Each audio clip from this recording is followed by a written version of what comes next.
Well, hey family, this is Darlene. Wanted to thank you for stopping by the Jewelry by BDK YouTube channel. I know you didn't come here for a sermon. So here's the video, and we'll talk soon. Well, hey family, happy Thursday. I hope everybody is doing well. Stopping by real quick because I am sitting here making bracelets.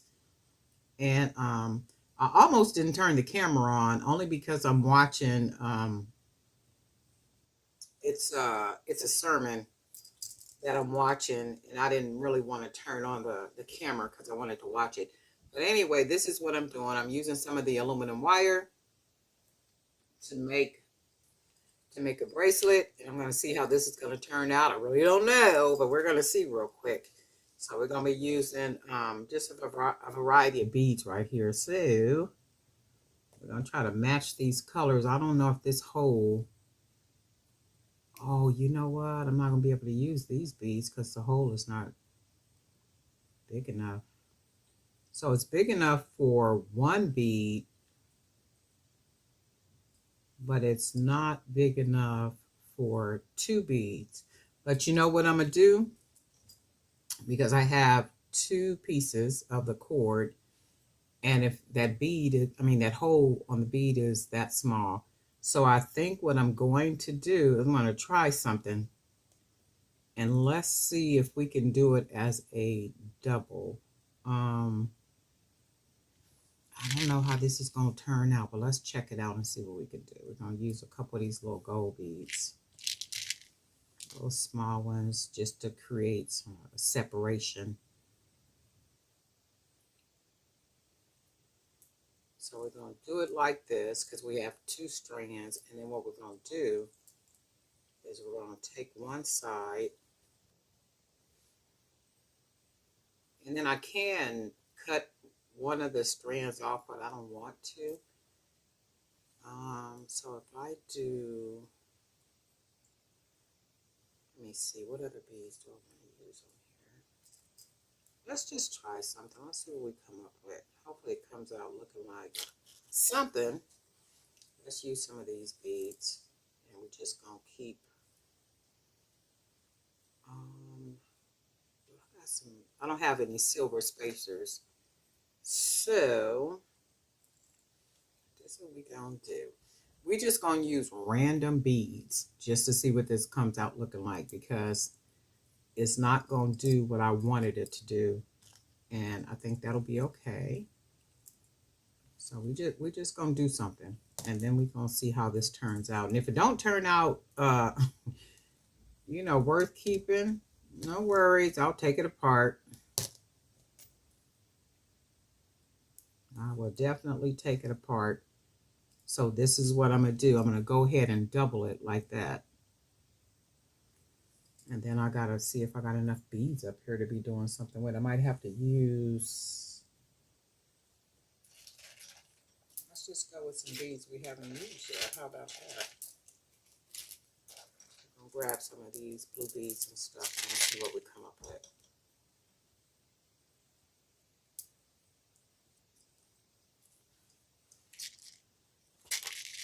I'm just going to put some random beads on here and then see what we get.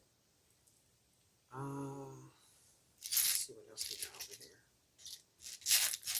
Try to make sure they're all the same size.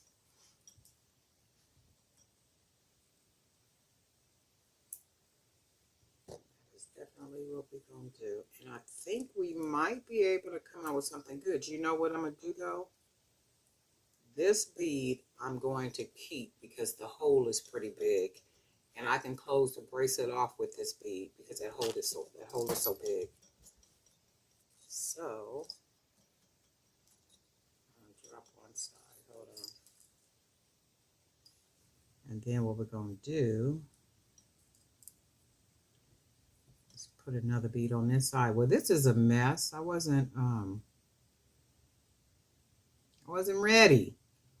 I thought the hole on the bead was bigger than what it actually is. It's not, so that's okay. We're just gonna keep on moving and then see what we come out with. Hopefully we'll somehow come out with something that's pretty jazzy. And that's what that looks like so far. And then we're going to grab some other beads.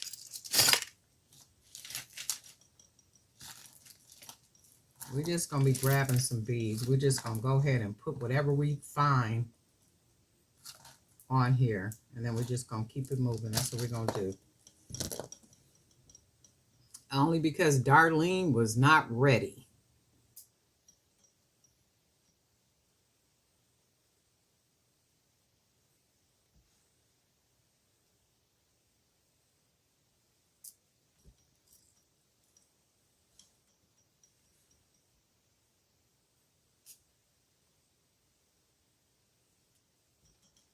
Oh yeah, that looks like that's going to be real nice, right? We shall see. And we don't need as many beads because this part is taking up most of the top part of the wrist. And if I look at it, that's probably too many beads. So let me start beading the other side. Yeah. And then we're going to find some small beads. Make a little round beads. And the reason I'm using the little round beads is to break up, to be able to separate on this side.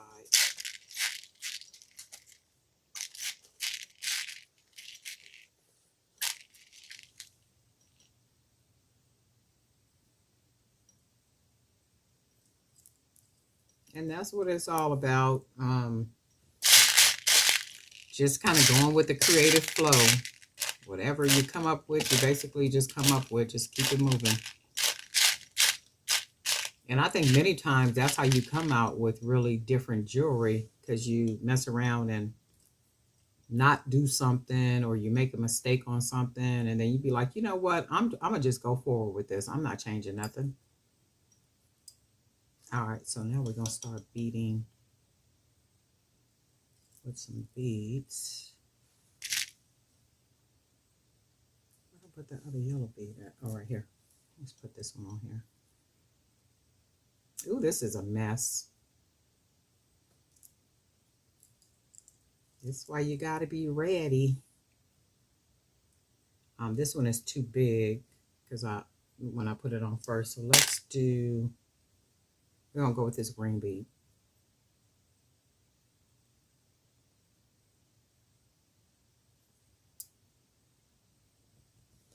Somebody was saying something about needles, and I did buy needles that you can actually thread beads with, but I really don't like using those because I'm not in a rush to create anything. I like just being able to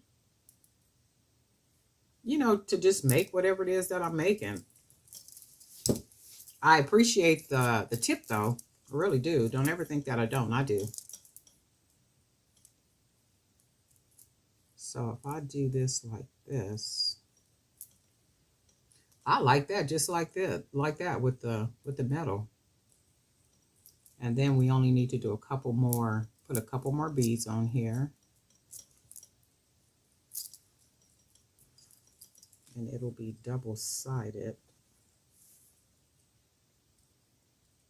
Let's put maybe one of these.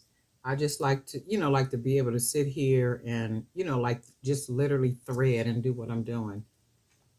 If I ever had to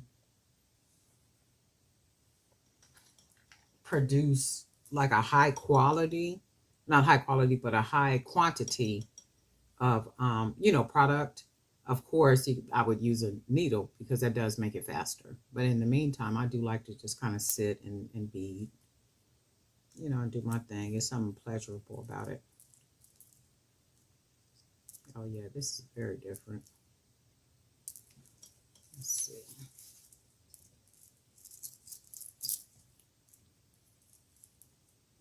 Yeah, and it's not bad. It's not bad at all because that's the front.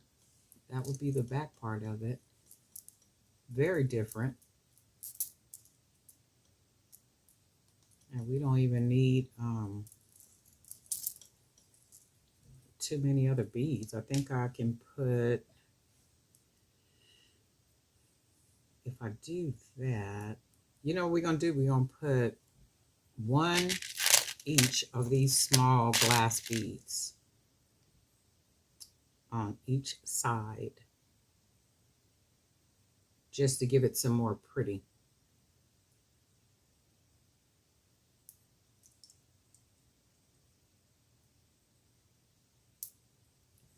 Just to give it some more pretty and some more color.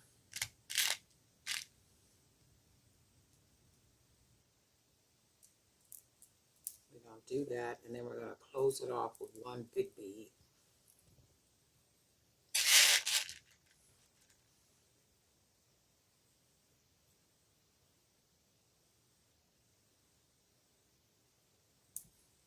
That's that side, and then we'll do this side. I think we can find a red bead, so we'll use a red one.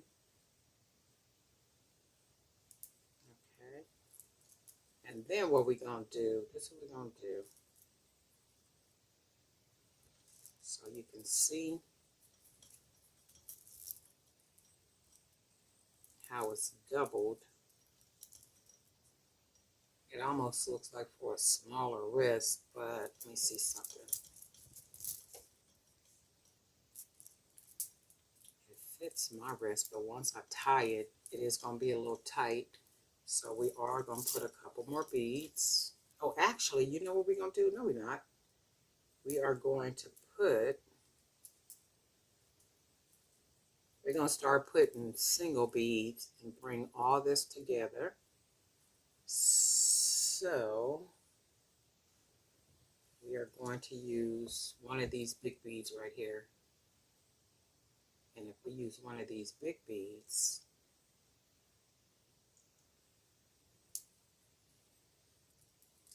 then that gives it, oh yeah, and then that gives it more space. So what we're going to do, we're going to make sure these are like they should be, in a sense of lined up right. Okay. And then that side, and I'm going to go ahead and take the wire now. I'm not the wire, but the cord. Start tying it. And then let me see something.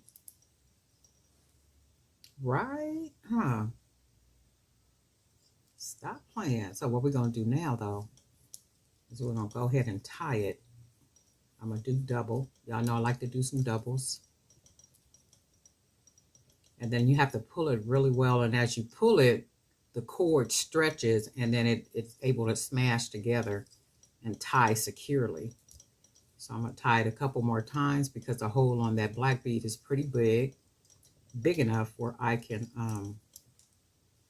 you can see I can tie it as big as I want and then be able to hide it.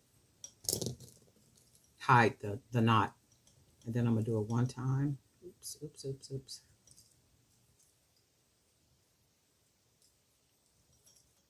And then I'll do once. Pull it nice and tight. And then I'm going to do two. 1, 2. Nice and tight.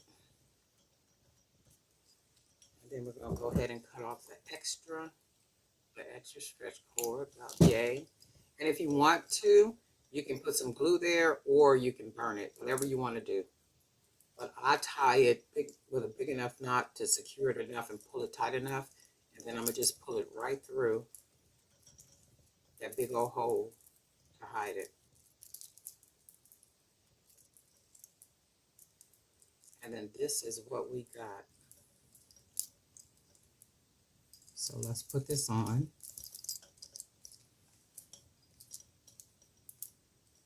And we have half metal, half bead, and you could wear it either way, that way, or you can wear it this way. And even if you wanted to give it some color, you can put some charms on here, or just leave it like this, and then match it with a couple other bracelets here. Oh, look, we got this one here too. Or match it with another bracelet.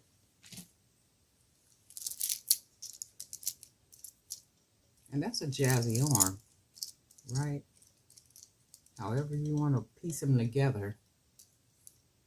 I really like this with the double that way, and then we got the bead right there in the middle, which kind of breaks it up, and then we turn it over, and then we have a whole different bead. I didn't do really good with sizing. This looks really pretty, so that's how it looks.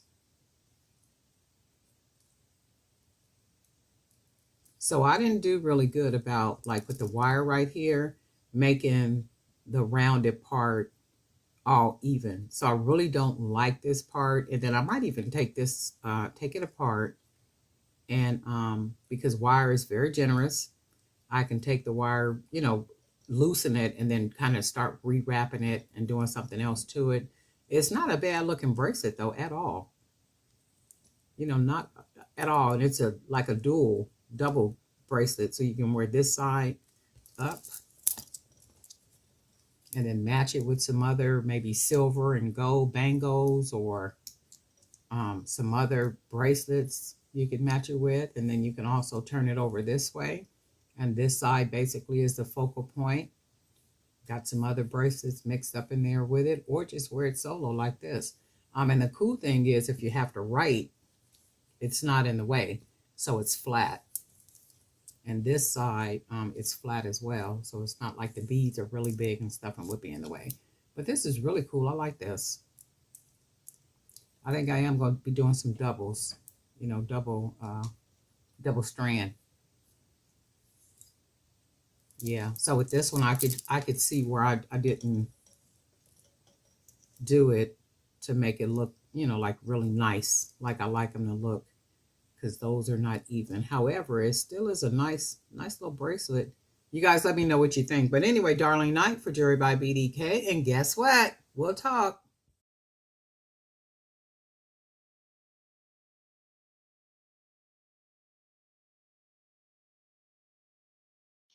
Well, hey family, this is Darlene. Wanted to thank you for stopping by the Jewelry by BDK YouTube channel. I know you didn't come here for a sermon. So here's the video, and we'll talk. Well, hey family, happy Saturday. Before I hit these streets, I'm sitting here making charms, and I am using coconut chips to make charms that I am going to use on some bracelets. And this is a requested video. I thought I had made this video before, but I couldn't find it in the archive, so I'll just go ahead and redo it. So I'm using the little coconut chips. I got some different colors, and I cut the wire. I'm using 18 gauge wire, and this is about maybe 12, between 12 and 12 and a half inches. And I cut it like that because I want to wrap the entire bead like this. I want enough wire on it to where I can see the wire, and you can see that the wire adds a nice little accent to it. So I'm gonna just grab one of these, and I'm gonna use one of the, I was gonna use a bigger bead. Let me see.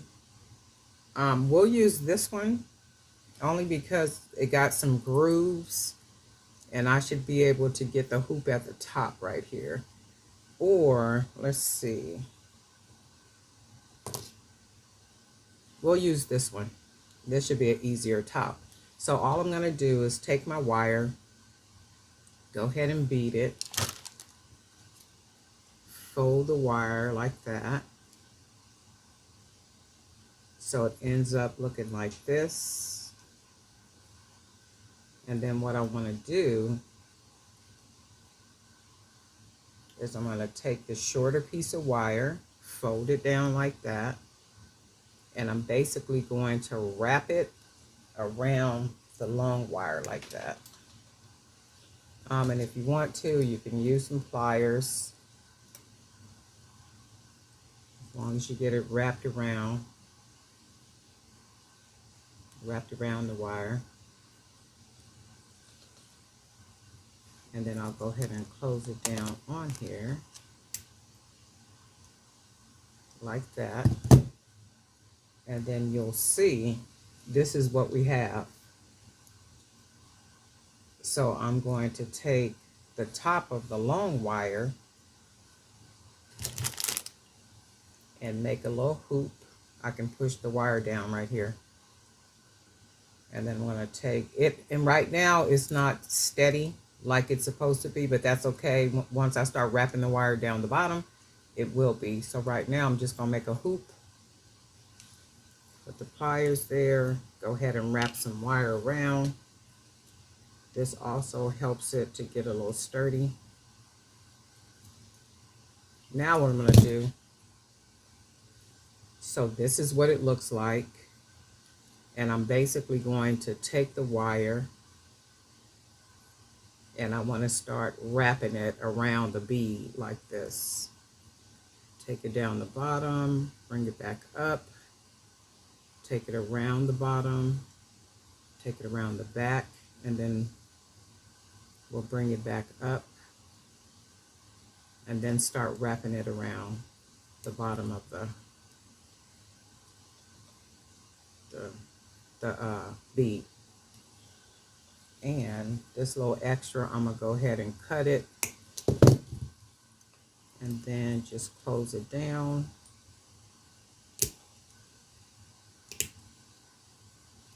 Straighten up my hoop up here. Turn it sideways because I'm going to use it as a charm.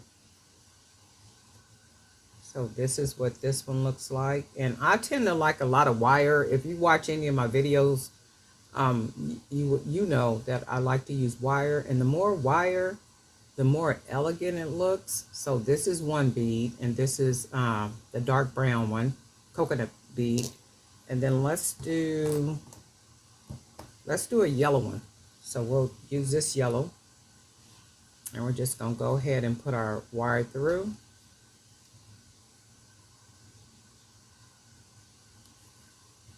And we're going to fold that wire up like that. And then this is what we got. And then I'll take this piece of wire and begin to wrap.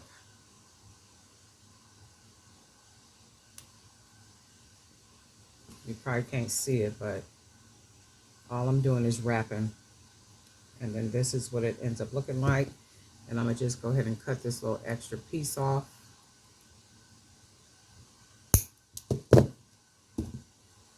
And then we'll smash it down on here. I'm going to take my pliers, give us a nice little hoop, wrap that wire around.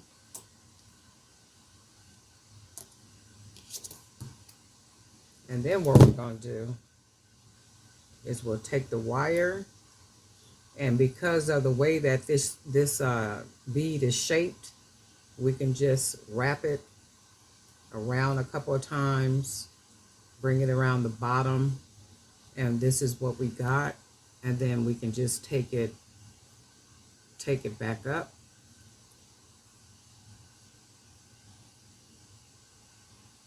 However we can get it, and then we'll just finish it off up here. I'm trying to do it so you can see. And then we'll just go ahead and wrap the wire. So we're going to go ahead and close the end down like this.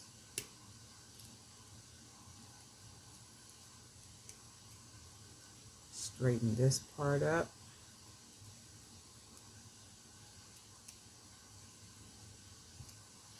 And then we have another coconut chip charm that I am going to be using on some big, I might even use these on some of the 8mm bracelets that I'm getting ready to make. So I'm going to be using some of these to make charms. I'm also, cut a piece of wire. I'm also going to be using a couple of these square beads to make charms. And I got these the other day in that haul. So I'm going to use, let's use this one. So all I'm going to do is go ahead and roll the bottom, make a hoop at the bottom. Go ahead and grab that bead, put that on, take the wire, close it around. This is what it looks like, and then just go ahead and wrap it. And I do want to make these just a little bit longer at the top right there, because I'm going to use some smaller jump rings for these. So we'll go ahead and cut this extra off.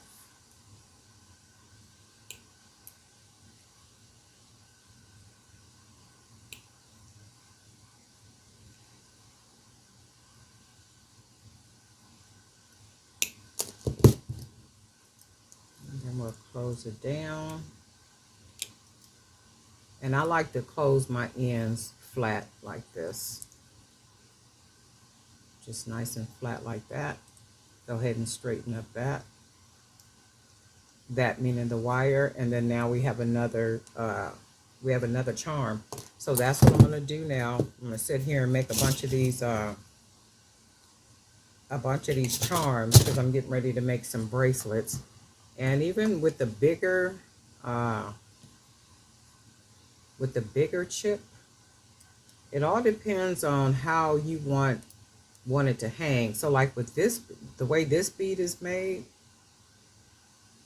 I could either do it up this way or I can do it sideways. And I'm going to do it sideways. So I'm going to do just a little bit of wire to where it looks like that. And then all I'm going to do is take the wire and then wrap it. Wrap it around like this.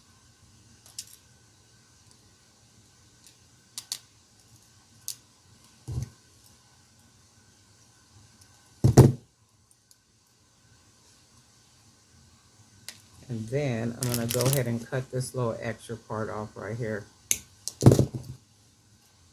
And then we'll go ahead and close it down like that. And then we have this wire. So now we want to make our round part with our wire. Fold that wire over, and it ends up looking like this. And then we're just wrapping the wire. I'm trying to stay in frame.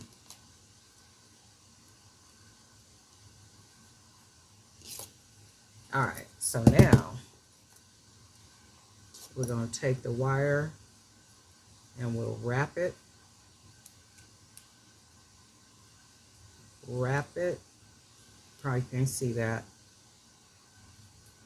But all we're doing is wrapping it around the bead and securing it. Do it across here. Wrap it. And then bring it back around here. And then wrap it.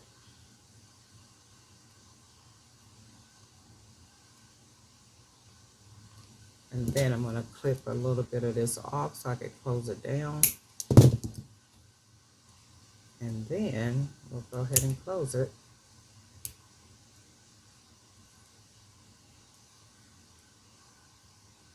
Nice and tight. And then this is how this one will look. So we went ahead and we made 3. And these are going to make really cool charms for our Bohemian bracelets. And I'm going to be using the 20mm beads.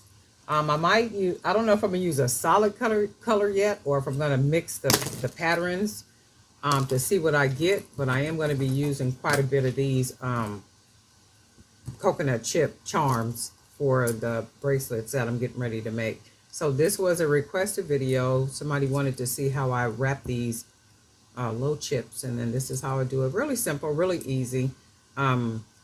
What am I using? 18 gauge wire. 18 gauge wire. I'm cutting about between 12 inches and 12.5 inches, depending on how much wire you want to wrap the bead with, how big the bead is, and all that good stuff. But I would start out with at least 12, depending on the size. Even like with this bead, it was 12 inches of wire. and I was able to cover this entire bead. And I like my beads to look like this. I really do. Now, the bigger they get, the less wires. Still looks good. So either way. And then sometime I like to do it just like this and make some little crinkles in the wire. But that's it. Be sure to have an amazing day. It is Saturday. I need to run out and go to the post office, go do a couple other errands, and then probably come back and do some other videos. So guess what? We'll talk.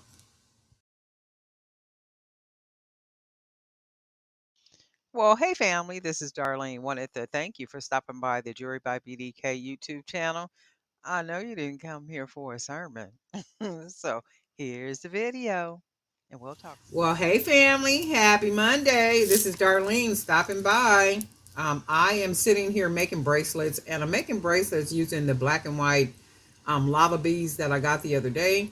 And then I'm mixing them with some of the color 8mm wood beads. And then this is what they're coming out looking like. Oh, I also put some of the little gold spacers right here too, just to kind of break up that black and white. And I think they came out looking really nice. What do you guys think? So let me know.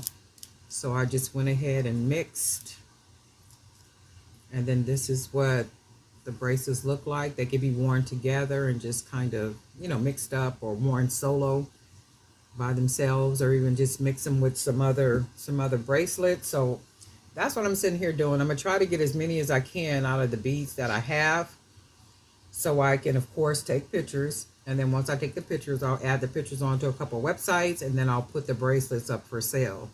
I do get some inquiries about the items that I make. You can always find the items on my website, and the link is in the description down there somewhere. And we're going to go ahead and get started. I am using these. They look like 8mm lava beads. So we're just going to go ahead and get started. And I'm going to put 13 of these on here. And then we'll go ahead and mix with, I think my hands is probably hiding everything.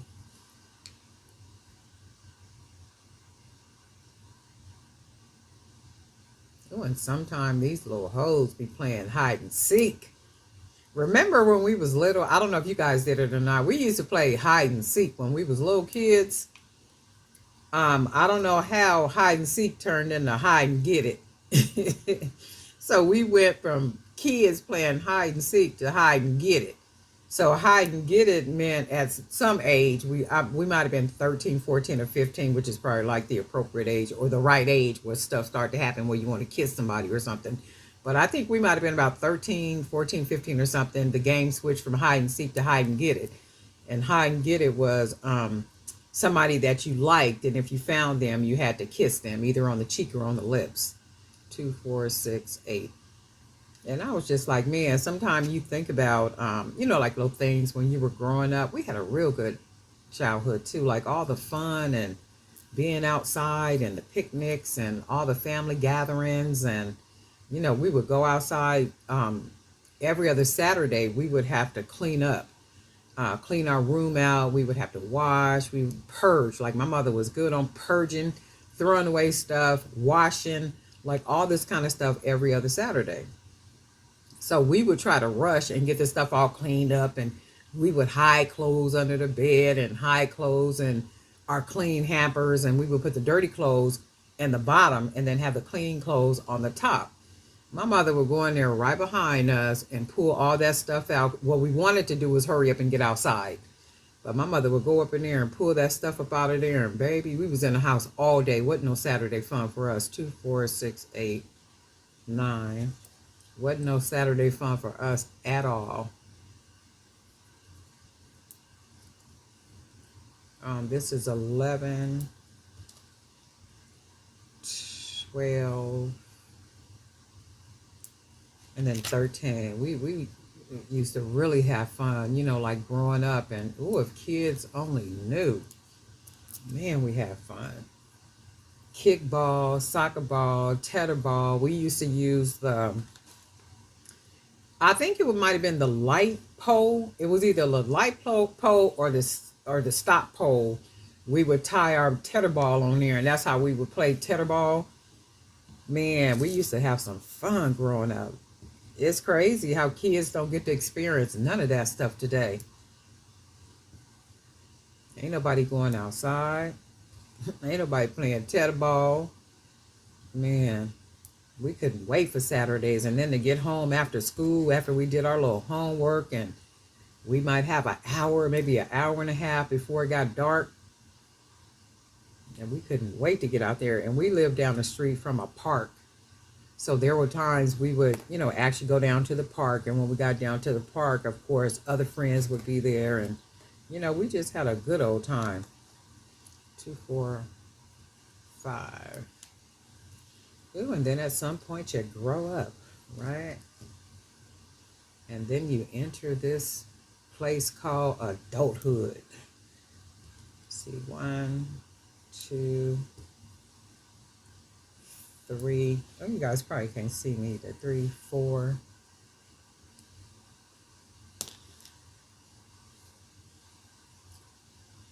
4. Oh, let's see. 4. Let's do a green one. 5. And we'll put no, we won't put a purple because we got a purple on this side. So we'll close it off with probably maybe a yellow. We'll go ahead and go with yellow. Oh, you know what I did? I'm just sitting here talking and you guys didn't even remind me. I'm supposed to be putting the gold spacers right here. So now I got to go back and then take those beads off and then put the gold spacers on. See, y'all was supposed to be looking out for me. You're supposed to be saying, Darlene, if you don't stop talking and put them gold spacers on there, girl, because you're messing up. You're messing up. So we're going to go ahead and put these little gold spacers on here. I got these little gold spacers offered to me. I think it's like, I don't know if it's 100, 300, or whatever it is. It's quite a bit of them. So we're just going to put 3 on each side just to add a little prettiness, extra prettiness. So now we're going to go ahead and put these beads back on here. These color beads. 1, 2, 3. I got a call from somebody last night, somebody up close and personal. Her brother passed. So I said, oh, well, let me know if there's like anything, anything I can do to help out, like with the family. And my thought is like maybe help with the, what is that after the repast? Like maybe help with the repast or set up, the auditorium with a little area right there for memorial, like pictures and all that type, like a memorial table or something. So when she called me, she said, meaning the wife, the wife said, you're welcome to help in anything you want to do. You're welcome to go ahead and do that. And I said, well, that's an open slate. What do you mean anything I want to do? It's like, well, no, I can't do anything. You need to give me some type of direction to be able to help out. And she said, well, I would just be honest with you. The woman said, if somebody have to ask to help, they don't really want to help. And I said, well, how unfortunate her mindset is to think that if somebody asks to help, they really don't want to help. I'm like, wow, that's crazy to me that somebody would even think that. Out of respect, you're asking the person, or out of respect, you're basically saying, I'll help you. What do you need help doing? So you have to tell the person what you need help doing. It's like nobody is just going to jump up and just start doing stuff. That don't even make no sense right there. I was like, you know what, let's do this. She put us on three-way. And then on the three-way, the lady was saying, oh, okay, well, the family is going to take care of the food. All the food they're going to take care of. We just need somebody to set everything up. And then, that'll be good. But if somebody want to bring food, they can bring food. So I said, just for clarity, you just said that your family is literally going to cover all the food. They're going to bring all the food. So is that what the case is? That they're going to bring all the food and they're going to furnish all the food and you don't need anything from anybody else? Or your family is going to provide food, and in addition to that, other people could bring what they want to bring if they want to bring something. So then she said, the lady says, well, my family already told me that they were going to take care of all the food. But if somebody want to bring something, we don't want to turn them down. And I'm like, see, to me, that's confusing. Either your family going to take care of all the food and we're going to tell people they don't need to bring anything, or your family is going to bring a portion of the food. We have to reword this. Your people are going to bring a portion of the food, and then others are welcome to bring what they want to bring, right? It was the most confusing conversation. So I said, okay, well, what I'm gonna do is I'm gonna just go ahead and set up the memorial table. I'm not doing that because I don't do messy. I don't do messy. I don't do confusion. I don't do none of that kind of stuff. So before we hung the phone up, I was very clear about what I'm gonna do. I'm not doing nothing with the food. I will do I'll do the table, and then that's all I'm doing. I just can't. I can't do that. I mean, the whole conversation was just mixed up, and not even just with the food, just all the way across the board. And I'm like, this don't even make no sense right here. So I said, you know what? Just for clarity, before I disconnect, all I'm going to do is set up the memorial table, and I'll do all that. You guys are going to provide me with pictures and different little artifacts and that type of thing, and I can go ahead and do that part. You guys are going to have to look for somebody else to do to set up the food and that type of stuff. And I'm like, man. And even after that, it still was a confused call. And I was just like, this don't even make no sense. But anyway, this is what these are really pretty, right? With that black and white mixed in there like that. But anyway, Darlene and I for Jewelry by BDK. I'm a little chatty. We got some new subscribers, and want to thank you for subscribing to the Jewelry by BDK YouTube channel. Also for clicking the bell so you'll be notified each time I upload a new video. Just for hanging out here, just for saying, hey, Darlene, I appreciate the channel. I like your designs. I like what it is that you do. I appreciate the words that you drop. I appreciate everything. And I got some emails yesterday and also some inboxes on Facebook. I got a couple questions from a couple of people on Facebook yesterday. And when I get the questions like that, I answer, like, initially, I will answer you. Like, I'll give you as much feedback as I possibly can the first time you ask me the question. But like repeat back and forth, back and forth, back and forth, back and forth, back and forth.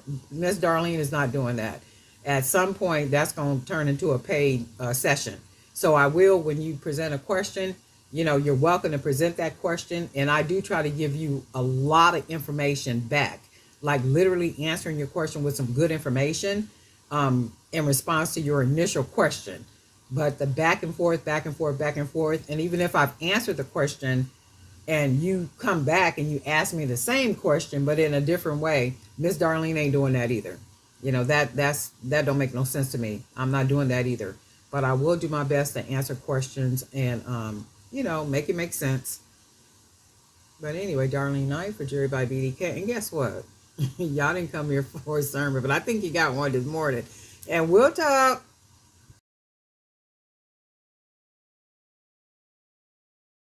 Well, hey family, this is Darlene. Wanted to thank you for stopping by the Jewelry by BDK YouTube channel. I know you didn't come here for a sermon. So here's the video. And Well, hey family, happy Wednesday. I'm sure it's Wednesday because I double checked before I turned the camera on, okay? Happy Wednesday. I've already made 2 of these bracelets, and what I'm doing is I'm making a 3-piece set. And of course, I'm making some pieces to take pictures and put these on and put the images on these different websites where I sell the images. And then in addition to that, of course, the items will go on the actual couple of websites to sell. So this is 2 of them. I figured if I go ahead and get a couple of them made up before I turn the camera on, it won't be a 30-minute video. So I am going to go ahead and get started.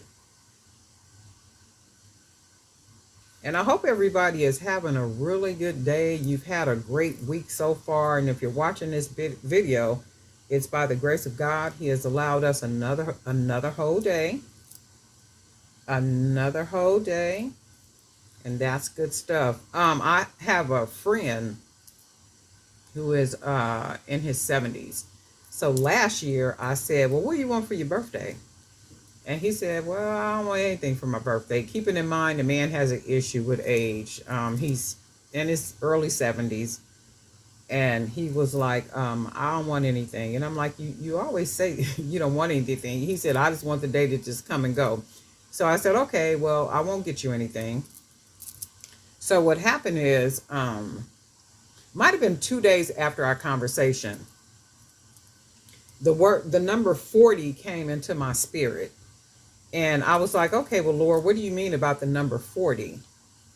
And I was like, okay, what about the number 40? So what I generally do anytime a word comes into my spirit or something comes into my spirit like that, I go to the Bible and then search subject matter. So in this case, I went and searched for the number 40, and like, okay, well, what is significant about the number 40? So when I go through the Bible, and of course, 40 is related to trials, like a probationary period or like testing or something like such. And you kind of know that because when Moses went up into the mountain with the Lord, he was there 40 days and 40 nights, and he fasted those entire 40 days and 40 nights. You think about Jesus, when Jesus went up into the mountain and he fasted 40 days and 40 nights. And then when he came down, he was tempted by the enemy, fall down and worship me and all these things I'll give you, right? And then you got to think about the children of Israel. They wandered for 40 years. So with the 40 years, many of them died off because they were disobedient, right? There's like a lot of other situations in the Bible where it talks about the number 40. So how this is significant is because he was going through a very trying time in his life at that time.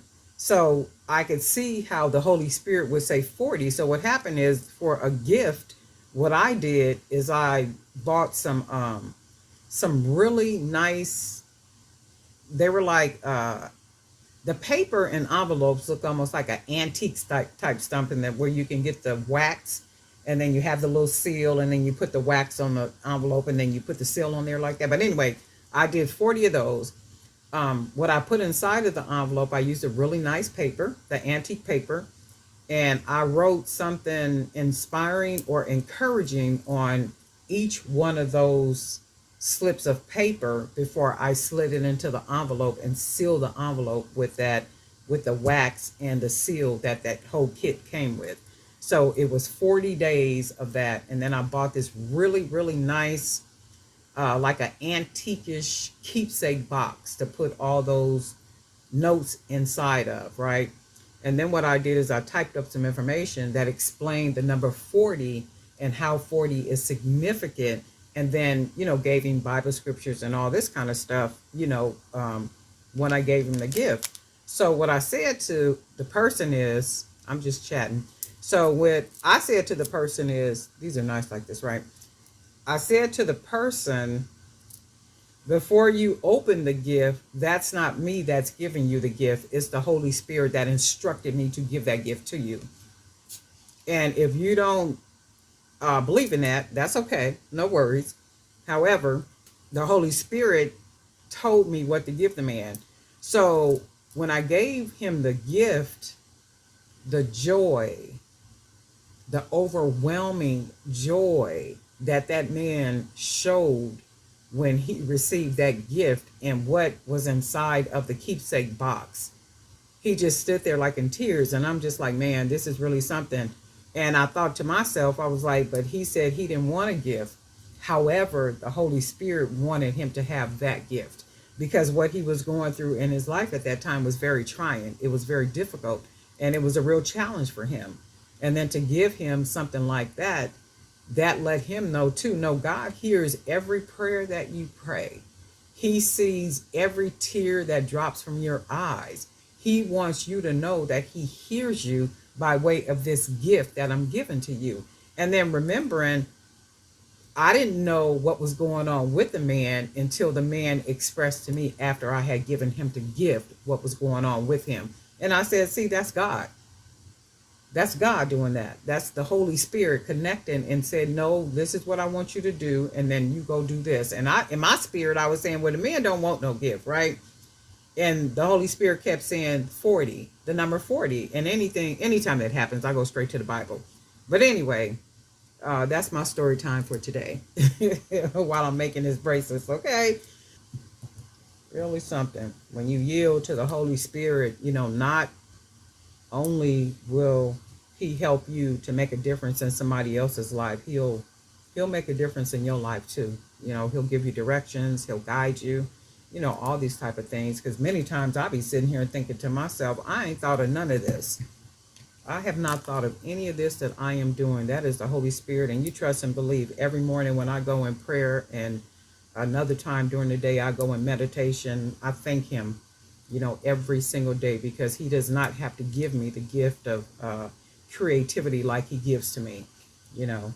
And I thank him for it like every single day. And that's one thing we always want to be is grateful. 246 3. Ooh, I'm just chatting this morning. It's a beautiful day on this Wednesday morning, okay? Almost so that I done got distracted.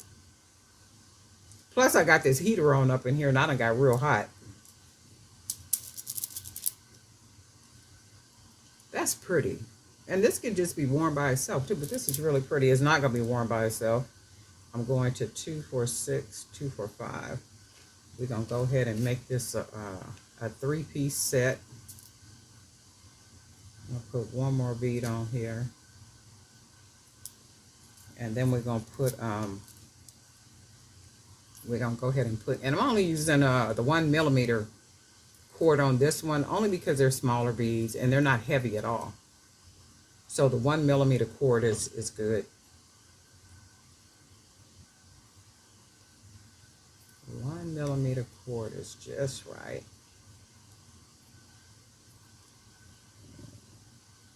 And I'm gonna do another 2 times. And we will go ahead and clip that, pull that through. Oh, something else too. I had got these right here. I don't like these. These are the cheap kind. They're not like the ones I got off of Amazon. And they do seem to be a little bit smaller. And I was sitting here working with them, and the little stones that's in them started to fall out. And I was like, oh, that's not good. And I got these from, I think it's Tumi. So they start falling out. And I'm like, man, I might have to put something on them, because they're cute enough to use for stuff, but I don't want, and see, here we go right here. Look. This one has literally lost all its stones. If you can look at that, how it just broke in half. Like literally just broke in half. So all the little stones fell out of it, and then it literally just broke in half. So I probably won't even use those for anything, because I don't want nothing falling apart on people. Also with this bracelet, I'm gonna go ahead and use this charm that I made. So we'll use the custom charm. This will make it a very unique bracelet within itself. And then we're going to put it on this side. And let's see if I can put it right. Let's put it right on this side.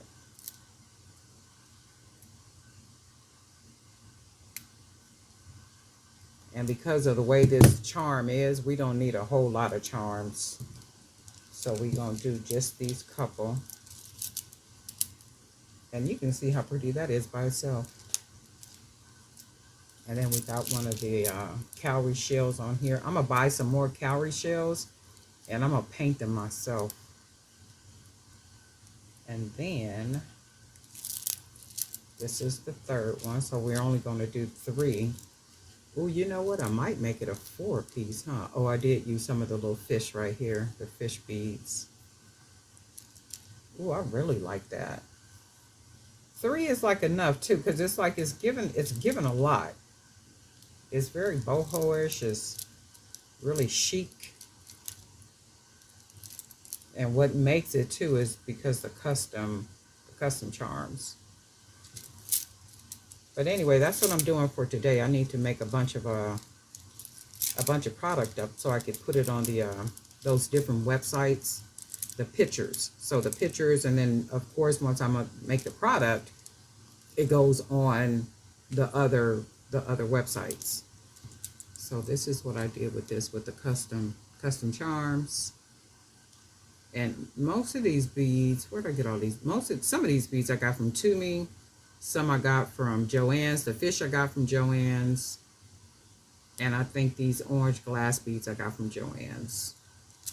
Oh, and this little piece right here is a 15 gauge aluminum wire. And then these little cowrie shells I got from Toomey too, but I'm going to buy some more. And I am going to paint them myself because I figure I could make them look a little bit more jazzy than, you know, what you can buy. So we'll see. But anyway, Darlene Knight for Jewelry by BDK. And guess what? We'll talk.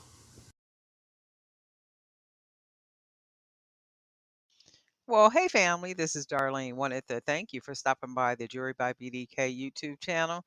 I know you didn't come here for a sermon. So here's the video, and we'll Well, talk. hey family, happy Thursday Eve. I am going to make a bracelet and I'm going to use some of these beads. What I did, just poured a bunch of beads out on the table because I do need to use these beads. They're just kind of stored up. So I figure if I make some pieces, I can take pictures, put pictures on the different websites, and then also put the product on the different websites to put them up for sale, right? So, and these are the 20 millimeter beads that I hand painted. So when I buy them, they are unfinished 20 millimeter beads, and I paint them. So that's pretty much what I do. And I am going to start with probably, we'll go with one of these little beads first, and that'll probably be the focal point. Somebody was asking me about the cord, and she was saying when she stretches the cord, I guess it gets too thin. I use magic stretch magic cord is what I use. Now I'm sure there's others that use other stretch cords, and if you want to put it in the comment section, that would be cool. But I use stretch magic. I've never had a problem with stretch magic. I always stretch it, enough, but I've never stretched the stretch magic and it's thin, like too thin to use. I've never got that from this stretch cord. So maybe it's a brand of stretch cord that's not, really a really good brand. That's all I could think of because I've never had that problem to where you stretch it and it gets so thin to where it's just thin. I've never gotten that from this. And I use 1 millimeter and also 1.5 millimeter. I use a 1 millimeter cord for the smaller beads, 8 millimeter, of course, 4 millimeter, well, not 4 millimeter. Yeah, maybe 4 millimeter, 6 millimeter, 8 millimeter, 10 millimeter, 8, 9, 10. And then, getting bigger, I start using the 1.5 millimeter cord. So I'm going to just grab some beads. And I am going to put a number of charms on this bracelet too. This is going to be a single bracelet.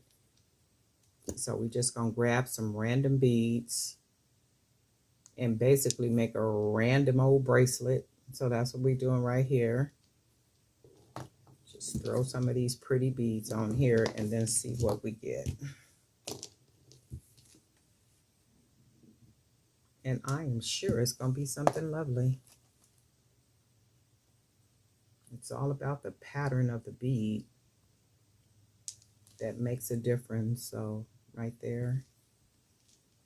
And we're going to grab an orange one. And on this side, we're going to grab one of these really pretty green color wash beads. And then that's pretty much what we got. And then how about we grab some of these I don't think I've used. Oh, and then we have this one right here. Purple, yellow, gray.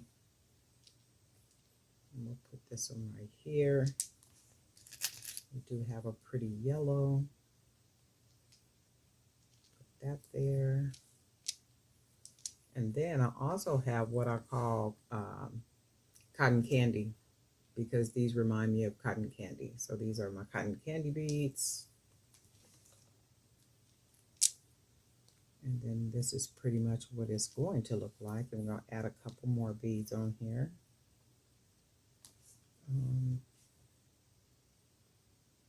A little bit of everything we got. I do got some polka dot beads I started to put on here too, but I think I'm going to go with what I got here. 2, 4, 6, 8, 10.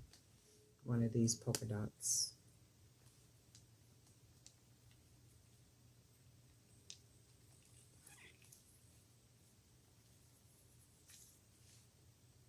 And then this is what we got. I'm going to put one more bead. That's really pretty. And I'm going to put one more bead on here. Let's see. What do I want to put on here? Something with some more color. How about we throw another one of these on because it's a lot of color. And then we're going to go ahead and tie it off.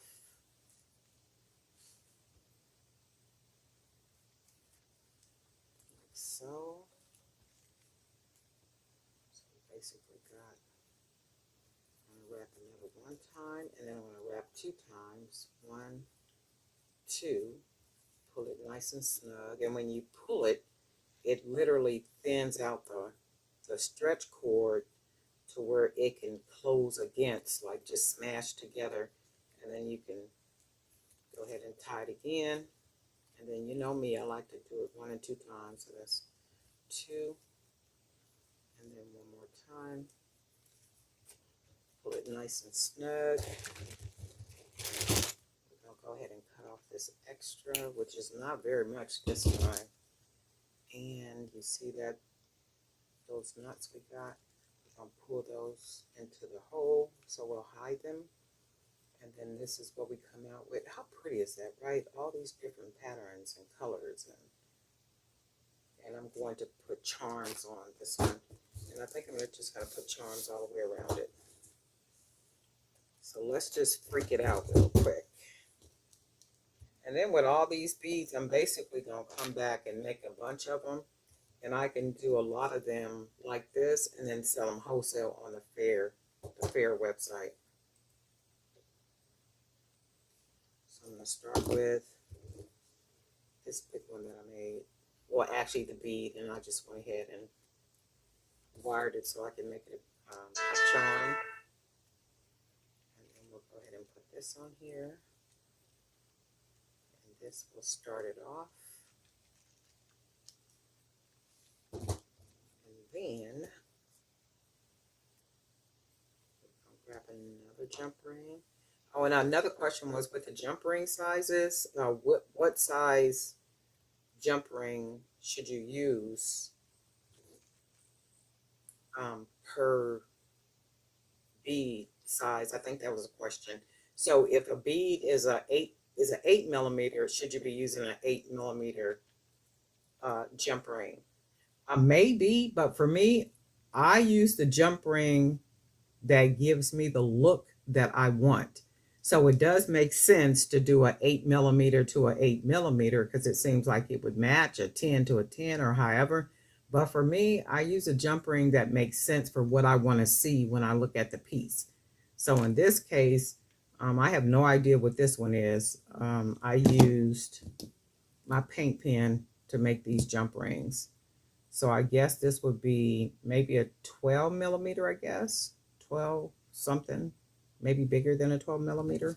But for me, it don't matter. Now, somebody else can comment and say, okay, an 8 millimeter to an 8 millimeter bead, I don't know. And if that is supposed to be the rule, then I guess that's supposed to be the rule. I don't live by the rule. It's what I want to see. So that's all there is. There ain't no more. So I'm going to use this one. And this is a custom charm. So we're going to go ahead and throw this one on here. We're just going to put charms around the entire bracelet. That's what we're going to do. Because we want to get a different look. So we just want charms everywhere for this one.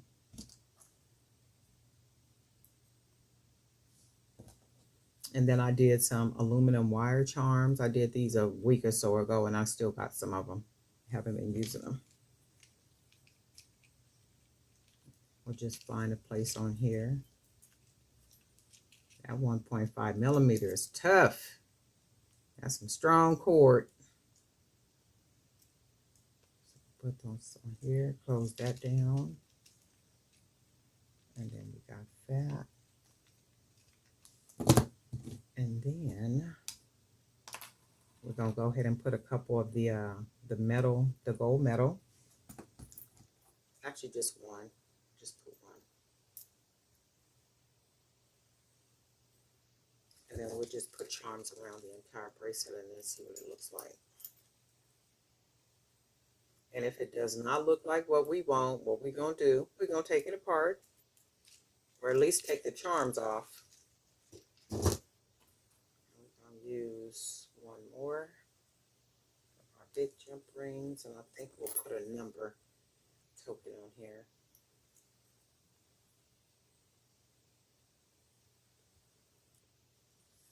Put that one. Maybe right here.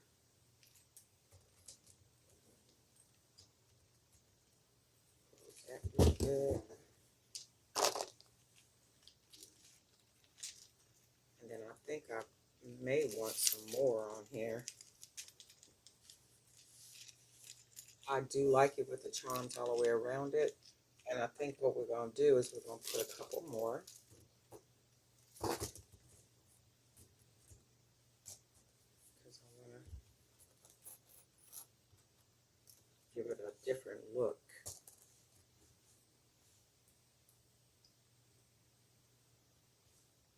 And then this one is the glass beads. So what I did was double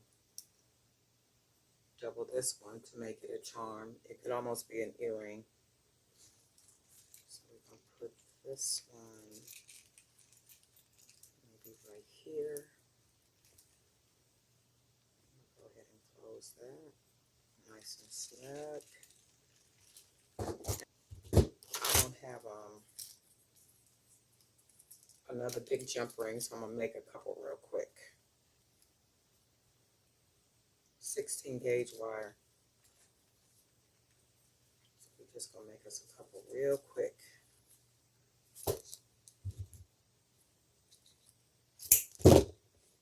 And I'm going to use my paint pen. We're just going to go ahead and wrap this wire right on around. And not too tight, because you wrap it too tight, it ends up not being able to come off of the pin. So we're going to wrap it just snug enough. Oops, it just came on off already. So what we're going to do is I'm going to go ahead and cut it right there.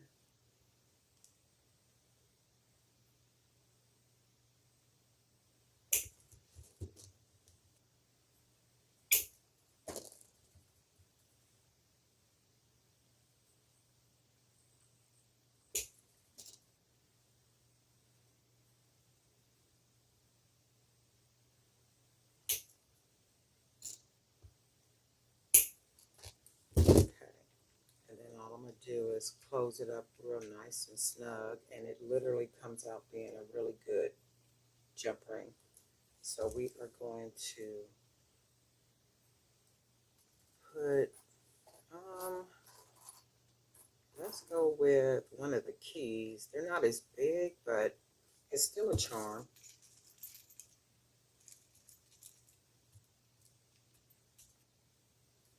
And I just want to put charms around the entire bracelet. And then we're going to use another jump ring we just made. Go ahead and open that up, and I think we will use this colorful bead. And then we will put it about here.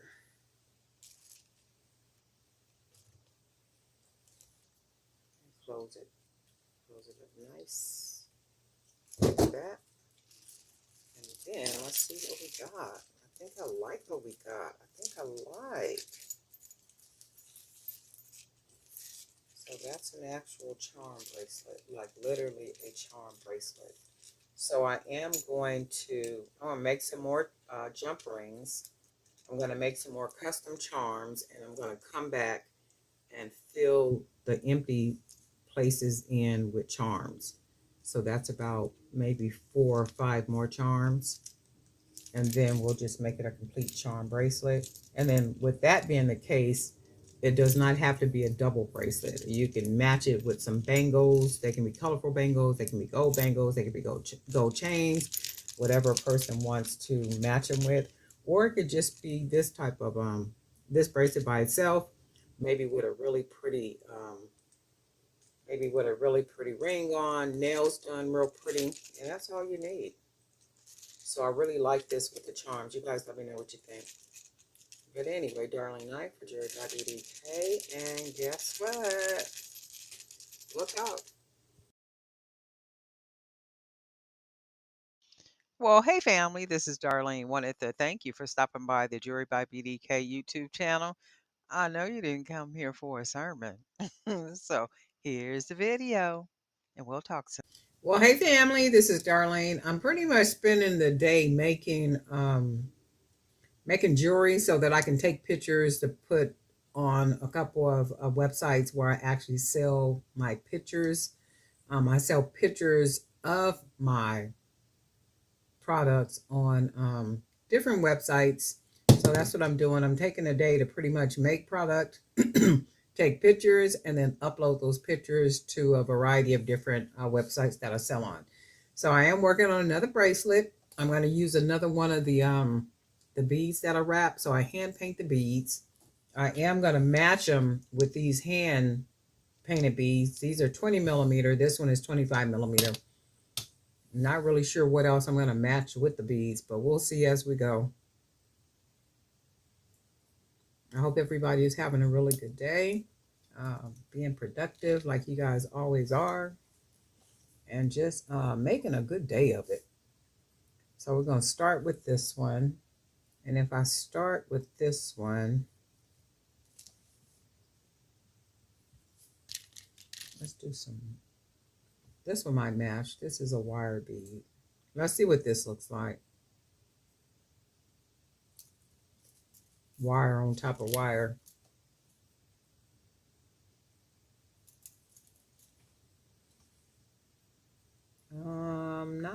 Not bad, but let me see if I can find another bead. Like a small bead we can put.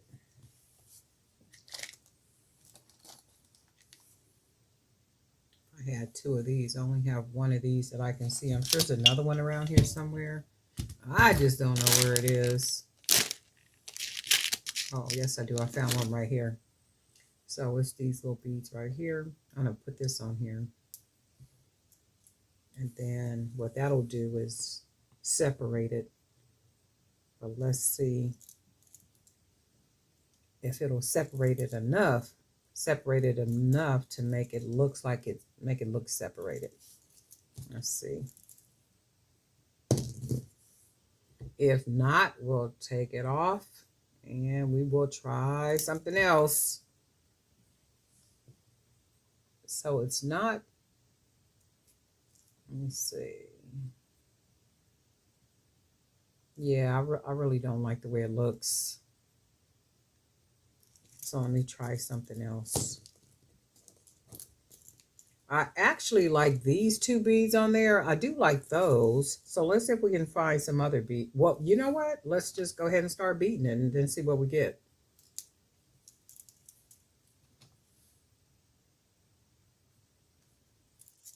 Because they might just look good, and they do. And I got a couple more. I think I got a couple more of these. Let's do it one more time with these beads right here.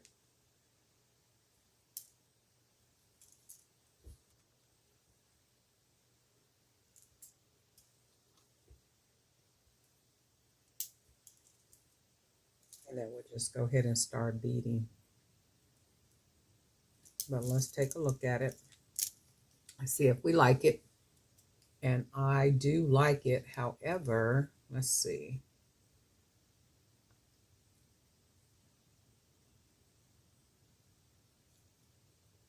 I do like the way it looks. Not bad at all. So let's just go ahead and finish it off. We're gonna I wonder, let's see something. We'll put this bead on the side and see if it gives us any drama.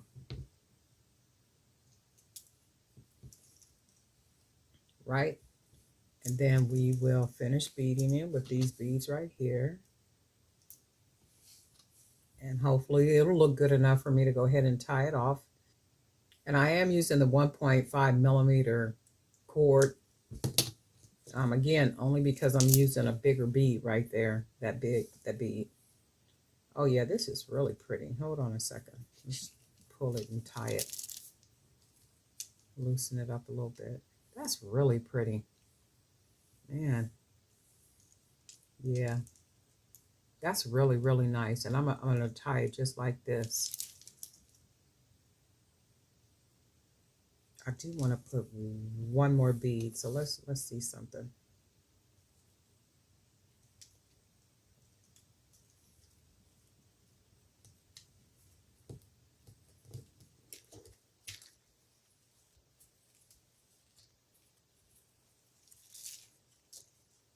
Yeah, that's nice. And then it has some extra space to it. So if a person wants to wear it with some other bracelets, it gives them room to move it up the arm. So I'm going to go ahead and tie it off. And bracelets are really quick. This was like less than 5 minutes to make this bracelet.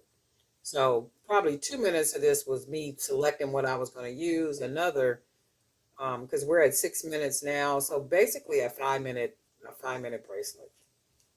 Only because the beads are already painted. I was already knowing I was going to use this big bead right here. Just a matter of selecting, you know, the other little spacers and whatever else I was going to use on it. So I'm going to go ahead and finish. And then it's taking time to just tie it.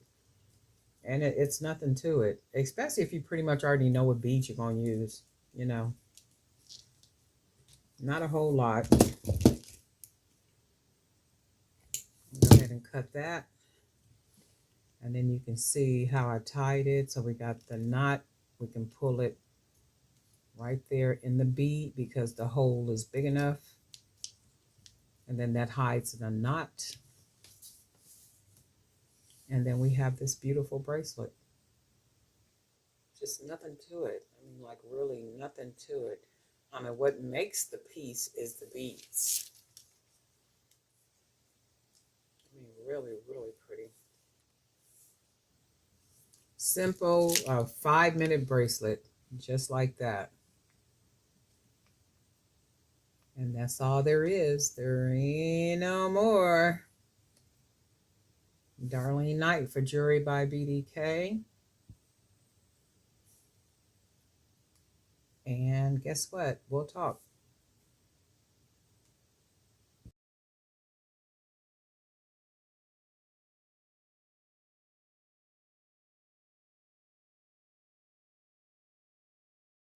Well, hey family, this is Darlene. Wanted to thank you for stopping by the Jewelry by BDK YouTube channel. I know you didn't come here for a sermon. So here's the video, and we'll talk. Well, hey family, happy Wednesday. This is Darlene stopping by real quick. I figure I would go ahead because the rainbow earrings that I showed in that previous video, those earrings sold already. So I'm getting ready to go ahead and I'm going to go ahead and make some more. So I figure I would just turn the camera on and just videotape myself making them. So I am using stretch cord, 1 millimeter magic stretch. Link to purchase the stretch cord and the 8 millimeter beads are in the description below. I'm using 27 8 millimeter color wood beads to make some earrings that are, because they haven't been shipped yet, I have them right here. So these are about 2.5 inches for hoops. So this is what we got. These sold already. No sooner than I put them on the website, they're gone. So I'm getting ready to make a couple of pair of these, maybe about, how many pair can I get out of here? I'm gonna try to go for at least 10 pair, at least 10 pair of these. These are gorgeous, right? But anyway, let's get started. So went ahead and cut my little cord, and I'm gonna use, because I'm gonna just bead them, I got a little piece of wire to go ahead and bead them. So it's 27 beads is what I'm gonna use. 1, 2. Somebody was asking me if these are hair beads. These are not the hair beads. These are the crafting beads. NU26. Let's go to orange, 27. So I'm using 27 beads for each earring. And we're going to go ahead and tie it off. So I'm going to go ahead and take a little piece of wire off. All I did was take a piece of, I think this might be 18 gauge aluminum wire. I think that's what this is. And I just cut a piece off and went ahead and bent it, and then I used it to put the beads on sometime when I want to get through it. So all I'm doing is taking, just like a bracelet, I want to pull it kind of snug because we do want it to have the round shape, not too tight because it'll start to bend. So we do want it to be like a circle, the best that we can, like that. We're going to tie it a couple more times. And usually when I tie it for a bracelet, I do pull the cord, you know, like nice and tight, because no matter how much you stretch the stretch cord, at some point it's going to start to loosen up. But I try to, that's why I pull my bracelets so tight when I pull them and tie them, because no matter how tight you do it, at some point that elastic is going to loosen up. So I don't want it to loosen up too much to where, you know, it's so loose to where a person can't even wear the bracelet. So this is what I'm doing. So I'm not pulling it as tight for the earring, because I want it to keep the round shape as much as I can get it. However, I am pulling this cord after I tie the first initial knots because I do want it to stay. And I'm going to do 2, 1, 2. We're going to cut off this extra. And then we can go ahead and hide it, meaning the knot, in one of the beads like that. And we literally have a hoop like this. Get them. So I'm going to go ahead and tie it now. And then I want to tie it to where it gives me my circle. I want to pull it too tight, because if we pull it too tight, it'll start scrunching up. So now I'm going to double tie it. I'm tying it kind of fast, so let me do this. And then I just take it and then wrap it, pull it through, tie it. One more, pull it through, tie it, and then we'll go ahead and cut off the extra. Go ahead and pull that in the hole, that meaning the knot in the hole. Oh, first of all, let's get us some 2 ear wires. 1, 2. And then it's this way, but I need to turn it to where it's flat, like this way. And I'm doing that so that it can hang, so the earring will hang good. It'll hang like the proper way.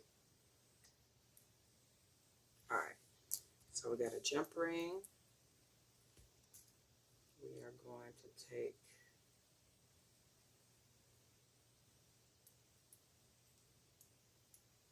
and then we're going to go ahead and put it here at the top, like maybe about right here.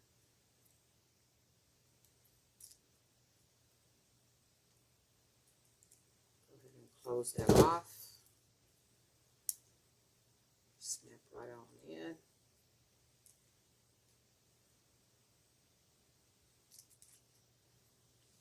some hoops. Shoot, you could even pull it, maybe. Yeah, let's just keep it as a circle. And then grab another jump ring.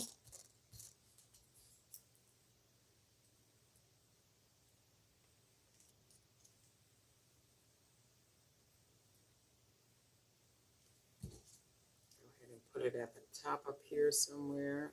Maybe about right here. Go ahead and close the jump ring off. Snaps right into place.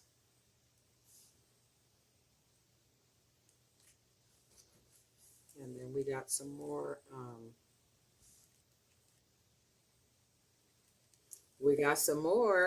Holla. And we have 3 pairs of hoop earrings that we made using stretch cord. Well, hey family, this is Darlene. Wanted to thank you for stopping by the Jewelry by BDK YouTube channel. I know you didn't come here for a sermon. So here's the video, and we'll talk Well, to hey you. family, happy Monday. This is Darlene stopping by real quick, because it is a work day for me today. I started making the 3 bracelets last night, and I got a little tired and I went ahead and went to bed. So this afternoon during my lunch break, I went ahead and made the 4th bracelet. I don't know which one is the 4th, but one of these is the 4th bracelet. So I was able to go ahead and make a 4 stack using those crystal beads. I like them. I think they look pretty good. I'm not really sure if I'm liking the crystal or not. I guess I like color. I do like the way they shine. They shine really well. And then I guess they match good with the gold. And then I was thinking to make another bracelet that is colorful to match with it. But then I was like, nah, I don't think I want to go that way. I think I'm going to just leave it like this. And then take some pictures of it. Actually put it on a couple of websites to see if I could sell the stack.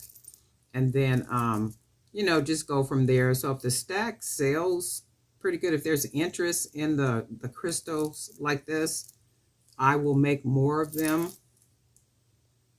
So the beads are gorgeous though. I'm just not sure if I like it with them all together. I don't know. Maybe it's just the clear look of them. I don't know. But I am like in love with the white beads. You see, I added some white beads on here. And I do need to order some more of these white beads. But this is the little stack for today.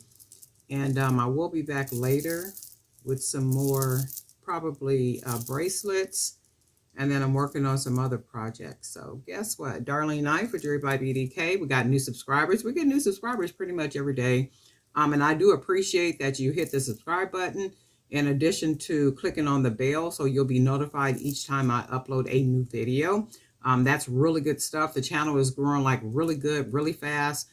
There's a lot, I believe, good information throughout the videos. Sometimes, like if you run into a video and there's not a sermon in the video, because y'all know I like to do my little sermons.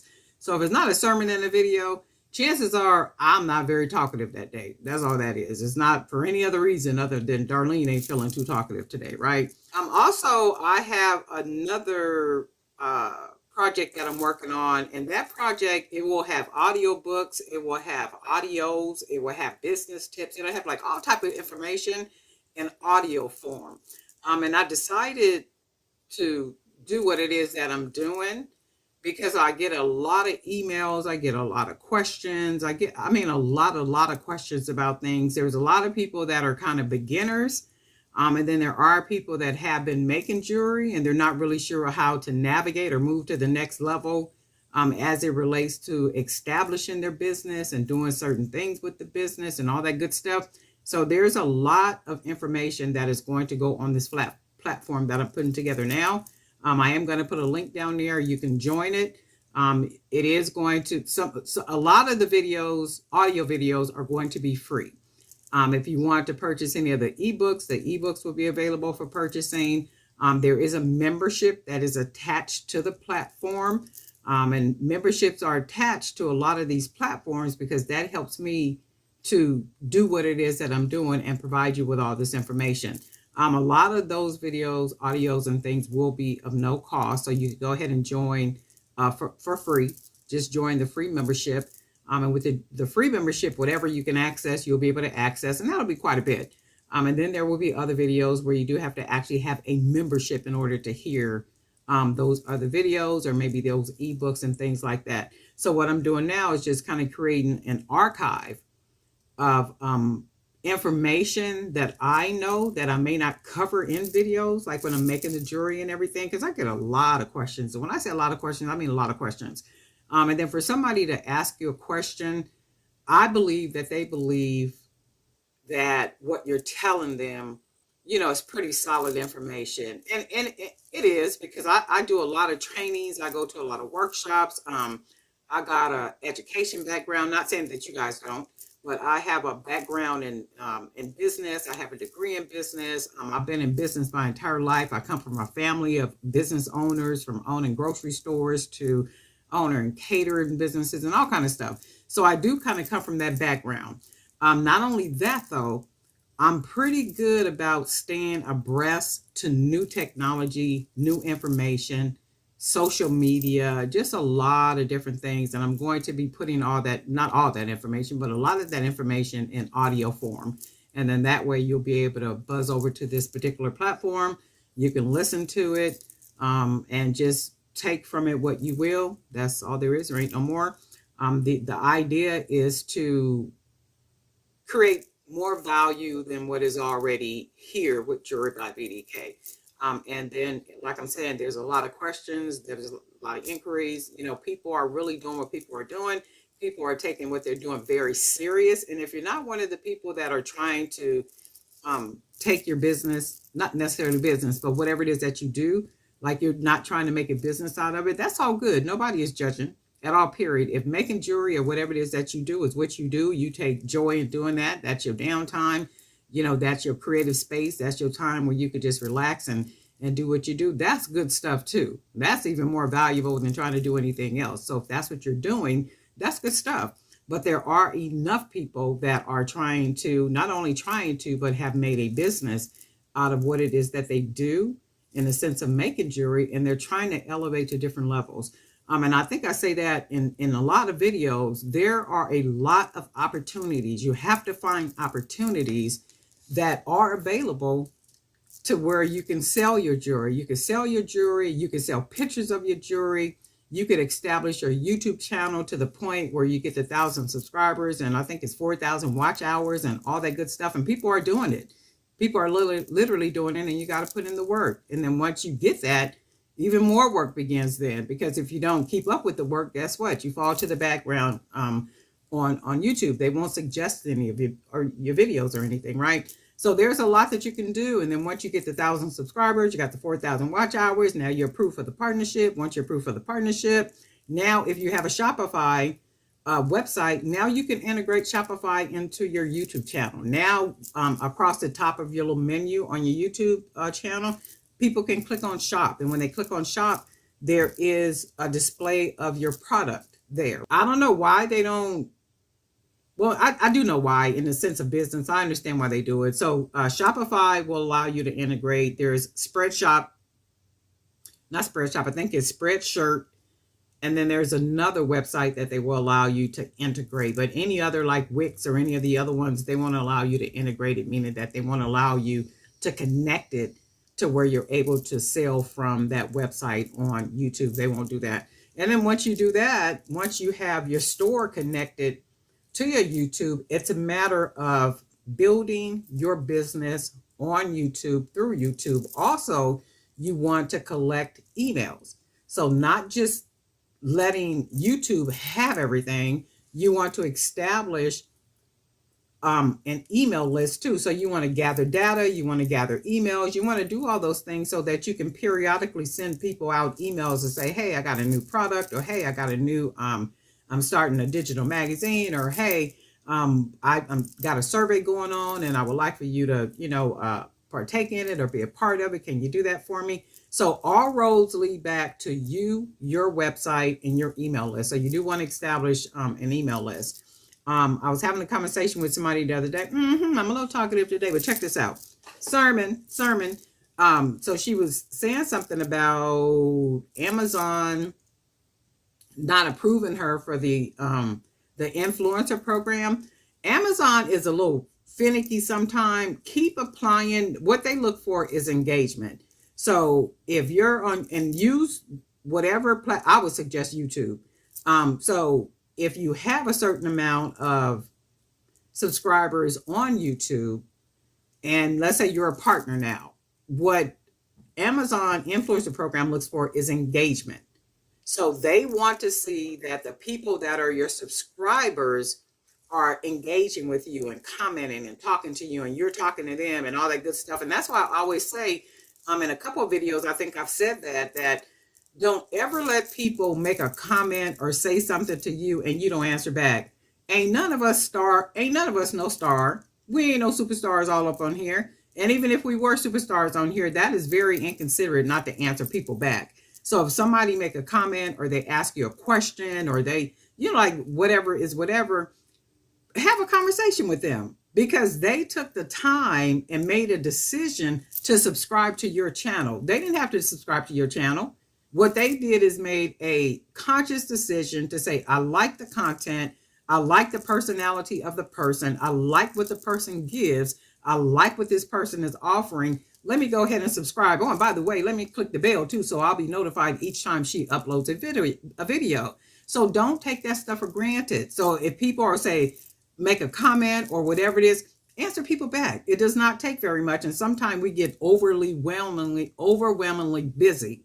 And there are times that we cannot answer every comment back. However, click on like, click the thumbs up and click a heart. And then if you can come back to it, and then make sure that you let people know in your videos, hey, I try to get to every single comment, but there are times that I'm not able to comment back because I have so much going on. However, what I will do is I will click on the thumbs up and I will click on the heart. That is an indicator that I saw the comment. Thank you. I appreciate you being here. That's good stuff. But you can't let that be the norm, when people are using their time and their energy to reach out to you and you not commenting back. I've been seeing a lot of people on a lot of channels be doing that kind of stuff. And it's like, I'm not doing all that with you because if you're not commenting back to me, this is a one-way relationship. If you're not answering back to me or ask a question or whatever, and you never respond, I'm not in this relationship by myself. I'll unsubscribe. I will unsubscribe. I don't be on their Instagram, like none of that kind of stuff. And I'm like, okay, well, there was a time when people were untouchable. Now is not that time. Now is not that time. Now is the time to be building whatever little community is that you're building. Let people know, hey, I hear you. I'm here. I appreciate you. The whole everything is I appreciate you making a conscious decision to subscribe and comment or even hit like. That's good stuff. But when you ignore people, don't be ignoring folks. Don't be doing that kind of stuff. And if you put yourself in the position of the other person and then feel how that feels, I think people will look at things a little bit more differently than what they're doing, right? It's all about building whatever it is that you have. You want people to come along with you. You want people to be a part of it. You want people to learn from what it is that you're doing. And if they're going to learn from what it is that you're doing, make sure that they're learning the right way to do it. Make sure that they're learning from you. Okay, this is the best way I know how to do it in building a community, and that's inclusive, right? But anyway, y'all came here for a summer, and I think you got one today. But guess what? Lunch break is over, and we'll talk.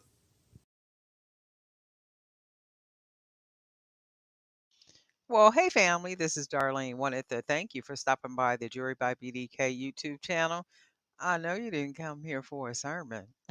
So here's the video, and we'll talk Well, soon. hey family, happy Saturday. I almost didn't turn the camera on because I was sitting here with a movie playing while I'm making bracelets. So I'm trying to get a lot of product made today because it's raining outside.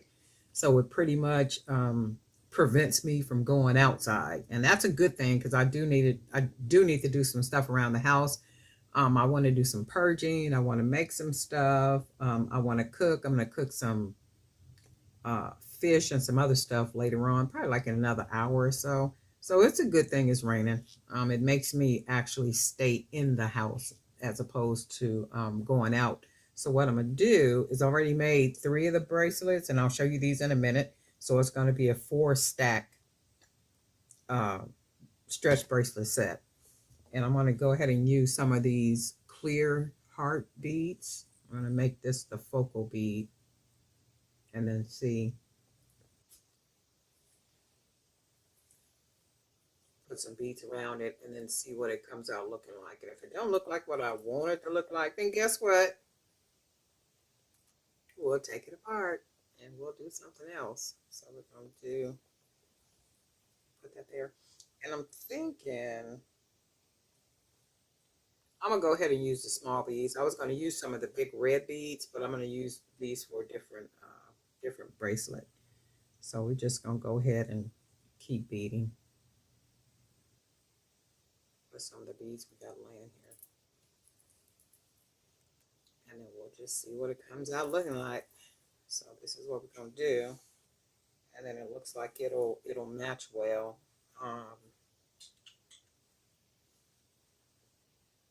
And take the beads out.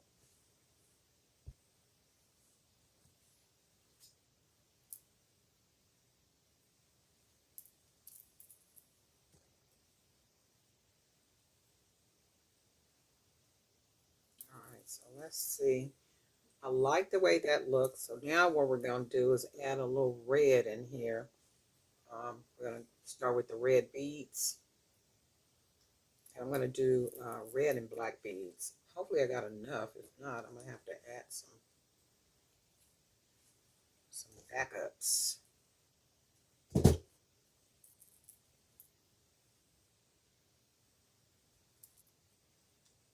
Let's see. Oh, and what I can do to make sure I got enough is I can use a couple more of these, the clear beads with the hearts. And we'll just go ahead and do that. And then hopefully the red and black beads that I have will stretch. Just put another black bead, a red bead. This one not all the way through. I hate getting beads and they don't have the hole all the way through. And this was one particular vendor that I got these 9mm beads from. And I said, I ain't never buying no more beads from them, because every other bead, you literally got to put the hole in or finish the hole.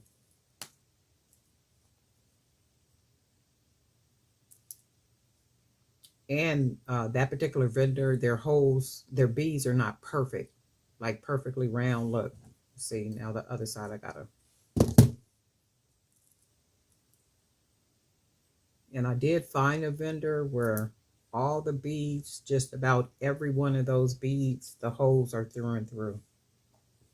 So that's good stuff. And when you find a vendor that's like that, I try to stay close to them, find them, bookmark them, so I can go back to that same one all the time. It's easy in Amazon because, of course, you save your orders are in there, so you'll pretty much know the vendor that you used. And see, this is how their beads come out sometime. If you can see that, like it's flat, like that. I'm gonna still use the bead. You know what? No, I'm not, because I don't like stuff to be imperfect like that.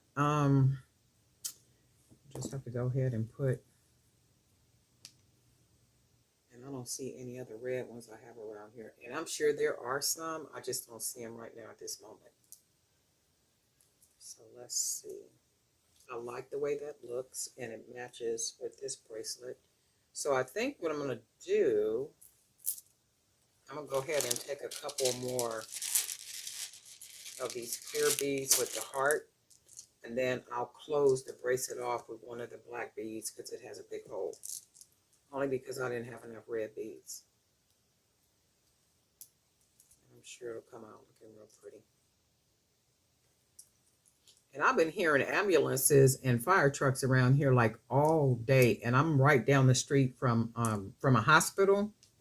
So anytime it rains or it's like really bad weather or a weekend where people have gotten paid, I mean, you can hear ambulances all day, all night. They be on it. And I'm close to a four corner traffic lights. And there are times I can hear, because I pretty much live at a commercial. Well, I guess it would be a commercial area because everything around me is commercial. Restaurants, I'm like all kind of stuff. And the four stop corner right here, close to where I am, sometime you can hear every once in a while, and I'm glad it's not all the time, I can hear a crash. And I be thinking somebody done went through one of them red lights.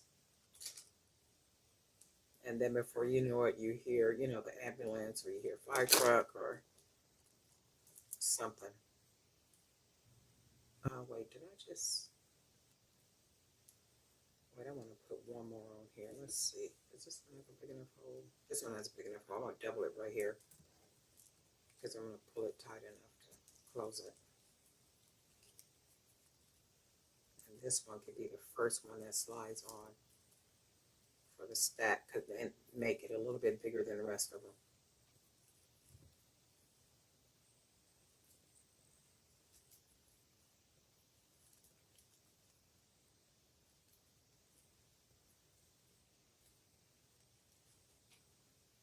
And I'm using the 1mm cord for these bracelets, only because they're the smaller beads, so they're not heavy at all. So you don't need well, I don't use a 1.5mm for these beads because they're small.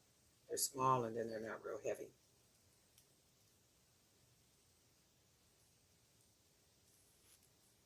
We're going to double one more time. 1, 2. Go ahead and cut off that little extra.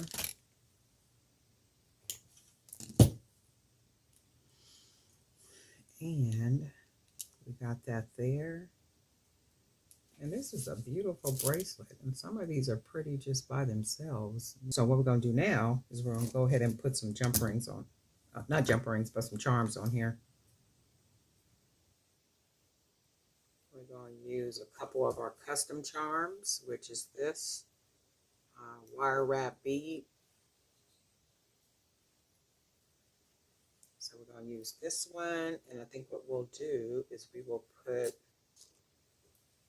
one of these really pretty clear ones, and then we'll throw a key on here.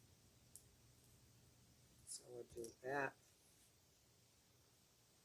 And then I think what we will do is,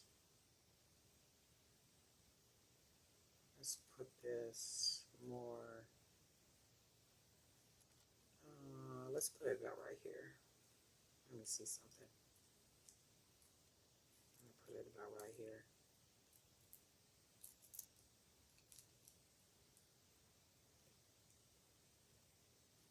And when there's stacks, what I try to do is space the charms out.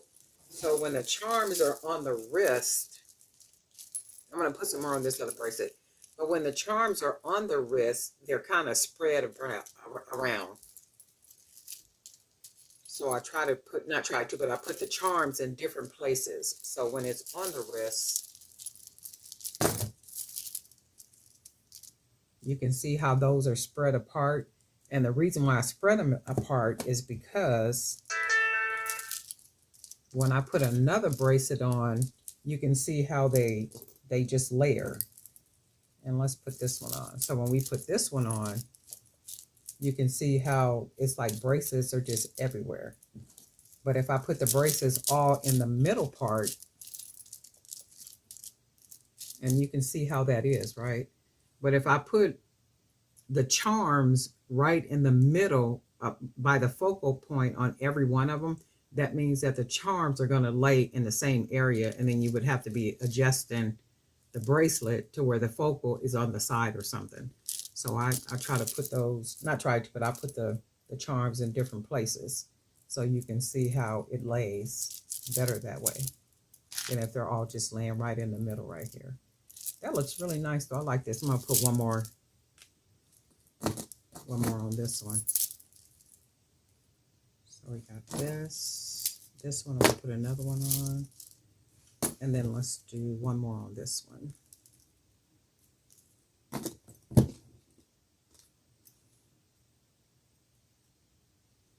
And for this one, I think I'm gonna throw another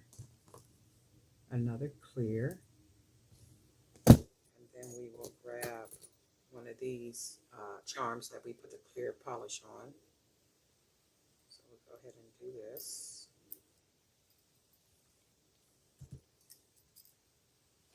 And then, so we can have this one kind of spread out, we're going to put it further over here. Maybe about right here.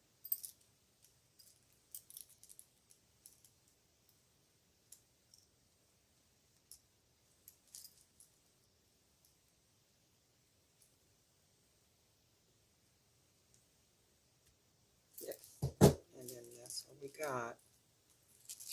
I'll try it on one more time. That's pretty by itself too, right?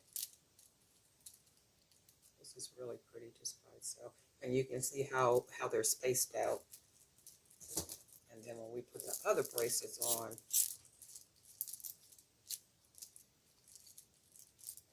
you can see how everything is just hanging all over. So then we'll put the third bracelet, and everything is just hanging. And then we put on the fourth bracelet, and you just have charms all over the place. I never really do all the way around. I think I have made bracelets where I take the charms all the way around, but I don't really like to do that because it's like the top is really what you see. It's not the entire round part. And then plus it saves my charms, right? And then if you wear the bracelets to work and you got all the charms and you might have to write a lot or something, the charms I would think would get in the way, because if I turn them, they would be in the way. So if you turn them this way, you got charms all over, they would get in the way. So if you have to write a lot at work. So that's one of the reasons why, because I wear my own bracelets. So when I was going into the office and I would wear bracelets, I just never put them down here because I would have to write a lot, assessments and programs and all that type of stuff, and then signing a lot of paperwork. So the charms and things would get in the way. So that's one of the reasons why I wouldn't make them like that. But these are really pretty. You guys let me know what you think. Darlene Knight for Jewelry by BDK, custom charms, Bohemian bracelets, and we're on the road. And guess what? We'll talk.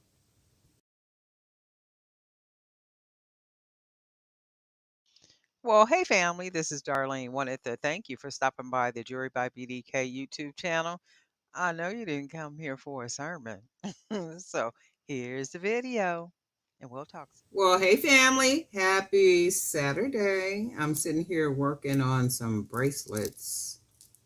And of course, making them to put on the websites and also to take pictures for the websites where I sell the pictures at. So I've already created 3 of the bracelets, and I did that so that the video is not a really long video. As you know, it takes a while to string these all these beads, and these are the 8mm beads that I'm using. Also, if you look at it very closely, you will see that the beads, I made some custom charms using some of the beads that I got yesterday from that To Me haul. So these are a couple of the beads. And then, let's see, one right here. And then also this is the little yellow one. Not yellow, I'm sorry, but the orange crackle. And then you can see the white beads here that I've used already, those little spacers. I call them rondelle spacers, but that's not what they call them on Temu. They call them something else, just crystal spacers or something. And then I use the square beads. So you can see a lot of the beads that I've used. And then I've also incorporated a couple of these really pretty round beads with the gold on them that I already had. and then one of the evil eye beads as a focal point, and then one of those big beads right here. What's the focal point here? I think this one is just the last bead. So I'm going to make a fourth bracelet to go with these three, and that's going to be a set. So that's what we're going to do real quick. And I thought I cut some cord already, but I guess I didn't, right? Oh well. And I'm using 1mm cord, and I'm using the 1mm cord because these are small beads, so I don't need the 1.5mm. And I'm going to use one of the agate stone beads for the focal. It is storming here. What's going on in y'all neighborhood? We just got a flood watch alert maybe about 30 minutes ago. And right before the alert came through, I was going to run off to the store and pick up some stuff. I wanted to get some cottage cheese with peaches and some other little fruits and veggies and stuff. That's pretty already together. But before I could make it up out of the house, the alert came through. And I'm like, oh, my Lord, I should have got this stuff yesterday when it was a beautiful day outside. But I was a little drained, from that situation. So I was like, I already like the way that looks together. And then we are going to use the white beads.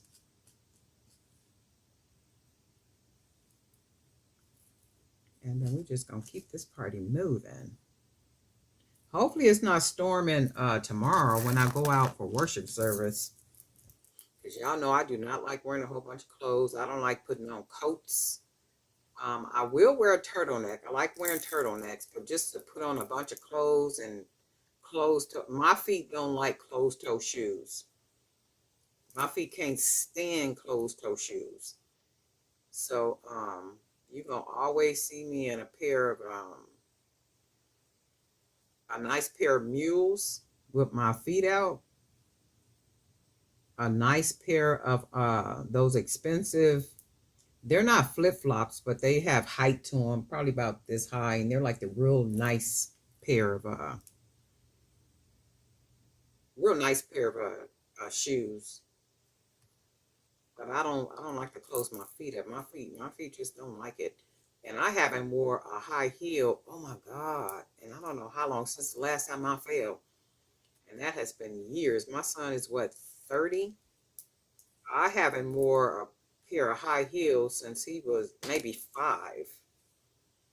It's something about hitting the ground in a pair of high heels that you just don't never forget. You can fall in some flats too, but something about them high heels will twist that ankle, baby, and before you know it, you done hit the ground faster than you can breathe. That's pretty right there.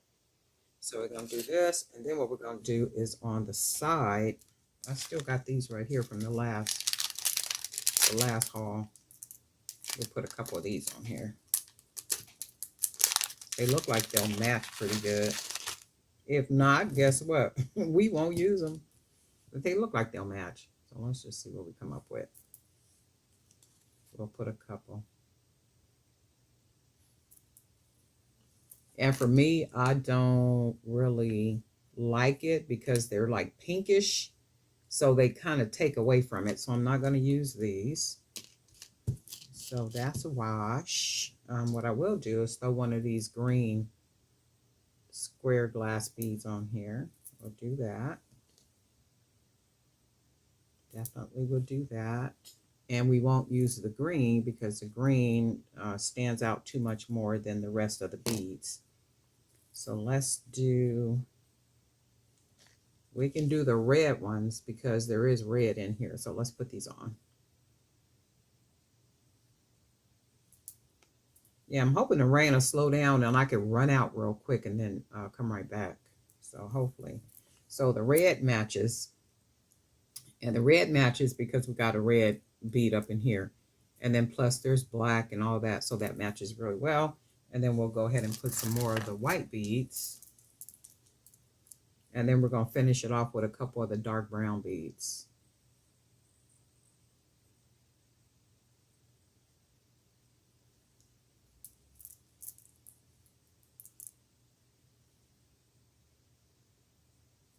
At the funeral yesterday, it was a lot of younger people because it was a grandmother. She was a Miss Florence was one of the church members at 69th Street Church of Christ, and so she has a lot of grandkids, a lot of great grandkids. There's kids, and it was a full church yesterday, right?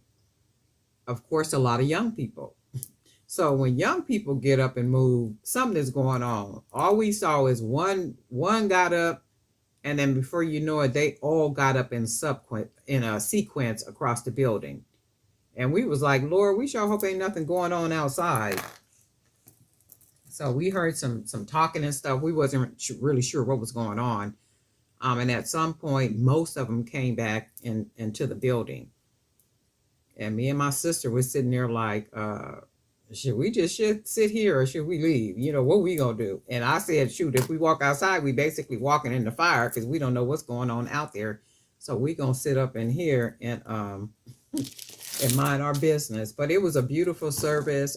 They had a lot of beautiful things to say about Sister Florence, and it was really nice. It turned out to be a really nice service for her, and that's all that really mattered. So it did turn out really nice. I'm glad I went. But young people is something else. My Lord. And all our families, young people is something else. All right, so what I'm going to do now, I'm going to go ahead and finish it off because I like the way everything blends in together. And I'm going to finish it off with some of these brown beads.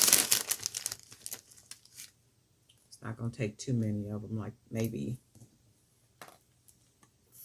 3 or 4 on each side.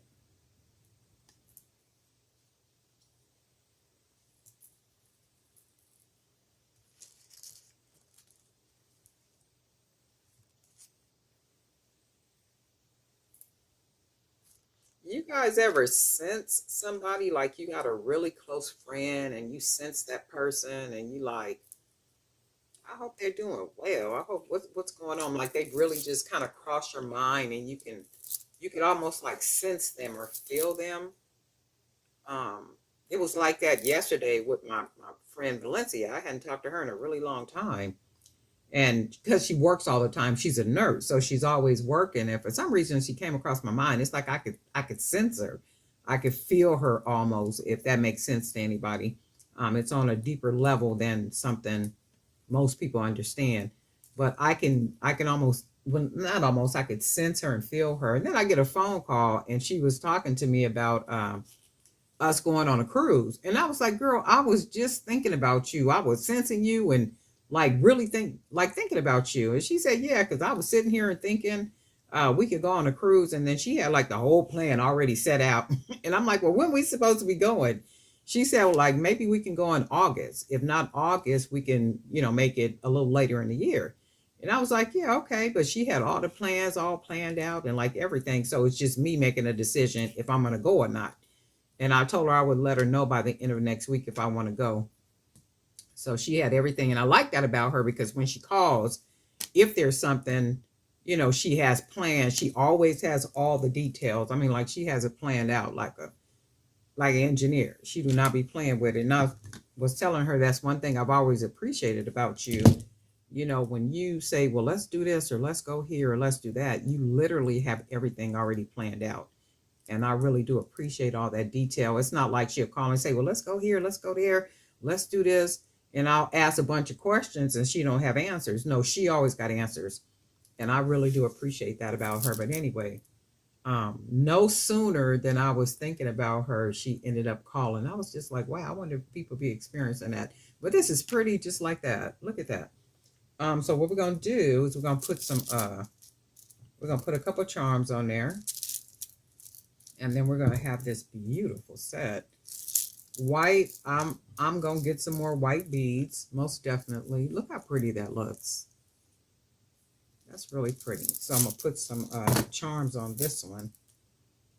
I really like the way this one came out. This is really pretty. And you see how the red beads match really well with it. And then the brown matches too. So a beautiful bracelet. And we are going to put some charms on here. I did have to make some more jump rings. So, oh, and then I also made, I think I dropped one. I also made custom charms using some of the beads that I got. So we did really good with these, and then we're going to decide which one we're going to put on here. Actually, we're going to put a couple. We can go with the crystal beads, and then we're going to put two on here, and then we'll go ahead and throw one of these agate ones. We'll put this on here, and what I didn't do, hold on a second. Okay, so we're going to put these two, oh, I'm all out the camera. We're going to put these two, and I'm going to go ahead and put them more to the side over here, because this is a set.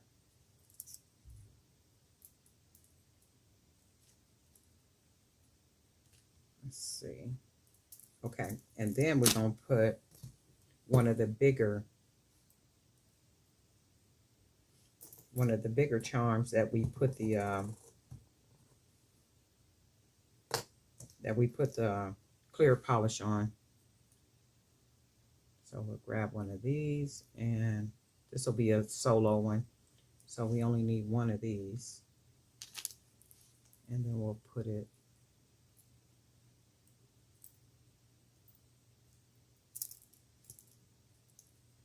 just the one. So then we got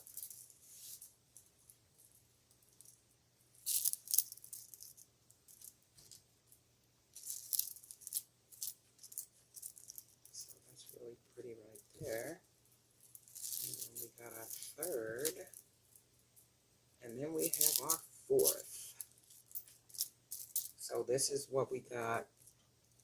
That's gorgeous. I really like it. That's really pretty. There is something about these white beads. And remember when I made that first bracelet that had that big white stone? That just really got me turned on to the white beads. I really like the way these white beads look. I'm going to have to order just a whole bunch of them at one time so I can make.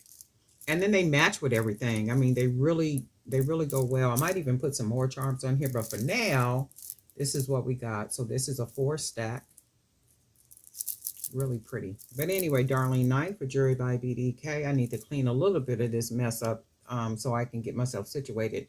And see, that's the thing when you start buying more beads or getting more packages in, the beads that you were working with, they tend to get pushed to the back. So then you end up with a bunch of beads that you don't even know that you have. And then I was thinking to get those little, like little storage bins where you can kind of see what's in there and then be able to pull and do that kind of stuff. I seen that on somebody's picture or something. And I was thinking, I said, well, maybe I should do that.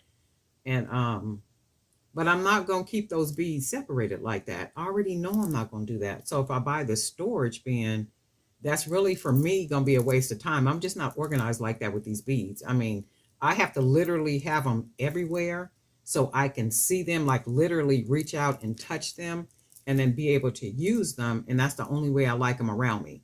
So if I store them and put them in containers and do all that kind of stuff and not, that ain't gonna work. So I don't already thought about that. But anyway, I'm gonna just keep on doing this crazy way that I do this and then make it work.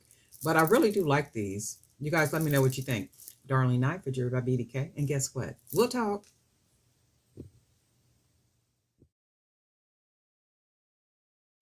Well, hey family, this is Darlene. Wanted to thank you for stopping by the Jewelry by BDK YouTube channel. I know you didn't come here for a sermon. So here's the video, and we'll talk Well, soon. hey family, happy Sunday. This is Darlene stopping by real quick. I felt like making some bracelets. I've been up since early this morning, about 5:30 or so. I'm just now sitting down though to make something. And I'm thinking I'm gonna go ahead and make a bracelet. And for some reason, the bracelets The bracelets, especially the images, they download more than any of the images that I have on the different platforms. So I am going to make a bracelet this morning. I'm gonna try to make a couple of them before I before Saturday last week. I told myself I was going to kind of purge and clean my little area. That didn't happen. I ran up out of here and went to that wedding, and they started late. It was scheduled for 12 o'clock.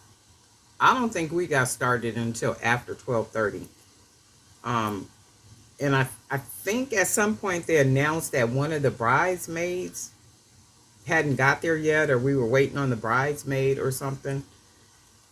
And I had told the people that I was there with, I said, see, you know not to invite her for nothing else, because if it was my wedding, we would have started right at 12 o'clock. Ain't no waiting on nobody. You just not in it. That's all there is. There ain't no more to it. We one less bridesmaid. Ain't nobody doing all that. Had these people up in here. Some of the people that got there a little bit after 11. So the church building was open. You know, people were able to go in. And the people that got there early, they were saying, well, because I didn't think I was going to be able to find parking. So they had got there like really early after 11. So they had been sitting there a long time already. And I was just like, well, you know, that happens. I've never been to a wedding where it was late. Usually they pretty much start on time and, you know, get you in, get you out, get married, do what they're going to do. And we off to our next event for the day. But it was one of my brothers in Christ. So I'm happy for him. Really happy for him. So that's good stuff. So it did turn out being a really nice event. I'm going to use one of these glass beads with some of these stone beads. And I'm going to just go ahead and mix them up. And I am going to be using a couple of these evil eye beads while I'm just running off at the mouth. That's what I'm going to do. And then I'm going to close them off with some of the wood beads. That's what I was thinking anyway. And we'll see what it looks like. If it don't look good, guess what? We'll switch it up. And that's all there is. There ain't no more. Just try to make some quick pieces so I can get some pictures done for today. And then move on to my next project.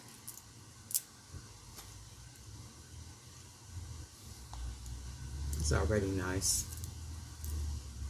And then I'm going to use a couple of the blue beads.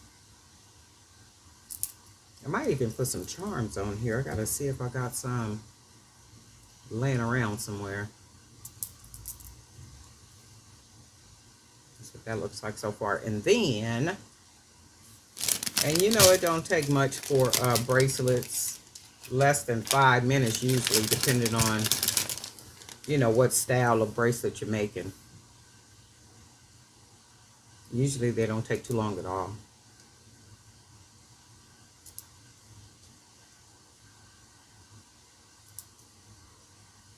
And it's been storming here. I know it must have been, I didn't look at the clock. I know I heard it though, where the rain was coming down so hard here in San Diego that it was against the window, like it was rocks being thrown at the window. And you trust and believe, I slept all the way through it. Okay, I heard it in my sleep, but I wasn't I wasn't waking up to it. I was like, okay, well, I hope this is the heaviest, and I could I don't have to be struggling with coats and umbrellas and boots and stuff tomorrow, meaning today. So hopefully by the time I leave out to go to service, it's clear enough to where I don't have to be doing all that. I don't know how people live in that cold weather. I got a cousin that lives in New York, and he was showing a video yesterday of the snow and stuff, and I was like, I don't know how you guys live in that. I couldn't do it. There is no way I would be able to do that. This is pretty already. Look at that. I think I'm going to make some other bracelets to match with it and make it a stack set. I'm going to put one more bead on here, though. Yeah, and I was saying to him, I don't know how you guys live in that. I know he's been there in New York, maybe 20 years already.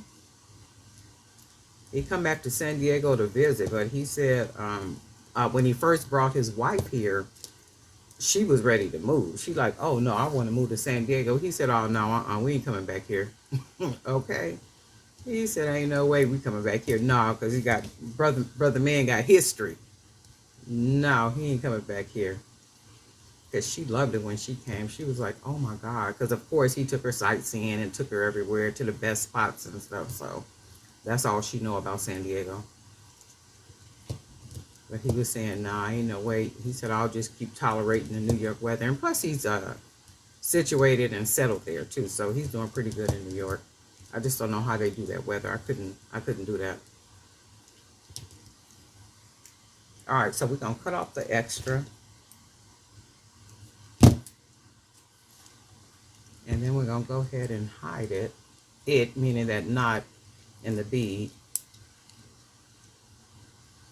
and then we got a nice little bracelet that can be matched with some good stuff. You know what I'm getting ready to do? I'm gonna go ahead and make another one to match with this one. What we're gonna do though is we're gonna take. All right, so what we're gonna do? We're gonna go ahead and make another bracelet to match with it real quick. And we're going to make one of the eagle eyes the focal. I don't know what I'm going to put around it, but let's see. We'll go with the eagle eye. Maybe. Let's try a couple of these. There's so many beads around here. I don't know which ones to pick, which ones to choose. I'm just like, man. So this is what we're going to do, though. We're going to make this the second one. And then we may even just make a third one. So all I'm going to do with this, though, is I'm going to use this, and I'm going to just finish it off with these beads, these wood beads. Because we don't need a whole lot to take away from that big bead.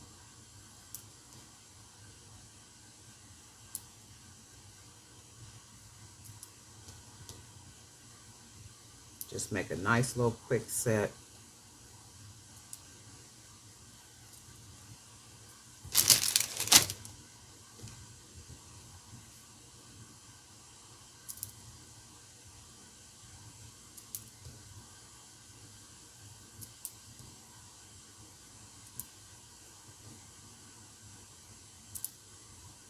Oh, and then I was going to say thank you too to everybody who downloaded the any one of the ebooks, because some of you downloaded like every single one of the ebooks that's on my website, and I think I have like 3 that has to do with business. I am working on some other ebooks that are really good ebooks for business and social media, how to navigate social media and like all that good stuff. So, and they're not very expensive at all. I think $4.99. The most expensive one is that the workbook manual. That one is like 58 pages, and I think that one is like $9.99. But the others are like $3.99, $4.99, things like that. I don't think they should be very expensive. I know there's a lot of work that went into them. However, I don't think they should be extremely expensive, because you're literally downloading them and using your ink and your paper. So it shouldn't, cost your arm and a leg for something you basically absorbing the expense for. Oh, that's cute. Look, just like that. And we're gonna put one more bead on here. But thank you for your purchases and all that good stuff. I'm gonna put one more on this side. And then we're gonna go ahead and tie it.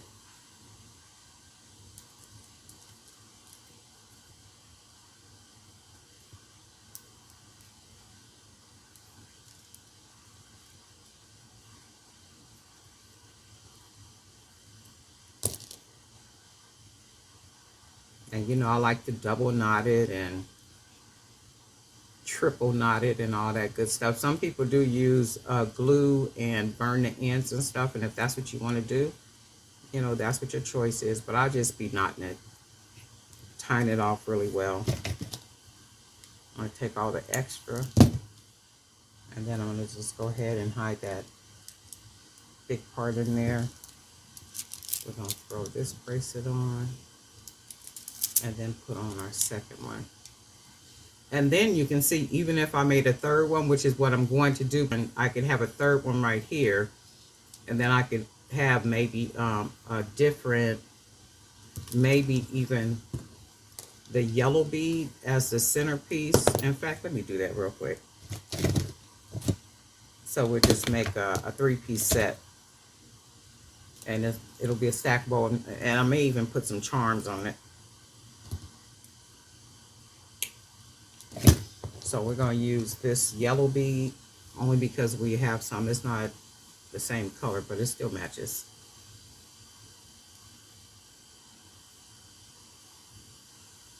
And then we'll go ahead and use the yellow bead, and we'll do 2 of the blue glass beads with the gold. Then now we got a nice 3-piece set.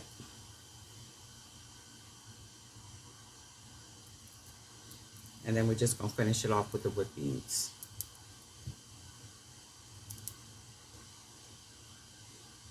These are wood beads be coming in handy.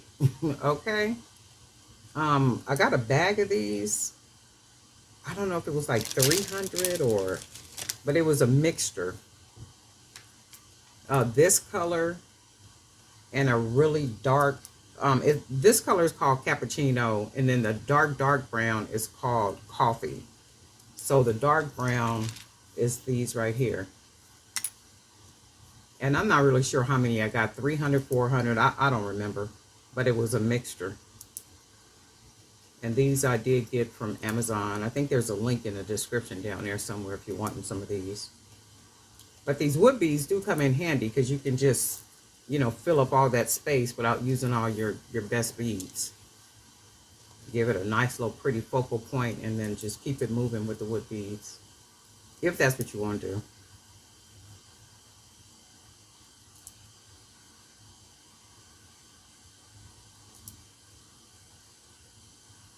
That's really nice.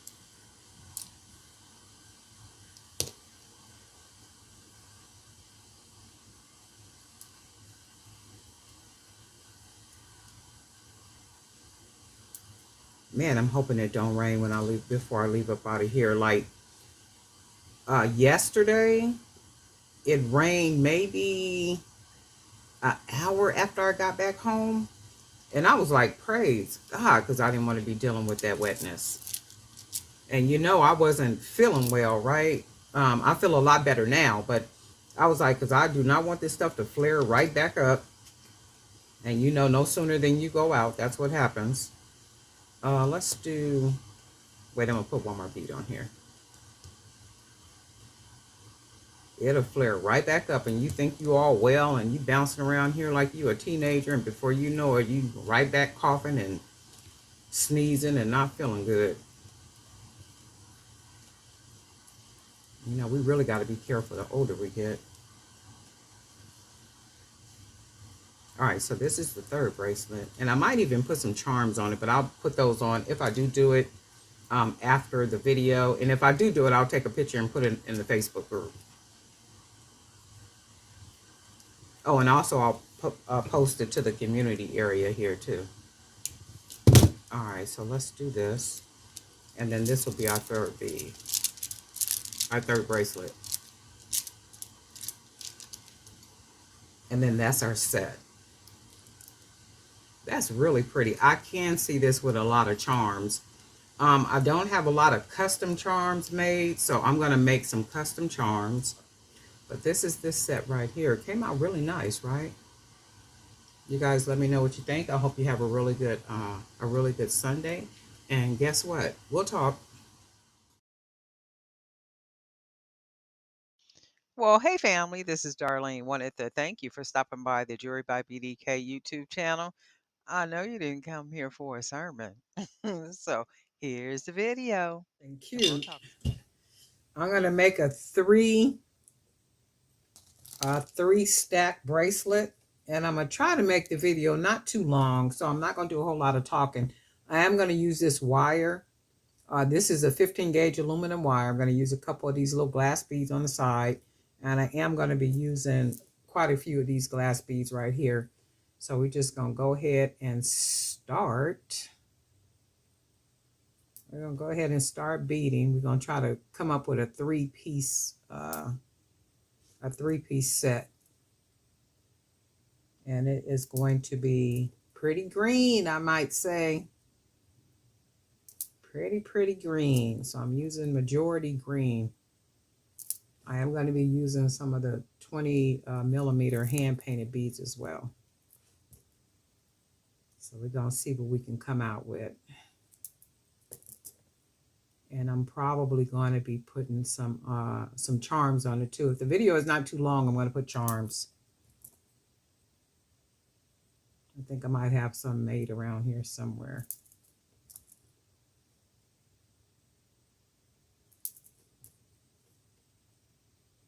So this is what we're going to do. And I think what I'm going to do, that's already pretty. Look at that. I think, let's put some more glass. I'm thinking I'm going to use some of the wood beads too. But I'm going to, because I have quite a few of these beads, so let's just use a couple more.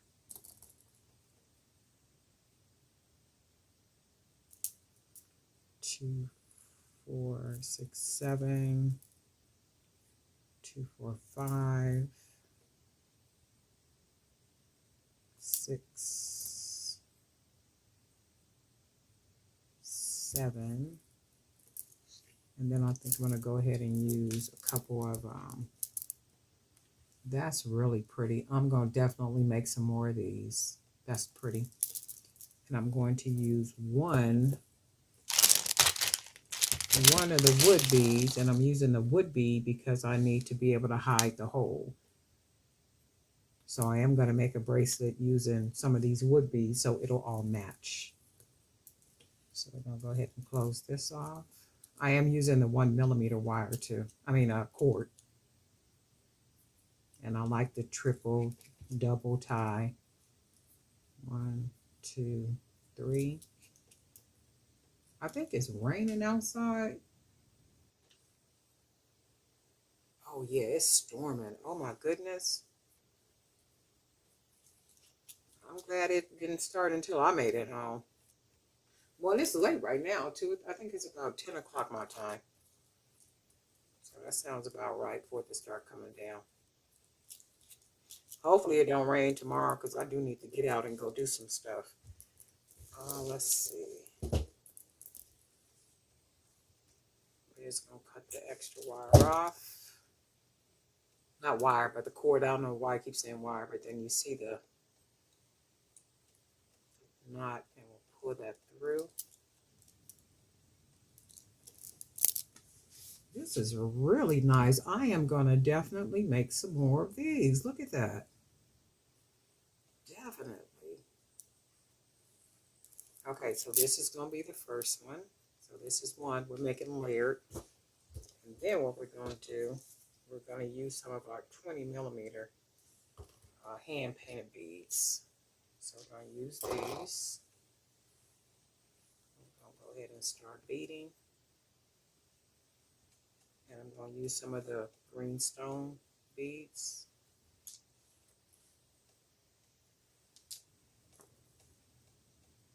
Making us a 3-piece.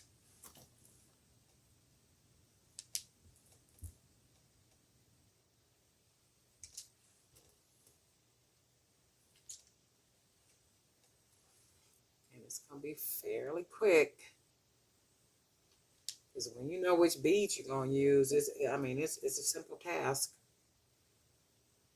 Because I was like, let me figure out which beads I'm going to use before I even start this video. Because I'll be digging all around and trying to figure stuff out while I got the video going. It's like, let me figure out what I'm going to use. And then that way it makes the video even faster. And I'm not sitting here trying to figure out what I'm going to piece together. Oh, these are all hand painted. I paint all these beads myself. These are the 20 millimeter unfinished wood beads. When I first buy them, they're unfinished, and I just hand paint them.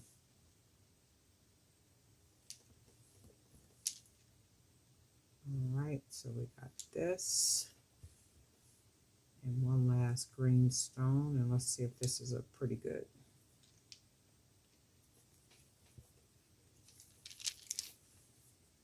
Yep, it's pretty good size. I'm going to go ahead and tie it down. So 1, 2. I can tie as many as I want because the hole on the bead is pretty big, as you can see.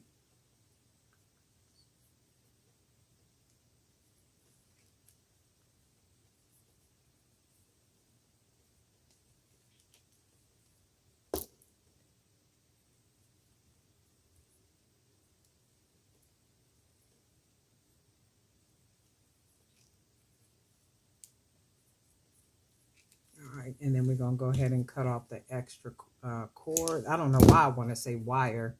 So we'll pull it there, and we got this. So we'll do that one. Ooh, if you don't stop playing with that. Okay. How pretty is that, right? So then what we're going to do is I'm going to use, I think, this bead, because I did pick this bead out. So let's see. I did pick it out, and I think I was going to surround it with some of the wood beads.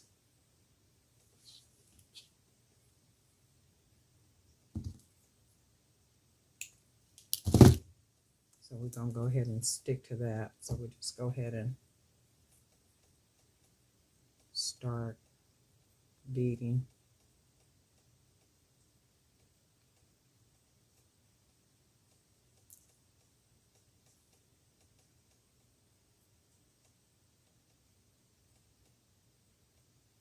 Man, that rain was coming down hard.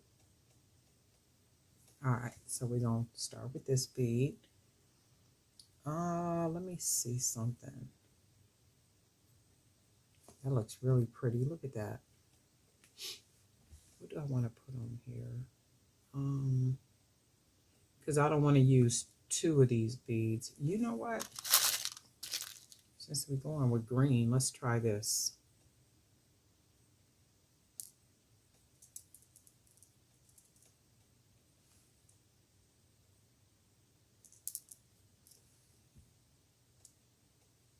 It looks like that'll match. And then what we'll do is we'll put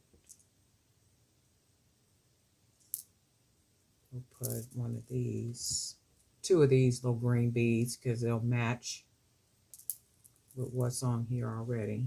And then what we'll do is we will finish this bracelet off with the wood beads.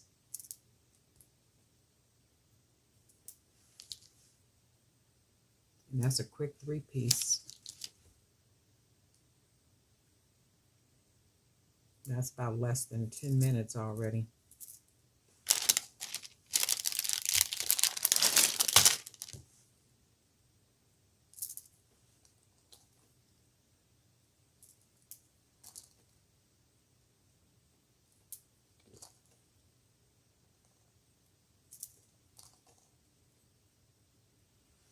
And I'm like, am I even in the frame?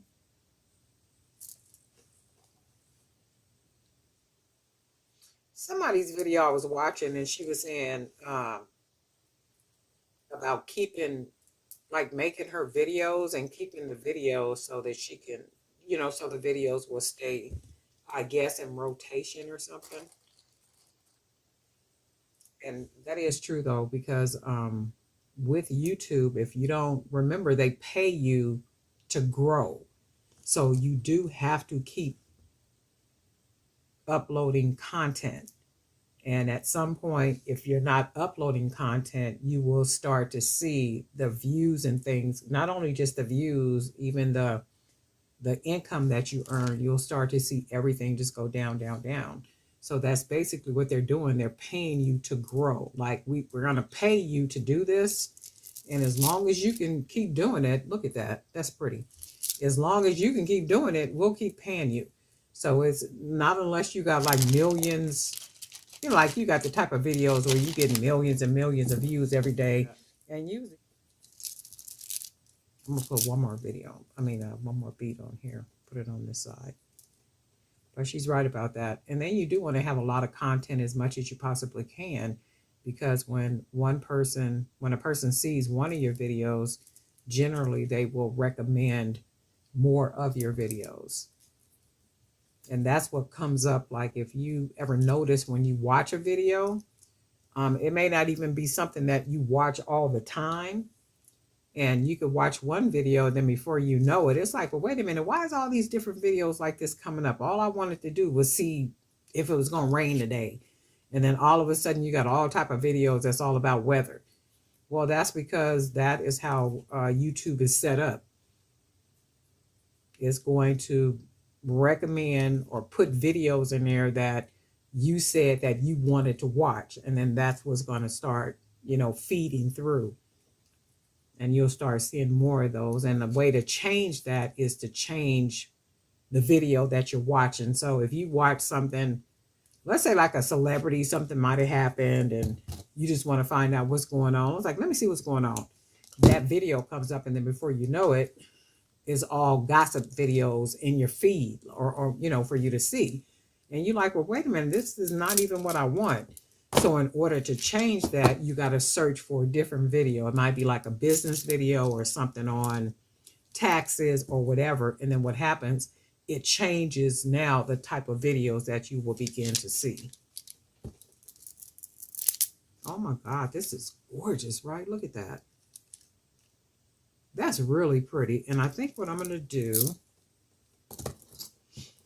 let's put a couple of charms on something. Let's do I got some charms? Yeah, I got some right here. I got some stuff in here. Look at here. Let's see what we got. See if we got something in here that'll match real good. Oh, shoot. And then I need some jump rings. I got to make some more jump rings.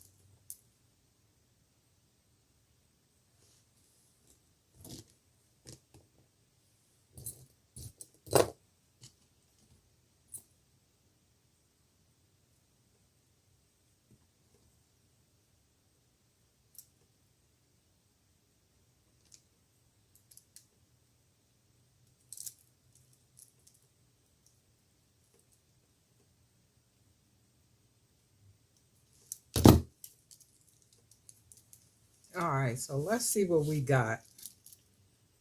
I'm going to put this bracelet on first. Got some more charms. We're going to go with this one. This is a pretty big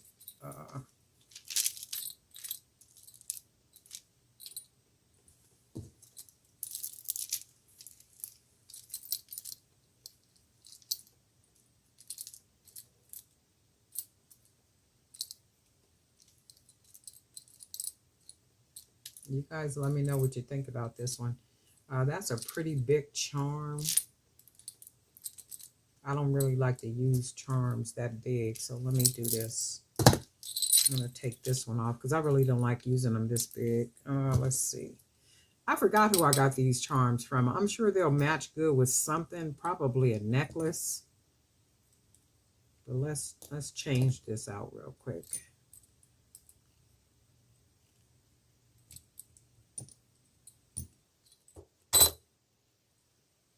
We're going to go ahead and throw some on here, some different ones.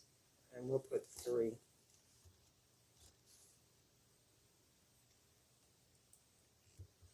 Go ahead and close it.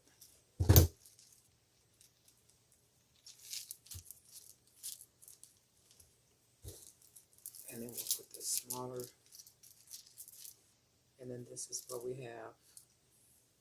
This is really pretty. I really like this one. I am going to definitely do more of these. So this is what we got, the little 3-piece stack. Good stuff. You guys let me know what you think. During night with Jewelry by BDK, and we'll talk.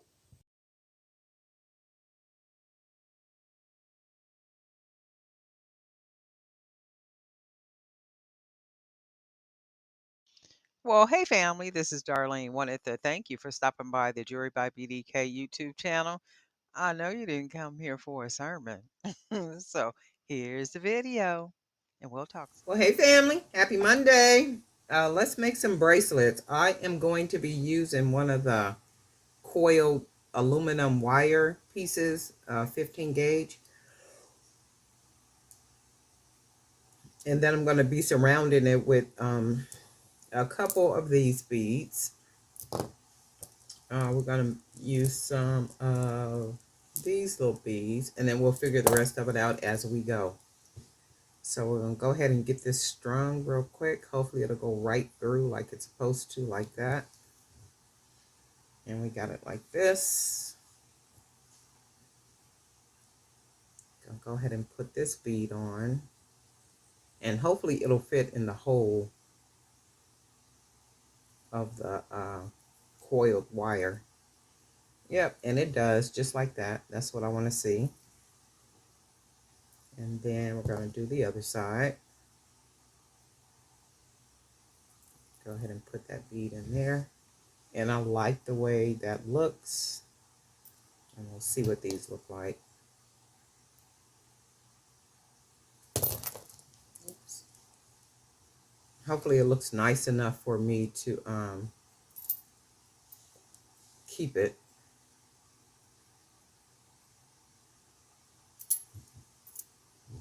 And then that's what it looks like so far. And then we're going to put another spacer, only because I like the way they look so far. And then we'll go ahead and double this up.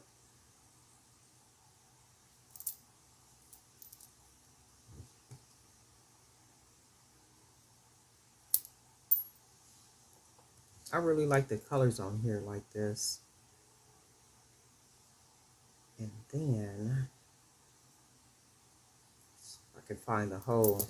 Sometimes the hole be so small or it blends in so good with the pattern on the bead, you can't even see it. So I like the way that looks. And then what I'm going to do, let me see. Do I want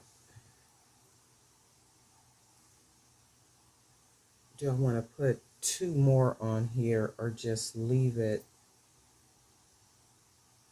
Let's leave it like this, and then we're going to start with some of the wood beads.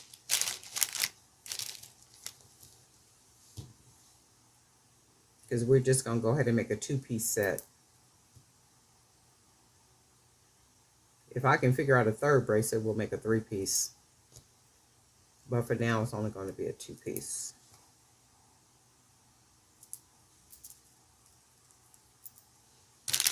I had to go out today and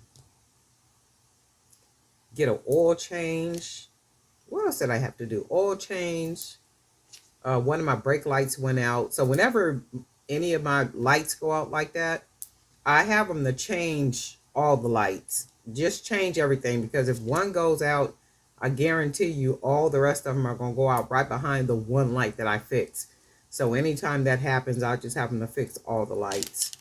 So had the mechanic to just do everything. What else did I have to do? Oh, and put air in my right rear tire. And because I work at home, I don't drive my car as much as I did when I worked in the office. So like little things that start to happen to the car if you don't drive it. So I drive it when I need to. But he was telling me today, you need to drive it, this one particular car, even more. And I was like, oh, shoot, okay. So I got to switch up and drive that one a little bit more than what I'm doing. This is really pretty like this. But anyway, I had to run out and go get all that stuff done. And then do some other errands. And then came back home. But I needed to get that done. And with the one car that I'm talking about, what will happen is, if, let's say the car needs antifreeze in it, so the light comes on, like you guys know with cars, the light will come on and it say antifreeze low or something like that. And then at another point, I'll drive and I'm like, okay, well, I'll get some, but it'll be like at the minimum antifreeze. And I'm like, okay, well, I'm gonna go get some. To myself, I'm saying this. And then at another point, it'll come on and the car will say need antifreeze. So you got like maybe 2 times for it to say that, and the car won't start anymore. It won't let it start up at all until you put the antifreeze in it. And I was like, oh my God, and I learned that the hard way. And I'm pretty good about keeping up with my oils and, you know, my fluids and stuff in the car. But that one particular time, I don't know what I was doing. I think I might have been working in the office and you know, time flies by, you get off, and it is what it is. So I learned that. It's like, don't be doing that, because if you don't put that antifreeze, and what the car does too, though, if at some point, you know, like your car tell you, hey, need oil change, at some point, if you don't go get the oil change, the car won't start either. And then that's just a protective measure that they put on the car to preserve the engine. So, you know, of course, you need antifreeze to keep the engine cool, and then you need oil to keep the engine, you know, kind of going. So I was like, oh, well, that's really cool. They put that on there. But anyway, this is what this looks like. So we're going to do this one. This is going to be the first one, first bracelet. And then we're going to use this bead right here. I don't know what I'm going to surround this one with. We're going to find something up in here. So let's see. I might be able to make 3 because I don't want the video to be too long. But let's see. Maybe we can get 3. So we're going to start.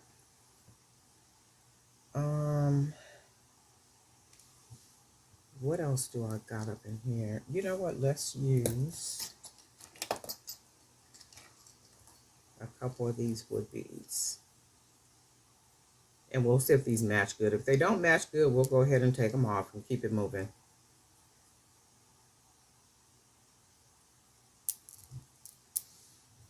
Yep, so far. And then what I'm going to do, I'm going to put a couple of these white, I guess they're like crackle beads, glass beads, that I can't never find the hole for. Do that. Do this side. This is really pretty like this. I'm not sure if I'm going to leave the jump rings on, but let's see what we got. I'm going to go ahead and tie it. And these I'm also going to be taking pictures for the websites where I sell the pictures on. Those different websites. So everything that you see me make, not only am I selling it, I am also selling the pictures on different websites where you can sell pictures. And we are going to go ahead and cut that. We got our little knot. We're going to tuck that. And then this is what this looks like so far. That's a pretty bracelet.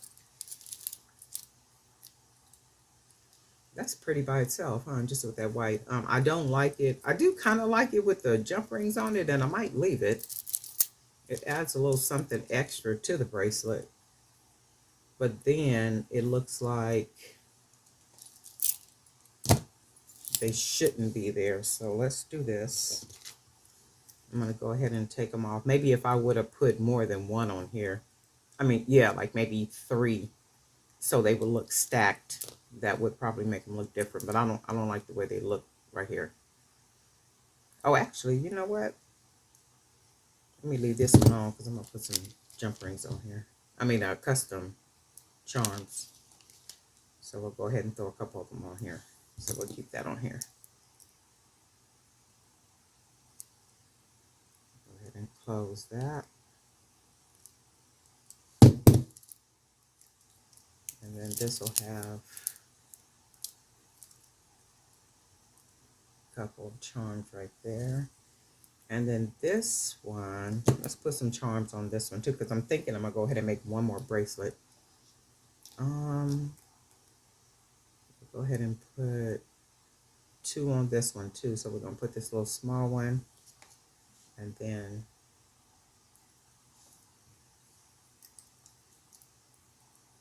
the gold one, and put these charms here. And slide this one on.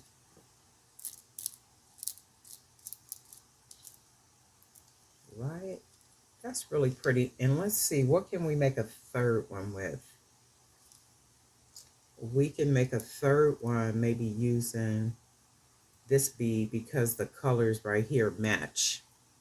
And let's do that. Let's grab us a piece of cord. Yeah, piece of cord.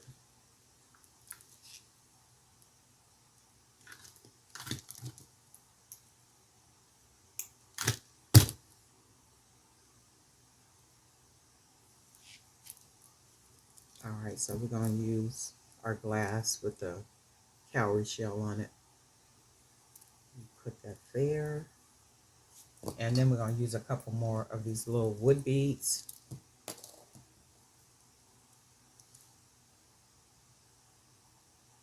See what it looks like. Hopefully it'll match.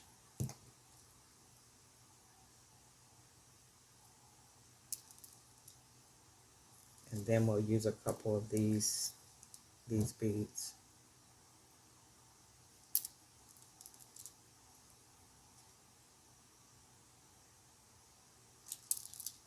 See what that looks like so far. And it looks like it'll match so far. So we'll do this, and then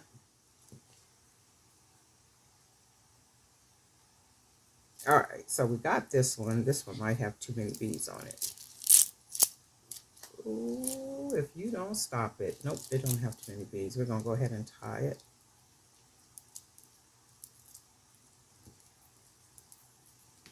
And we'll hang some charms on this one as well. All right, 2. And I just tie a lot of knots. Some people like to burn the ends or put glue on the ends. And if that's what you want to do, that's what you want to do. You don't have to do what it is that I'm doing. A lot of people use the glue or burn it for extra security. You know, and it's whatever you choose to do. Don't pick up my bad habits. And we'll cut that off. And then we got our knot. And we'll pull that through the bead. And then this is what we have. So we literally just made another 3-piece set that I think matches really well. So what I'm going to do is we are going to add some charms on this one. Maybe 2. Let's see.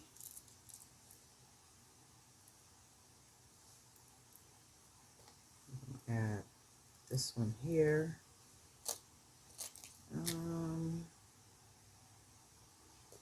Oh, you know what? With this one, I'm going to show you something. So what happened, these were earrings. So the top part right here, these were earrings. And what I did is I cut the bottom off because I wanted the beads for something else. So with this, I can use this as a charm. So all I'm going to do is I'm going to go ahead and close this wire right here, if I can grab it.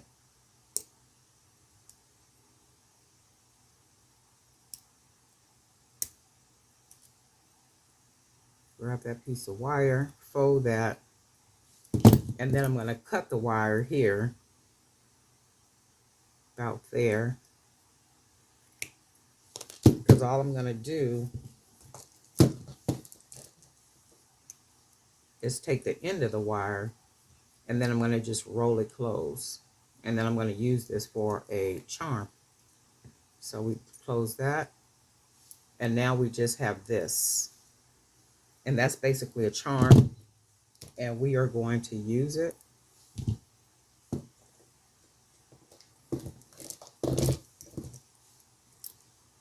And for this one, let me see if I got another. Let's put 3 on this one. Let's use this one too. I'm going to take this off.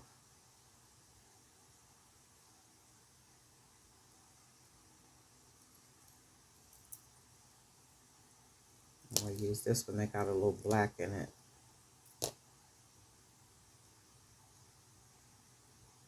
So we'll put 3 on this one.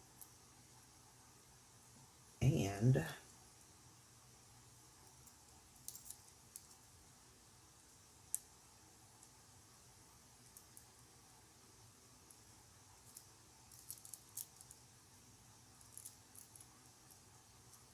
go ahead and close this down.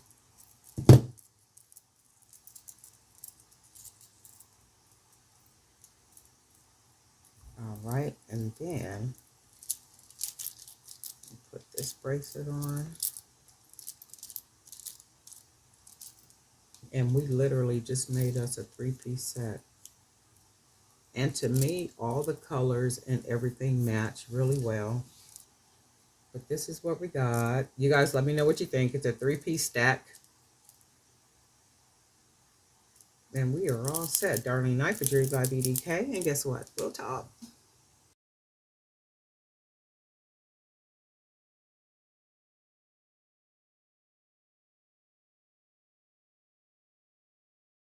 Well, hey family, this is Darlene. Wanted to thank you for stopping by the Jewelry by BDK YouTube channel. I know you didn't come here for a sermon. So here's the video, and we'll talk soon. Well, hey family. Happy Tuesday. Hope everybody is having a really, really good day so far. I am going to start making some bracelets. I haven't done anything today as far as jewelry making. I've been working on some other projects, so I am going to work on some bracelets. I'm making the bracelets so I can put on a couple of other websites. In addition to that, I'm making product too, so I could take pictures, take really good pictures, and I do have the pictures of my products on a couple of different websites. So if you take, that's one reason why you hear me generally saying, especially in the Facebook group, to take really good pictures, really good clear pictures, because you can sell those pictures. There are marketing agencies, there's firms, there's businesses, there's small companies, there's entrepreneurs. There's a little bit of everybody always looking for really nice pictures, and even vloggers are always looking for really nice pictures that they can incorporate in their videos or in their articles. And there are certain websites that they go to purchase those images, right? There's a couple that where the images are free and people will donate, for using your images, but there's also platforms that will pay you every time your images are downloaded. So that's another reason. Well, I'm making product too. So once I make the product, I am going to take really nice pictures, all different ways, all different shapes. The thing with the platforms, when you take a picture, it's not like it's a slideshow of pictures. So each picture has to be uploaded individually. So what will happen is, let's say you go in, you are a blogger and you're looking for boho jewelry or luxury jewelry or elegant, simple jewelry or, something pearls or something like such. And you go in, you say, oh, this is a beautiful picture of this pearl necklace. And the owner of those images may have uploaded that picture 4 different ways, meaning in 4 different positions. It might be laid out on a table. It might be on a leaf. It might, however they take the pictures, it'll be maybe 4 different pictures. So you would have to download each picture separately. They don't have it like it's a slideshow. Okay. So I'm doing that, making product all day today so that I could do that too. Put the product on the different websites in addition to take pictures so I can upload the pictures to all these different websites where I have my images at. So there's a lot of things that you can do, with your collections. And it's like, think outside of what's normal. Think outside of what has not been done, because there's a lot of opportunity for us who make handmade jewelry. I mean, there's a lot. You just got to look past what you don't think is a possibility, because it is a possibility. Just about everything that we do, with whatever it is that we do, you can, yield some type of income from it, one way or another. But anyway, enough talking. I am going to be using some hand painted beads.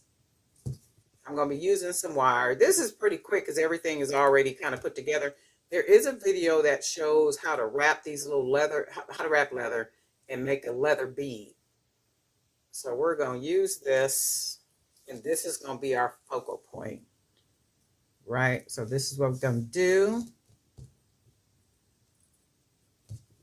Go ahead and bead this. And this is really quick, because once you got everything like it should be, It's nothing to, I think I put this on backwards. Let me redo it.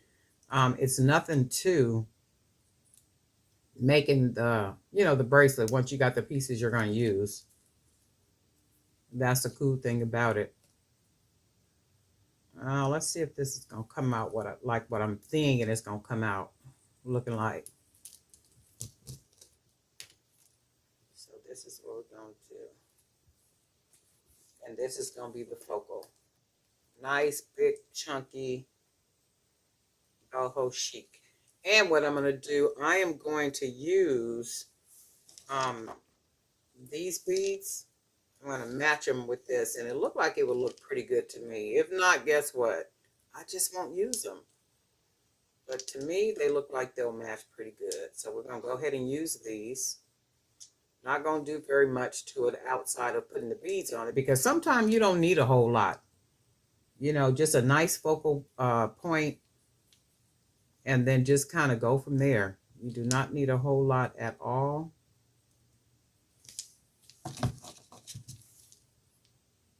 Just going to go ahead, and I am using the 1.5 millimeter cord. And anytime I'm using like the bigger beads, or, like there's a lot going on, like with that focal point, I use a 1.5 millimeter stretch cord, only because it's thicker, more sturdy. So let me see, 2, 4, 5, 2, 4. Let me see something. And see, you can't be scared to wear pieces like this. I have he passed away. His name was Earl Ford. That was when I say that was my buddy, that was my pal. That was my buddy, my pal from childhood. And if you ever wanted to see a man dress and not afraid to dress, that was my friend Earl. Earl would have wore every piece that you see me made. He was alternative lifestyle, in the sense that he was a gay man. He was a gay man, but he wasn't flamboyant. He dressed like a man. He had a feminine touch to him, but he dressed like a man. I mean, like very masculine, but he would wear pieces like this. I mean, he would wear some of the most beautiful jewelry you ever did see in your life, right? But he would wear, I thought about him this morning. I was like, man, he would wear every piece that I made. Like anything that I make that you see me make, as far as bracelets, Earl would put that on. I don't care how feminine it looked. He would put it on, and by the time he finished matching his clothes, you couldn't tell if it was for a man or a woman. That's just how good he was as far as dressing. I remember younger, of course, he wore like the jeans, tennis shoes, like how everybody else wore. And then when he went off to college, he came back, he was wearing leather pants and silk shirts and like all kind of stuff. And he loved jewelry. I mean, like love jewelry.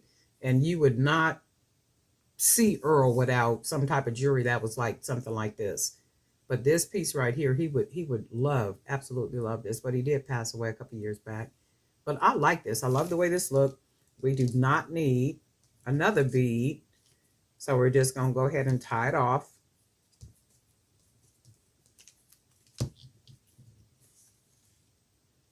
And pull that cord nice and tight. I'm going to double it a couple of times. And then I'm going to do a single. It's already look good. All these beads look good together. Look at that. Just amazing. Do I got a video? I think I got a video showing this. I'll link that video because I think I got one. Because I think somebody had asked me how to make them, and I went ahead and just made a video. All right, so we're going to go ahead and cut this extra. We tied it. Going to go ahead and pull it through because it's a nice big hole on these beads. So this is what we got. The focal. So it needs no charms or anything. I mean, it's perfect just like this. And sometimes you can put too much, and sometimes a little is just enough.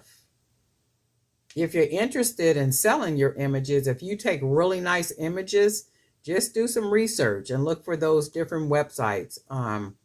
Because there are so many, I couldn't even tell you which ones, which ones to do. You would like literally have to do the research.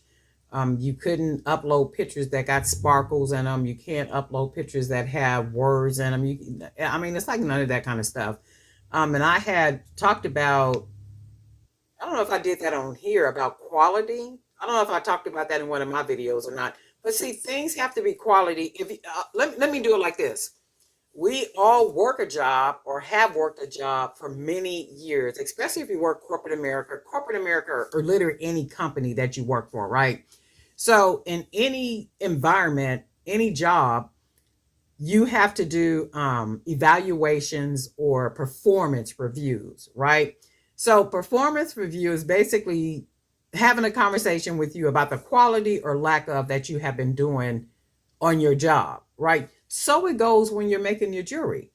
If you're not producing quality, you may as well not even do it, because there are so many things that you can do with what it is that you're making. So if you're producing quality, guess what? I sell on Poshmark, and because I sell on Poshmark, you can go through Facebook, and Poshmark uses my product for their ads on Facebook, right? But that's only because you have to produce quality. If you don't produce quality, there's that lessens the opportunities for you to do a whole lot more with what it is that you're doing. And the objective is to do what it is that you do it in the highest quality that you can do it, so that you can keep elevating to different levels with what it is that you make. Because there are opportunities, and there's like a lot of opportunities and things I don't even talk about on video that I do for Jewelry by BDK. And I only do that because, I mean, everything, I can't tell y'all everything. I tell you enough, I do believe, in order to maybe inspire you and encourage you to keep doing what it is that you're doing. And in all truth, there is a lot that you can do with what it is that you do if you're producing quality. You got to produce quality, and think about it in, like I said, like on your job. If you ain't getting promoted and you ain't getting employee of the month, or all the review, what is that you get? Review raises and all that type of stuff. That is a pure reflection of work. That is a pure reflection of the work that you are doing or not doing, right? And if you're getting rewards and little certificates and employee of the month and all this other kind of stuff, that's a reflection of how well you're doing on your job. That's all that is. Think about it and transfer that over into what it is that you're doing with your jewelry. It's like, okay, yeah, I want to do the best that I could do with what I'm doing with my jewelry business, because I want to take it to different levels, different heights. And my whole thing, if you watch what I'm doing, and I share enough information for people to hopefully understand the steps that you can take to keep moving up and up and up with your jewelry. But it has to be quality. If it's not quality, nobody is going to accept it. But anyway, do the research, and to those the different websites where you can sell the images once you take the pictures of your product, right? They're really good pictures. There's nothing in the background. You can't have kids, people, family members, and cookouts in the pictures. They're not, they won't accept that type of stuff. They have to be professional pictures. And if you're not familiar with how to take professional pictures, watch some YouTube videos on photography. You don't have to do what they're doing, but just look at different pictures, or just walk through magazines, look through the pages of magazines, and look how beautiful and clear those pictures are. And iPhones take really good pictures, from what I understand. I don't have an iPhone. I got that Apple stock, but I ain't got their phone. I don't care nothing about their phone, right? But they take really good pictures from what I understand. And if you could take really good, clear pictures and maybe set up a background, or you could just have the product land on the table or whatever it is, with maybe a leaf or some type of color, or whatever it is that you want to do. But the emphasis should be on the piece, not the background and all of that. I've seen pictures where people got whole backgrounds. Like, I mean, they just got this whole, and it distracts away from the piece that you are presenting. So in any image, the piece that you're highlighting should always be the focus, not everything that's going around it.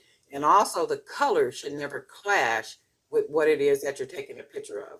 I see a lot of that with a lot of people too, like the colors clash with what it is that you're taking the picture of.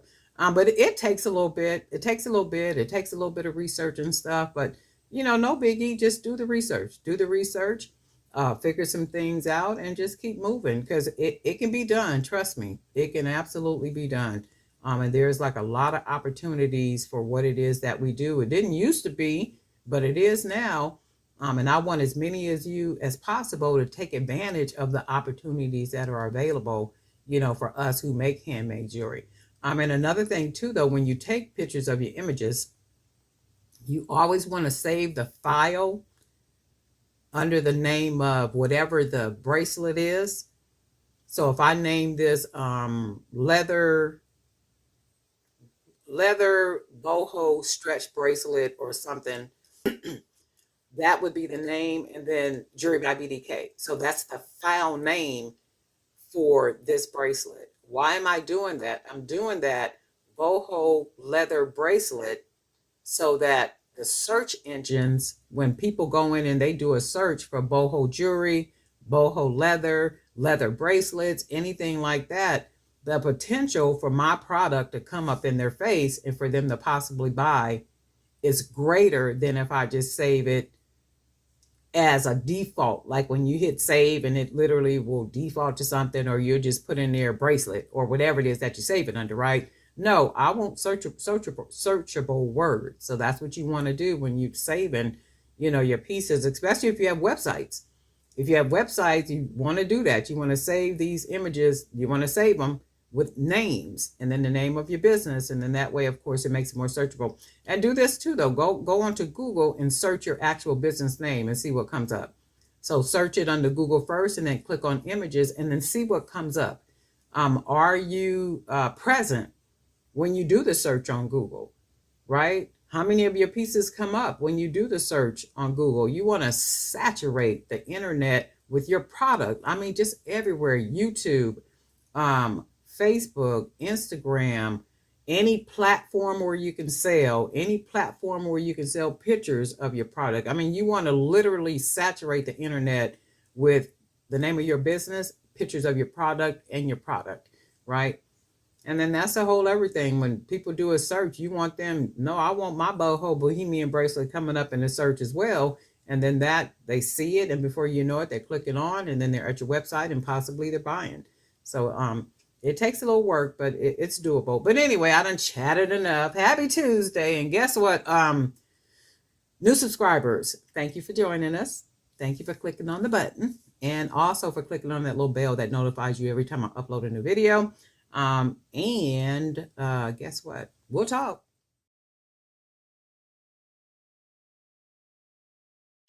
Well, hey family, this is Darlene. Wanted to thank you for stopping by the Jewelry by BDK YouTube channel. I know you didn't come here for a sermon. So here's the video, and we'll talk soon.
Well, hey family, this is Darlene. Wanted to thank you for stopping by the Jewelry by BDK YouTube channel.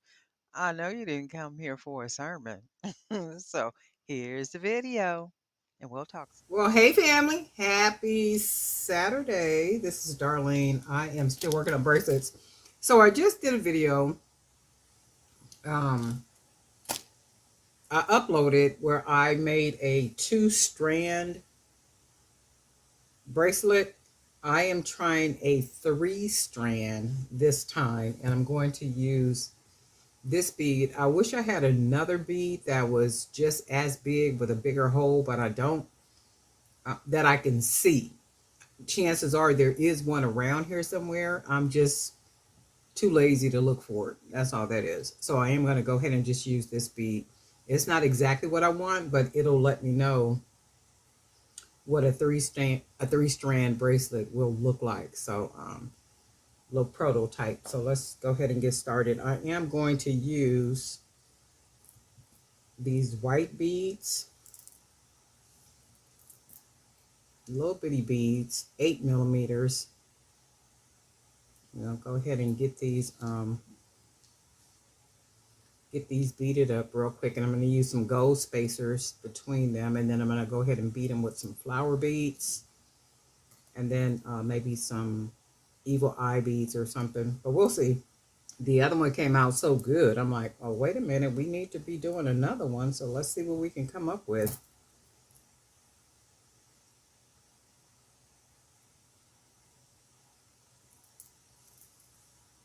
And then we'll use these white beads, and we're going to go ahead and surround these with some color, some of these flower beads.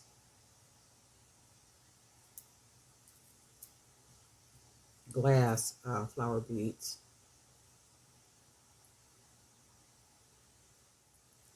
There's a couple of people that are new members, and you were asking me about the free beads. Those beads that you saw on that old video, those are all gone. I think that video is maybe like a month or two old or something. But you can always email me at jewelrybybdk@gmail.com. This is for the members. And we can have a discussion. I do have some 25 millimeter beads that I can send you, and you will have to pay for the shipping. So that's only to take place for that video that's for members. And I talked about the 10 complimentary 25 millimeter beads. A couple of you guys asked me about it. So just go ahead and email me, jewelrybybdk@gmail.com. Give me a day or two to answer you back, and then we can go from there.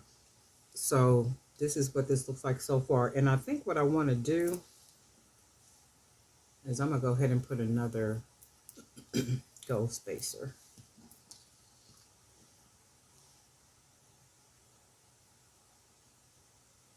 And I also am going to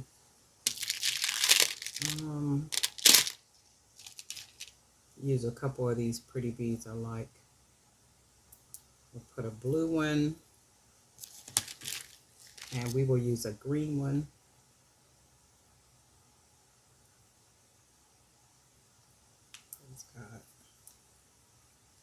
So that's pretty already.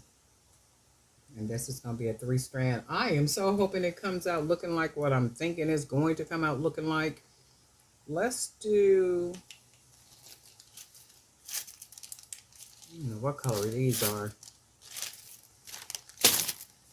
Got all these beads around here I'm not using. Let's try a couple of these.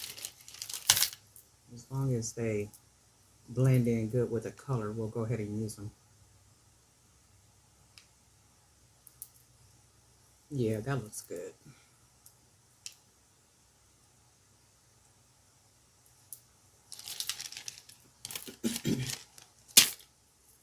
So let's see. There is something about those white beads, right? Look how pretty they look. And then what we're going to do, let me see. We'll put a couple more white beads on here. And then we'll start closing it off with those other beads. So we'll put 2.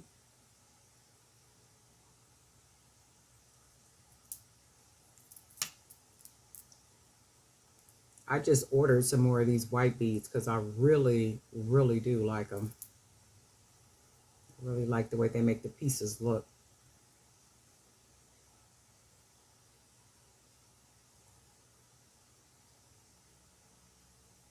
I was watching a documentary while I was sitting here earlier working on a project.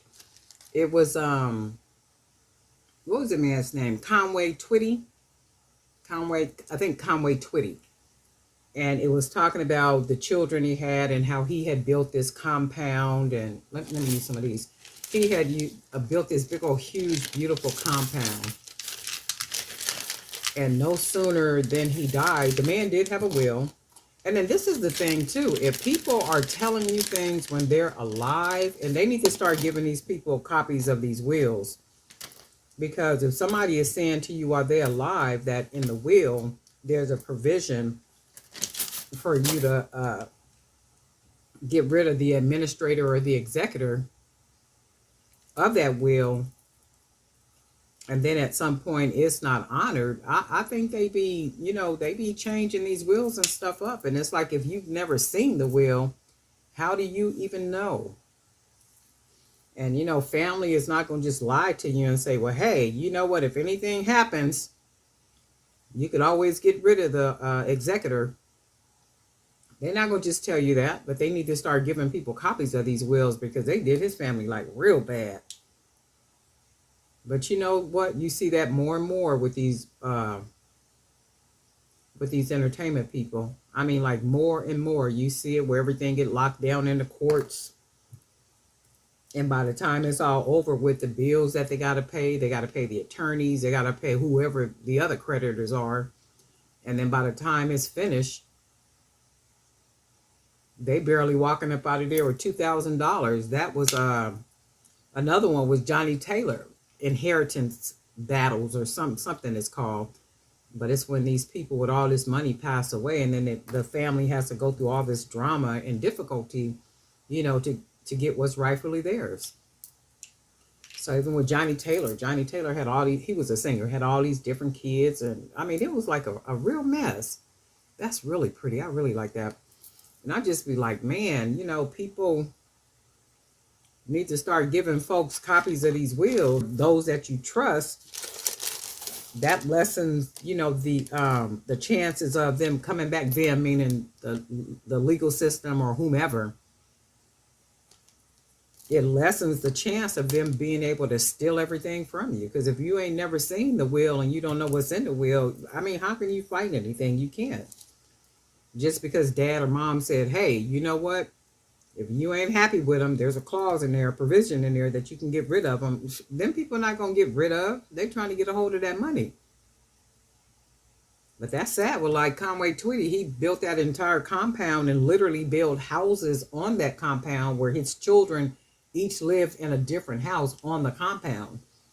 So when it was all said and done, they literally all had to move out of their homes that they've known off the compound. And I'm like, wow, that is the craziest thing ever.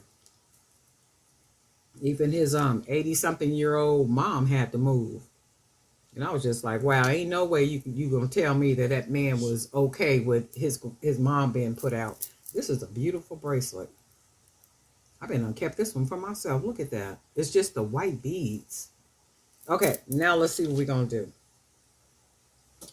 I think it's long enough. It is long enough. So all 3 of these are long enough. But let me clean this little mess up real quick. So we'll have room to move around so I can tie. And I was just looking at that. I'm like, man, they need to start giving somebody else a will other than just the attorney. Because it don't make sense, And if everybody coming back with the same story, and it seems like everybody have the same battle. And then when they really want the money, they'll come back and say they owe taxes. That's a big one. They owe taxes. Well, how they owe taxes? And they've been living and they millionaires and all this kind of stuff. And you never came at them and said that they owe taxes. But now all of a sudden, since they dead, now they own taxes. I just be like, man, this world we live in. Okay, so what we're gonna do? We're gonna use this bead right here. So what I got? Let me put these together. We got 3 strands. And 2 of the strands I put together because it would have made a really long video. So hold on. I want to see if they're all the same. So this is what we got. I want to see if it's going to... Oh, it is. Look at that. All right, so what we're going to do is we need to take this one bead and we're going to put it... Go ahead and thread it. I wish I had a different bead. I mean, and it don't look bad, but I really don't like it. And there's no other. Wait, this one is not a bad one. Let's see. They got a pretty big hole. So you know what? Let's try this one. The hole is not as big as this one, but we still might be able to.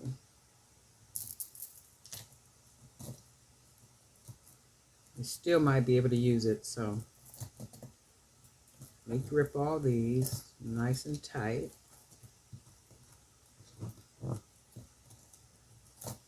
And I do know there's like little clips and stuff. I do got some paper clip, those little clips over there, but I didn't think to grab any. So let's do, I know there's a better way to do it.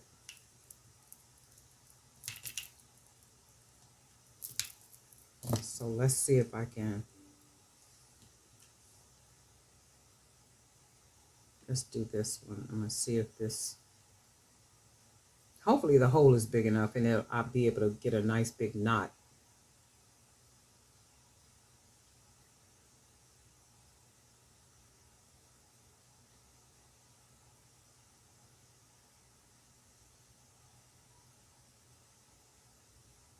All right. So we got that. And what we get ready to do now is we get ready to tie.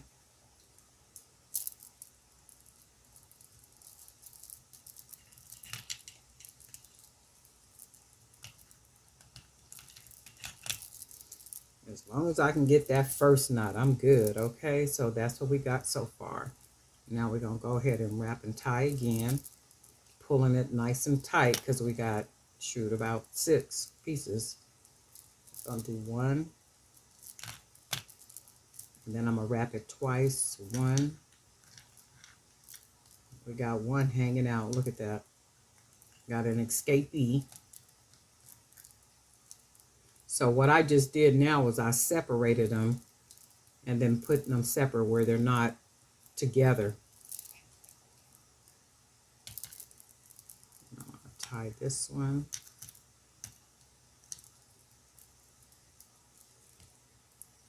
Go ahead and tie it nice and tight.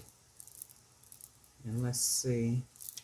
I'm thinking it'll go in that hole. So I'm going to tie 1 more. Oh, I'm out of the camera. And I'm going to do one more nice knot.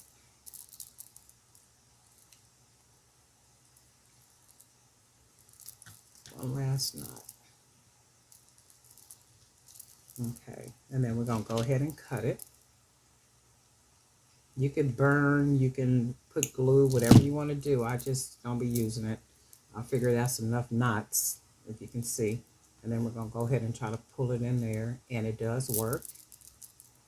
So then we could either straighten it up or leave it twisted or whatever we want to do.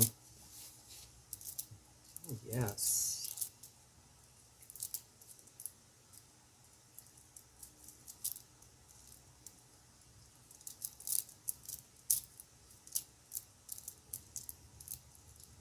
That's pretty. And this is our 3-strand. This is our 3-strand.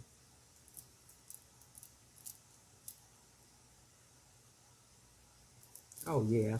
So I can do even more strands if I have a bigger bead that because this one could have been 4, but I would just stick with probably 3. And you could even twist.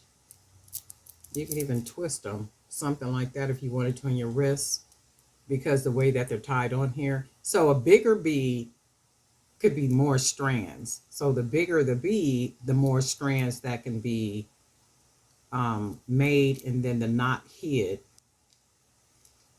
Even with this bead, this is a smaller bead. It just has a bigger hole, so I would put a bigger bead.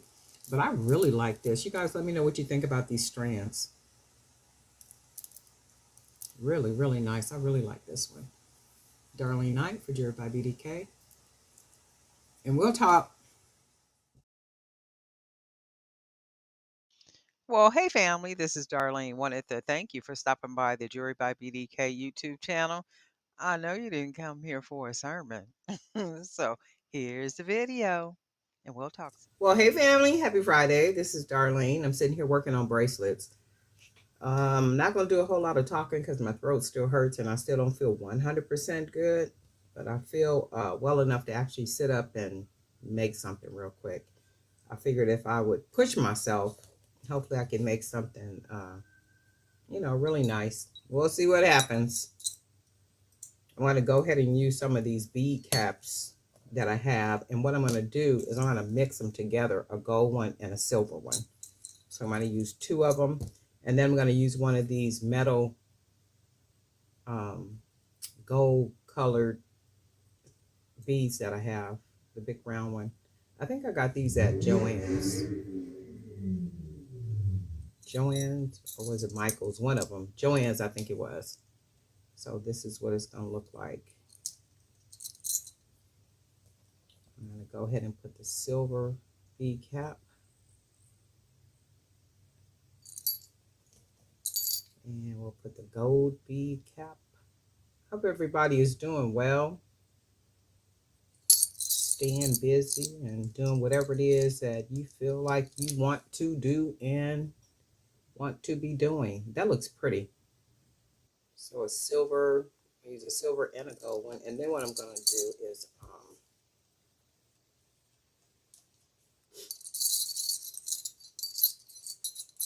go ahead and put a bead. And I am going to use some of these beads right here.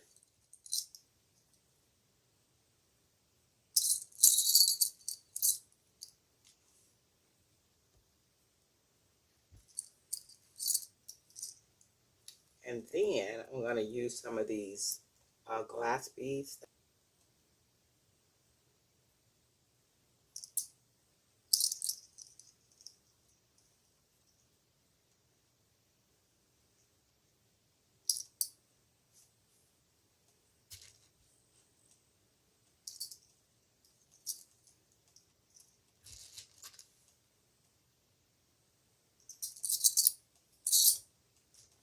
That's pretty. That's really pretty.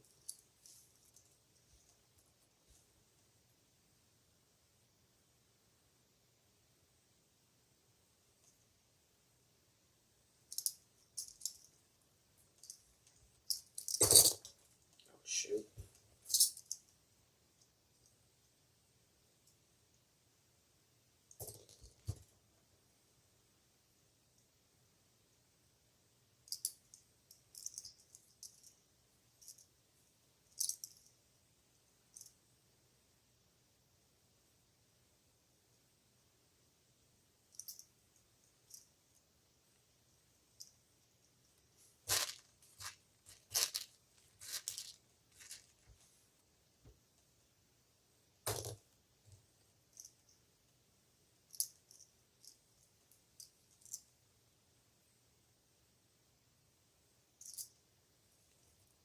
These are some beautiful beads. I think these are, I don't know if they're supposed to be the brown color or the gold color, but they're really pretty.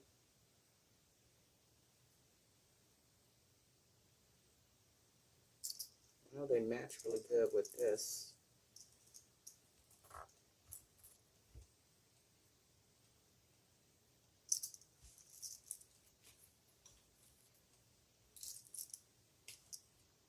That looks really pretty. And let's see, do I want to finish it off with the same beads, or do I want to,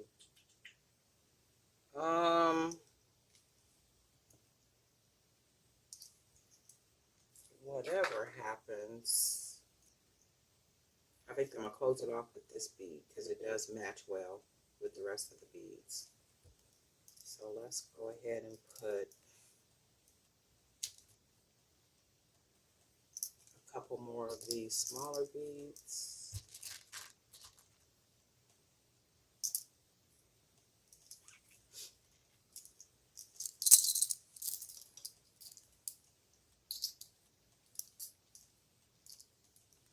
That's really pretty. And I think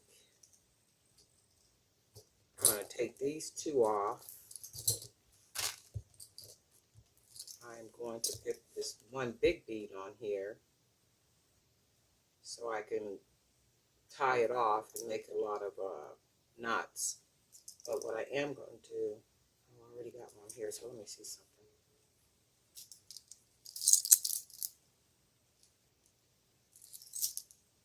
I do want to put one more glass bead on here, but I think I could do that. Let me see something. Because I have to have a bead that has the big holes at the end of it so I can hide the knot.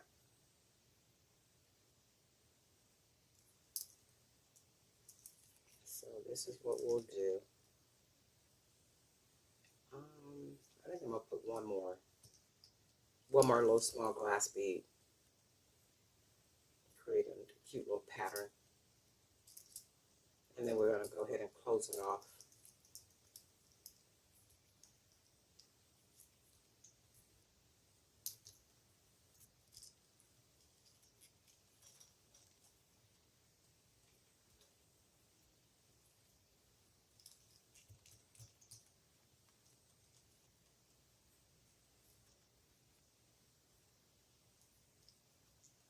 And I like to tie it a lot of times. I do know that people will use glue at the end, or even burn the end. I've never had to do that. Maybe it's because I tie so many knots on the end. That's why I try to always close the bracelet off with a bead that has a big hole at the end. And that way I can make as big a knot as I want to.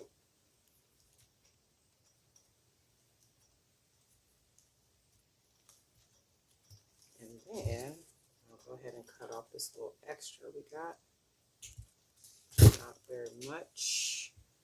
And you can see that knot. And I'll put it right through there. And then we come out with something pretty like this. It's gorgeous. And we went ahead and put the 3 beads, give it a little pattern. Very pretty.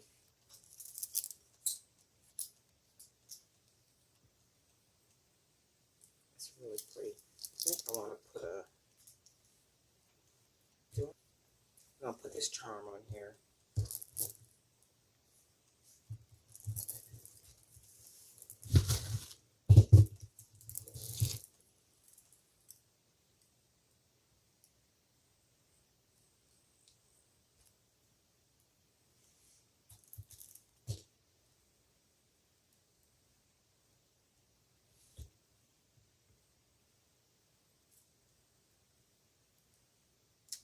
I'm going to put 2 on here. Let's take a look. See what we want to do.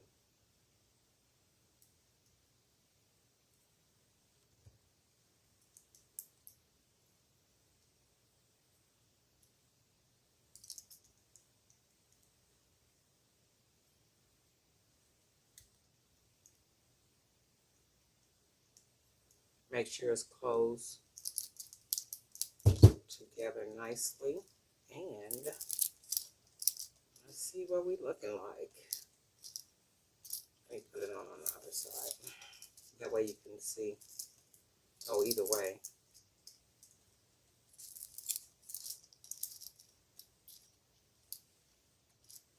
Let's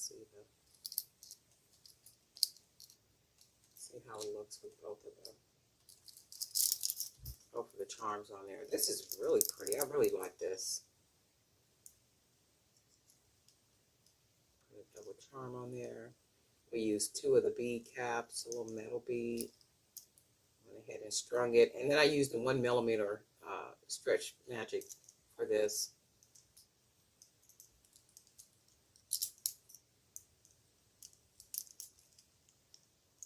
Very pretty.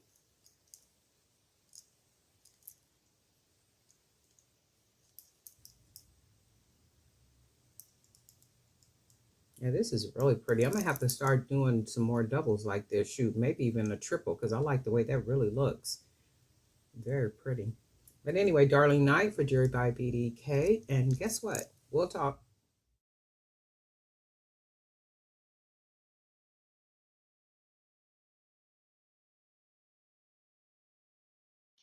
Well, hey family, this is Darlene. Wanted to thank you for stopping by the Jewelry by BDK YouTube channel. I know you didn't come here for a sermon. So here's the video, and we'll talk soon. Well, hey family, happy Tuesday. I am sitting here working on bracelets, and I'm using the 1.5mm stretch cord. So we're gonna go ahead and cut some of this off and get started. And it's really nothing to it. Just gonna go ahead and grab these big old beads that I painted, like a really pretty ruby red with some gold. And I'm sure the video does the color no type of justice. I mean, these are just absolutely beautiful in person. That ruby red with the gold. And the bigger the beads are, the less beads you need to make a bracelet. I mean, I always make them a little bit bigger than my wrist, so that they're not tight. So they'll fit an average size wrist, maybe a 7, 7.5, 8, 8.5, maybe a 9, depending.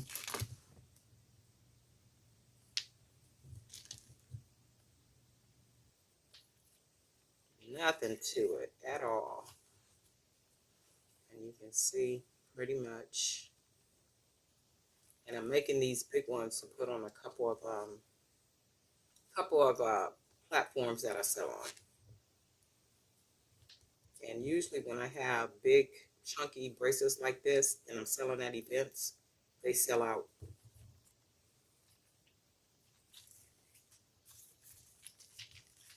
Big and nice and chunky. Look at that. Just beautiful. Especially if a person is a very dramatic dresser, artistic, maybe like a lot of color, like a little drama in their dress, you really only need this big bracelet. Or you can just match it with maybe some dangles or some other beaded, smaller beaded bracelets, or even another big bracelet. I'm going to put another bead on here though. These are probably the quickest bracelets you can make. So when I tie it, it's going to be loose like this. And I generally like to make them like that, loose like this. The reason why I like to make them loose like this, because if a person wants to layer them with some other bracelets, and if they want this bracelet to go up further, it's loose enough for them to be able to do that. And this one goes up further, and then they can start stacking with other bracelets. So I will leave it loose like this for that reason. And then I'm going to go ahead and tie it off.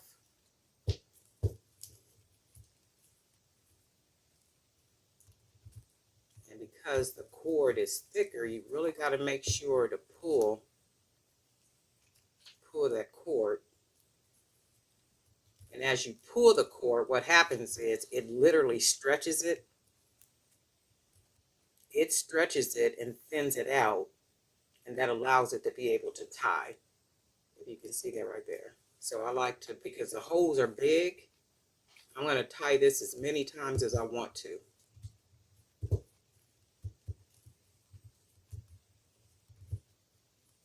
do a single, and then I'll do 2, 1, 2. Pull it nice and snug. Sometimes you can pull it too tight and that cord it'll break. tie it one more time. Stretch it. And then one more time. And some people, even after they clip it, they burn it or put some glue right there. I've never done that.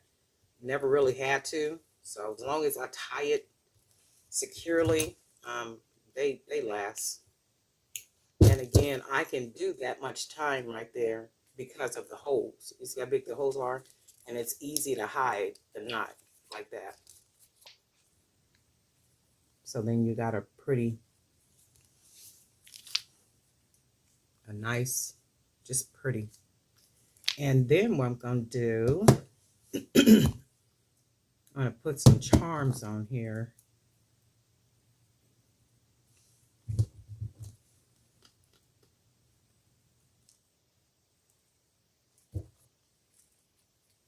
Go, go, go, go, go. Where you wanna go, go, go, go. Boy, it's up to you. Tonight, make the reservation. I need a vacation with you. Tonight, for inspiration. Good morning with a beach view. It's overdue. Who say that, my dear? Pink colada with the beer, yeah. Crystal clear water exterior. Flashing lights, traffic lights, red. Speed it up and then inside your head. Yellow melon, speed it up ahead. Yeah, green car. Drop the pen and I'll be there. Where you wanna go, go, go, go, go. Where you wanna go, go, go, go, go. Where you wanna go, go, go, go, go. Where you wanna go, go, go, go. Boy, it's up to you. Tonight, make the reservation. I need a vacation with you. Let's just do,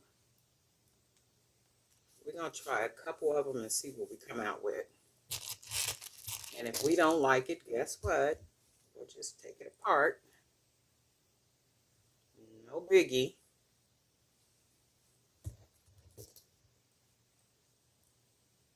I do need to make some more jump rings. Or even if we just put it partially, just try something real quick.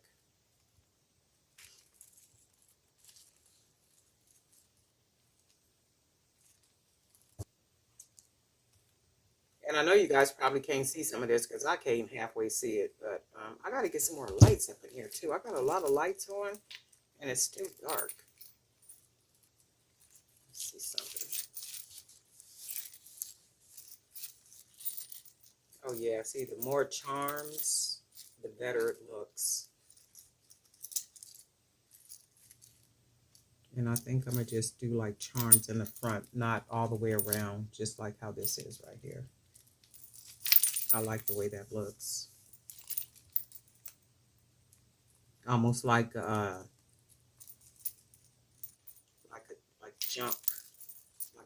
bracelet or something. You know what? I'm gonna put this all the way around, but let's try something. Because I keep on saying that, but I'm not doing it. It's like, Darlene, just go ahead and do it. And then we'll go ahead and close it off. And I think that gives us enough. Yeah. Because even if it's matched with another bracelet, it gives you the drama in the front, but none in the back. And that's good, because even if you have to put your arm down to write or something, you still couldn't do that even with these big old beads on. You have to take your bracelet off. So I think the charms in the front is like just enough. I like it like that, though. What do you guys think? Let me know what you think in the comment section. I really like this, right? And I'm actually going to sit here and make some more of these big ones, because I am putting these big, these are the 25 millimeter. No, these are the 30 millimeter beads. That's what these are. These are 30 millimeter. So I had 20. Okay. So these are 20 millimeter. These right here are 25 millimeter. You probably can't see those, but these are the 25 millimeter, and then these are 30 millimeter. Because I remember I was looking for beads, and I saw a necklace, but it was squared wood beads that were painted and stuff, and I was like, man, I want some big beads like that, but I want them round. So I went online digging around trying to find the 30 millimeter, and I did find them, and that's what these are, the 30 millimeter. And I remember I bought them. I think it might have been 30 beads, like maybe 30 wooden beads. Don't quote me on that. I know it wasn't a whole lot of them, but it might have been about 30 maybe, I'm thinking. And I like them. I really like them. I like this bracelet too. So I am getting ready to make more of these. And my whole thing is too, the more different the piece is, the quicker it sells. So if you're not finding 30 millimeter beaded bracelets and that's what you like, because a lot of women do like drama. A lot of women do like big. A lot of women do like, statement jewelry that really stands out. And if you really can't find them because everybody's using 10 millimeter, 12 millimeter beads, so you automatically stand out with a 30 millimeter bead, and that bracelet is a really beautiful piece, right? But anyway, you're gonna sit here and make some more of these. New subscribers, wanted to thank you for hanging out with us here on the Jewelry by BDK YouTube channel. Whatever it was that you saw that made you click on subscribe and that bell so that you'll be notified each time I upload a new video, that's the coolest stuff ever. Thank you for hanging out with us. Thank you for all your comments. Thank you for liking, all that good stuff, finding me and emailing me and finding me on Facebook and inboxing me on Facebook, good stuff, and all that good stuff. I really do appreciate you. And if you didn't get a chance to watch the previous video, if you ordered a mystery bag, the mystery bag went out this morning, and then there are mystery boxes on the actual website. So the people who have ordered an actual mystery box, those went out as well. So all of those mystery bags and boxes and stuff was mailed out this morning. All the delivery dates said the longest I saw was March the 11th. Somebody's going to get there is March the 11th. I don't remember what state you live in, but it's March the 11th. Everything else looked like it'll be delivered sometime this week, like Thursday or Friday or something. So those all went out. Everybody has their tracking numbers. So if you didn't get the tracking number through the website, or if I didn't email it to you or something, let me know, because you know who you are, who ordered it. So, and you should have got your tracking number and everything. But anyway, thank you for your support. And guess what? We'll talk.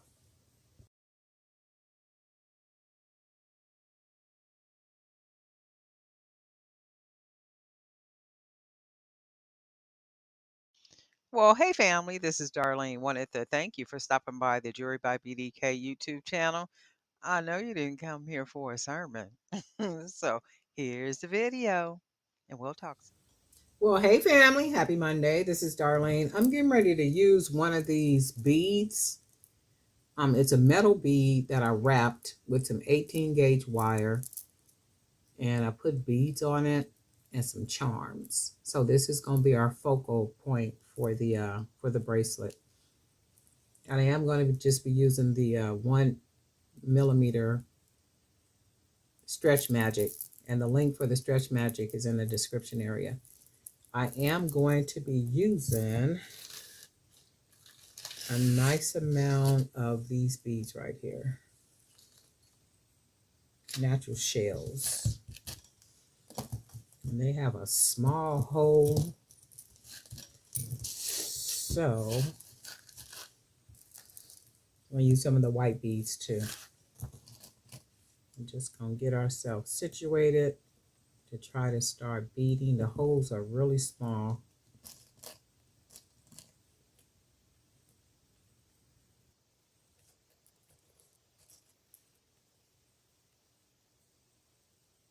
I know you guys probably can't see me beading because I can barely see with these holes so small.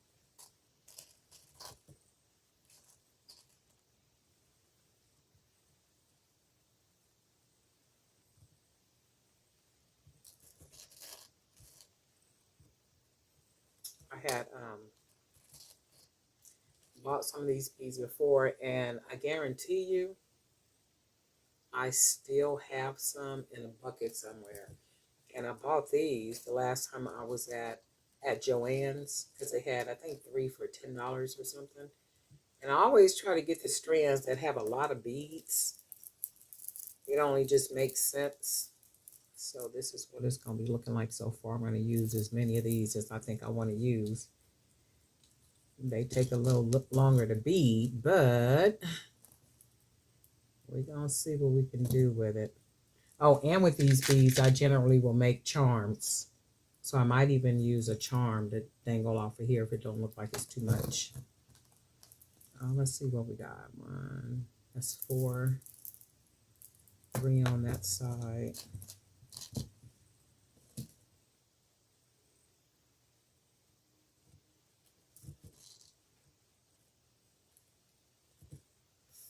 On this side,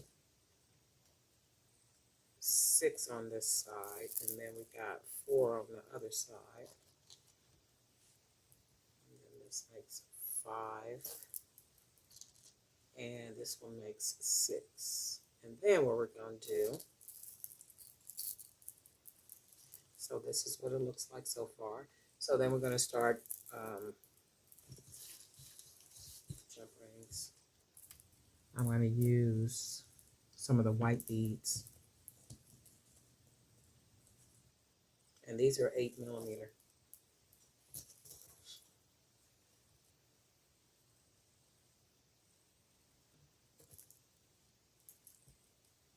I think I'm going to use 2.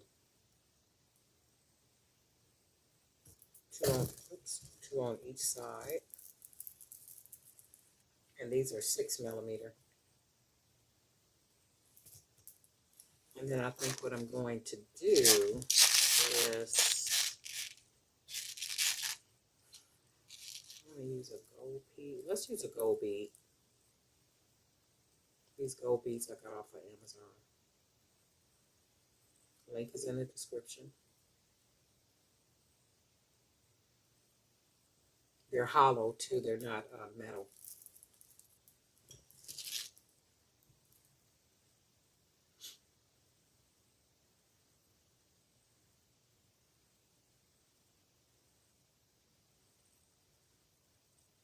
Takes a while to bead it.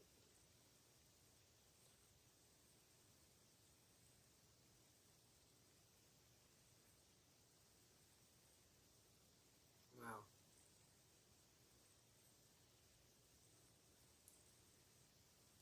Try another one.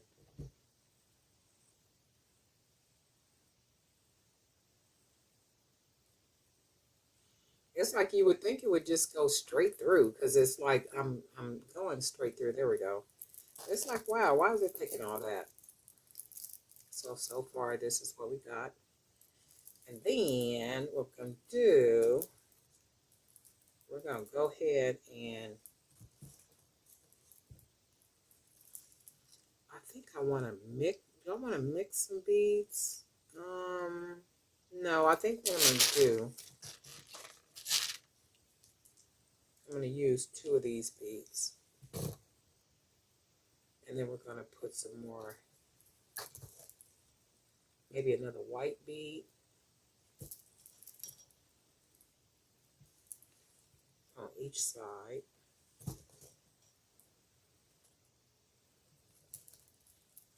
And then I think what I'm going to do, I'm going to finish it off with some of these brown wood beads.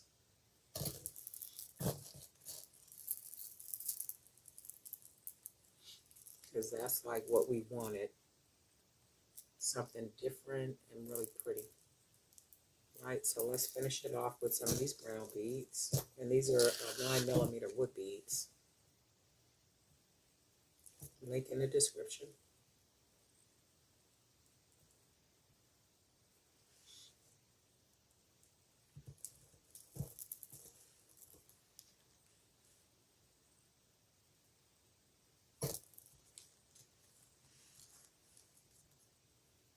And these are the dark brown beads. Really dark. I think, are they called coffee? I think these are called coffee. they call the color coffee because they're so dark. That lighter bead is cappuccino. I don't have one over here, but it's considered to be a cappuccino color. I like the way this looks. Let's do a bead that has a big hole.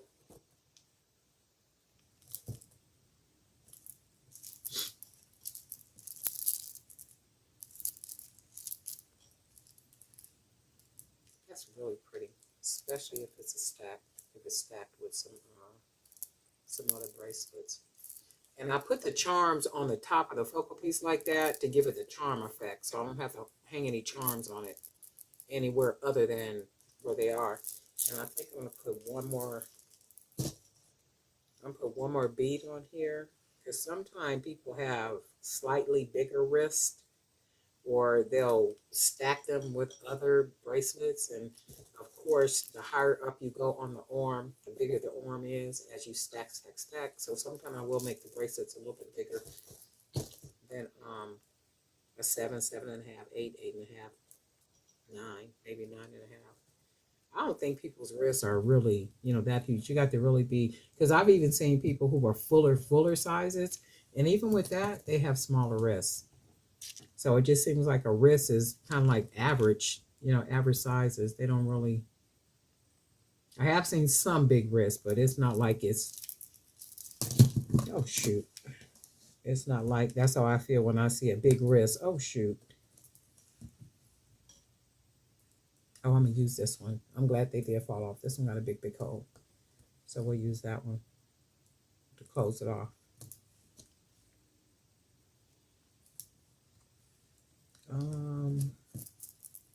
4.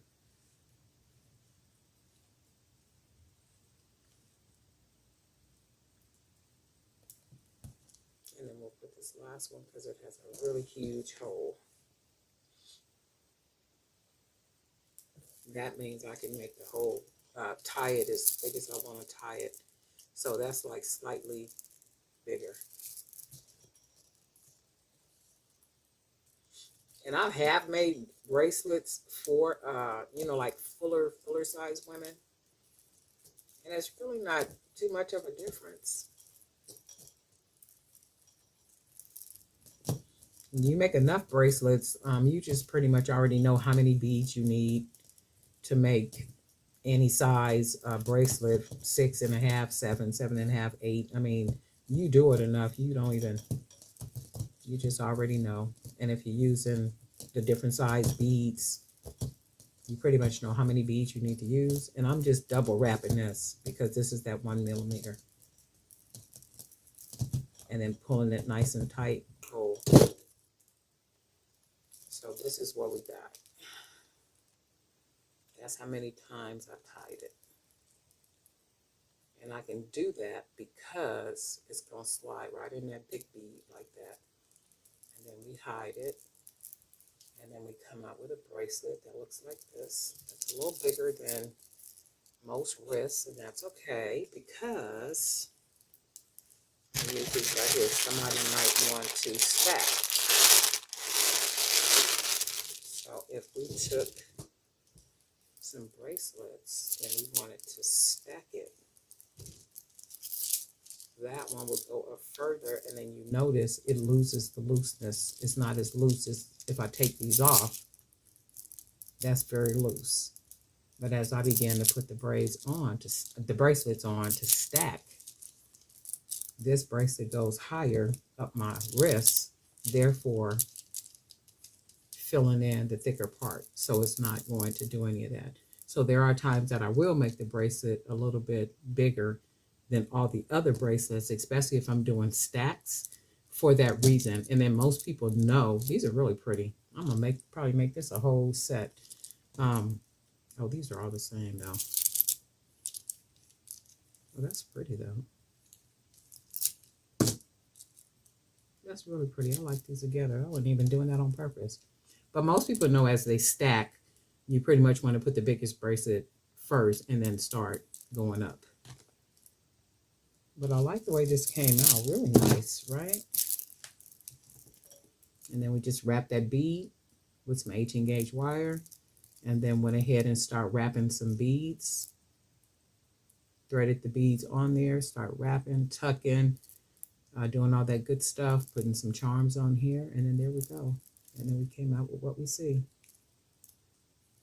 Very pretty. Really pretty. And it don't take much, especially if you know which supplies you're going to use. Yeah, I really like this. This is nice. I do like the white beads too. If you remember, was it about a week or so ago? I don't know. I made a bracelet that had white bead. I think it was one of the really big white beads that I used, and I really enjoyed the way that came out. So this is really nice too, just using those white beads. Really pretty.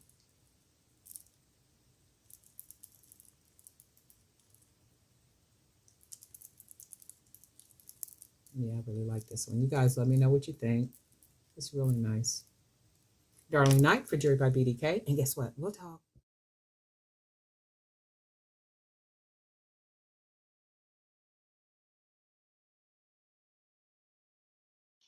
Well, hey family, this is Darlene. Wanted to thank you for stopping by the Jewelry by BDK YouTube channel.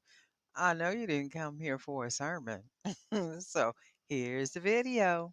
And we'll Well, talk. hey family. Happy Monday. This is Darlene. I'm still working on some crinkle earrings.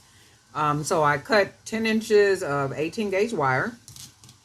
And I'm going to use this glass bead. And all I'm going to do is I'm going to go ahead and thread it, pull that wire through, and I'm going to do the process as if I was making a pair of earrings, which is what I am going to do. However, we're going to make these some wiggle earrings. And all I'm going to do is take my pliers. We're going to grab that wire about right there. We're going to go ahead and fold it over like we're making a pair of earrings, because we are. I'm going to wrap it at least once. And then let's straighten this part up right here. So we're going to take the wire. I'm going to take my thumb, put my thumb on the wire so that I can guide the wire, and guide it in a sense. I'm going to make shapes with the wire. And go ahead and wrap it again. Grab, wrap it again, and it comes out looking like that. And then I'm going to go ahead and wrap it one more time.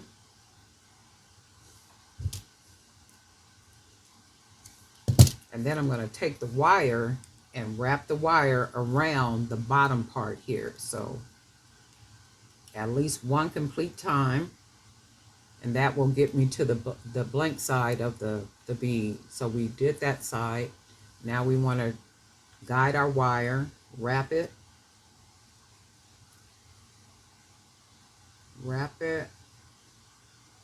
like so. Just go ahead and shape it, and then I'm going to take that extra wire that's left and wrap it around the top part up here. And that's what we're going to do.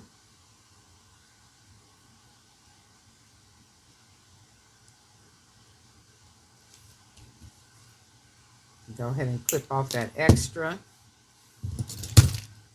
Make sure it's closed down really good, because we're going to end up with a pair of earrings. So what we're going to do now is we're going to take this bottom that we made, hooped, just to be able to hold it, and I'm going to clip that off. So I'm going to go ahead and clip it. I'll say about right here. And then I need to lift the wire up to take it off of to get it off the bead.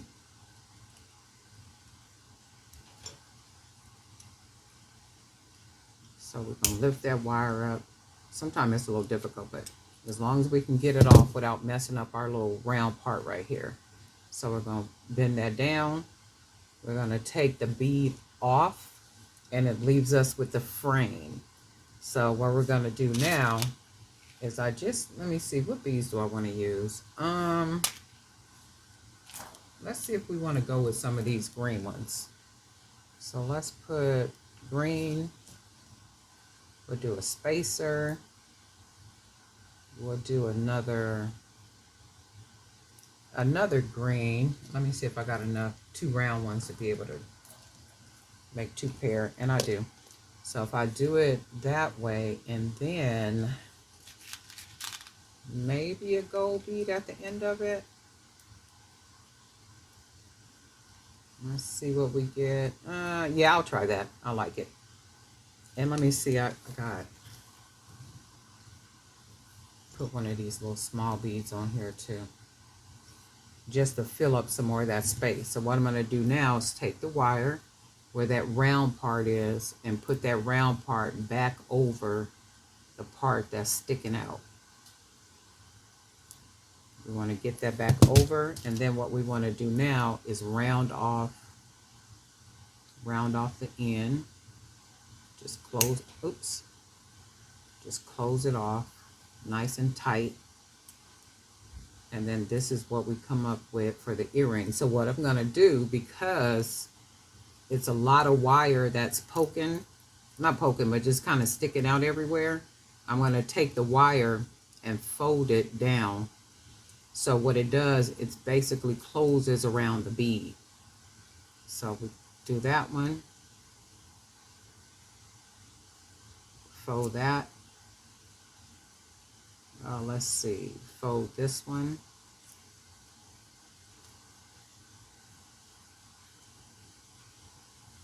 Take this part right here, fold that. And then this is what we got for this earring. And then we're gonna go ahead and make our second one. And it's basically just wiggles. So we're gonna take 18 gauge wire, it's about 10 inches. We're gonna go ahead and thread it through the glass bead. Grab our pliers.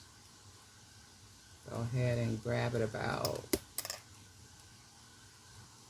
there. Go ahead and fold that wire over and wrap it at least one full time. And then what we want to do is put our thumb, guide the wire down the bead, shaping it the whole time.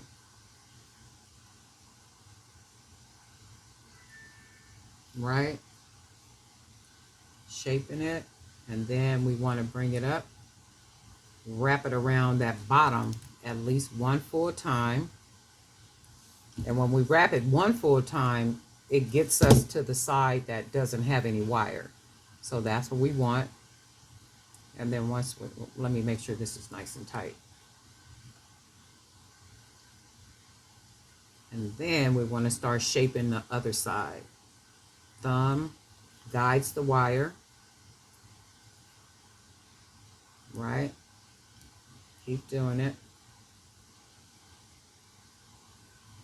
And then take that extra wire and wrap the top. And then that's what we want.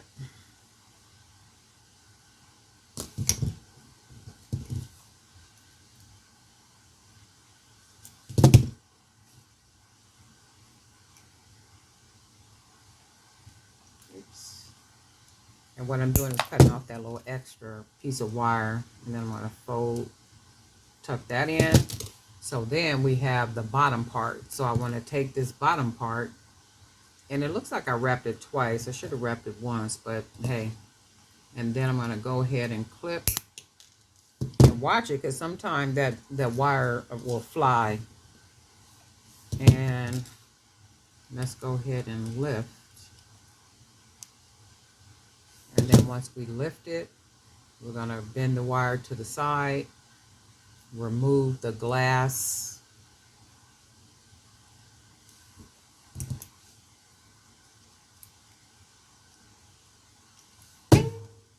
Remove the glass bead. And then we're going to go ahead and bead it. We're going to use our green. Use another spacer. Use another green bead. Use another gold bead. And we'll top it off with one of these little bitty flat beads, just to take up some of that space. And then we want to take that wire, bend it back, take that part, put it back over the part that's sticking out,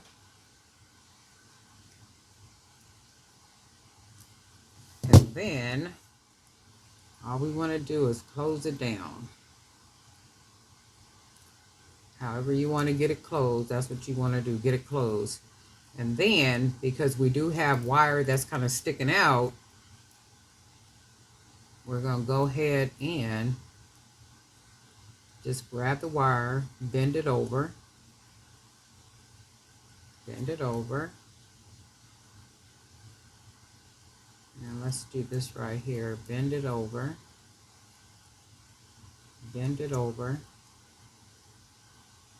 and then that's pretty much what we get. And then we're going to go ahead and put our ear wires on here. Really simple and easy. Once you you know, do it 1 or 2 times, you'll get it down packed.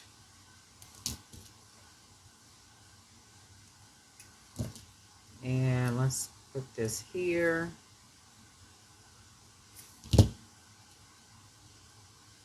And then this is what we got. These are gorgeous. Let's put these on the card.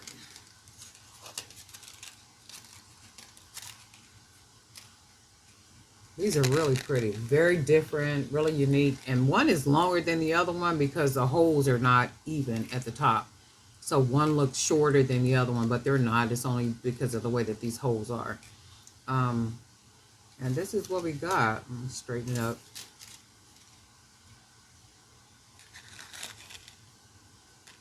Really cute little pair of earrings, and these are the wiggle.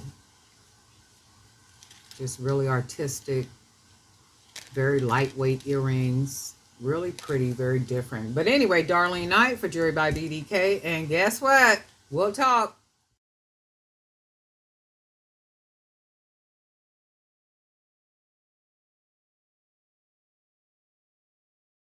Well, hey family, this is Darlene. Wanted to thank you for stopping by the Jewelry by BDK YouTube channel.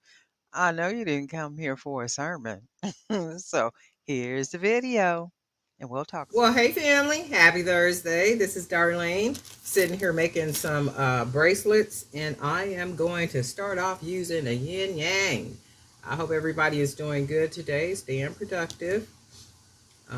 Staying out the rain if there's rain where you are. I know it rained really heavy last night here where I am, so, and I'm still not feeling 100%, so I'm gonna try to get through this video and a couple other videos. And if it gets to the point where it's hard for me to talk, guess what? I won't be talking.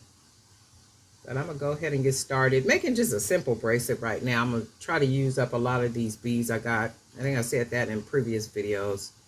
I got so many beads around here. I'm like, man, I know I went into Joann's the other day, not on purpose. It was just, you know, where in the area where I was, and then messed around and got a couple of strands of beads. So my thing is not buying any more beads unless I just, you know, got to be a real special occasion. So I'm just doing something really simple with these blue beads. I'm not going to be doing nothing too special to this bracelet at all, other than maybe putting some charms on it. And this is probably why I never use these beads, because the holes are so small.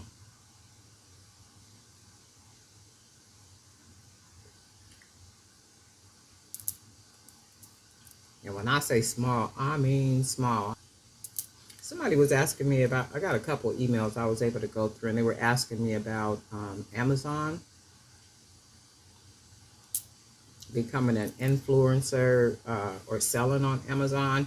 There's a couple of different ways that you can sell on Amazon. I would suggest that you do the research and find out which way you're trying to sell on Amazon, because they got the marketplace where you can sell as a vendor. They have it to where you could be an affiliate. They have it to where you can be an influencer. They have a lot of different opportunities on there. You just have to search and just kind of go over what it is that what the platform offers. I have posted something just this morning, kind of talking about how massive, Amazon is, and with consistency and quality product, Amazon is a platform, that should be a goal for anybody that is trying to, that's pretty, look at that, that is trying to really build their business or grow or do anything. And just remember, with anything, it starts slow. That's like, if you think about it in sense like your job, many of us started jobs when we was probably 18, 19 or 20 or straight out of college, 21, 22 or something. And you may have been on, the job that you have now for what, 25, 30 years or something. Just like a job, it grew. So when you go in, you basically entry level. And then of course, with time and skill and experience, you can get promoted. Just like with the business is the same way. That's really pretty together. Business is the same way. And I think what happens with us is 2, 4, 6, 7, 2, 4, 6, 7.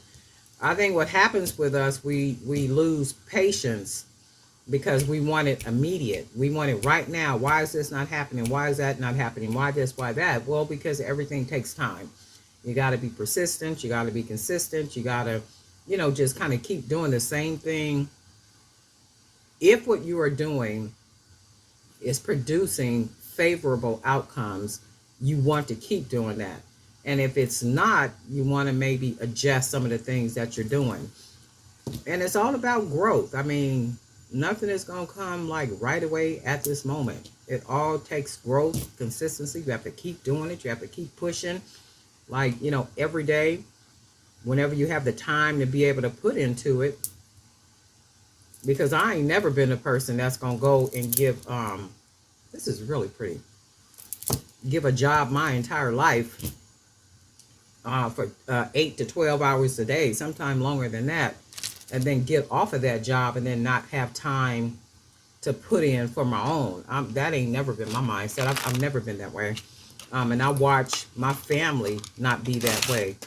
I have an uncle who literally had an entire grocery store, like a whole grocery store, like Vons and Albertsons and, all that type of stuff when we were younger. But that's not how he started. He started from working at a grocery store. And then, at some point he was able to put his money together, and he actually bought a grocery store, like literally a grocery store. So I come from, people that they don't sit around and try to wait for things to happen. They make stuff happen. And you just got to kind of be that way. I mean, like working. Every time you look around, it's like you seem like you're working, because you really are. You're building something. Because he used to always tell us that. When he worked at the grocery store, he literally managed that whole grocery store where he started out. I think he might have been 16 years old when he started there. And of course, he grew up at that job to eventually get his own grocery store. He started out just kind of bagging. And then from the bagging, of course, he ended up in the meat department. And then while he was doing that, he went off to college. He was still working and going to college and stuff. And then it just got to the point where he was literally running that grocery store. And I said all that to say persistence, consistency, and you got to have a goal in mind too. Not unless you're just doing what you're doing because you enjoy doing it. And there is nothing wrong with that. Trust me. Nothing at all. There is nothing wrong with that at all. This is really pretty though, huh? The colors, how the colors match. But Amazon is definitely the place to be, because all it's going to do is keep dominating. That is really pretty. I'm loving the colors mixed together like that. I'm going to put a couple of charms on here.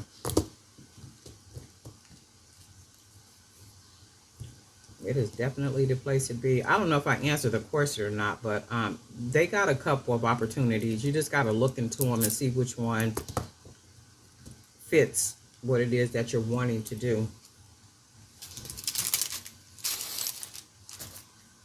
You know, like personal questions, because a couple of people was asking me personal questions about how they pay. You know, that's personal information right there.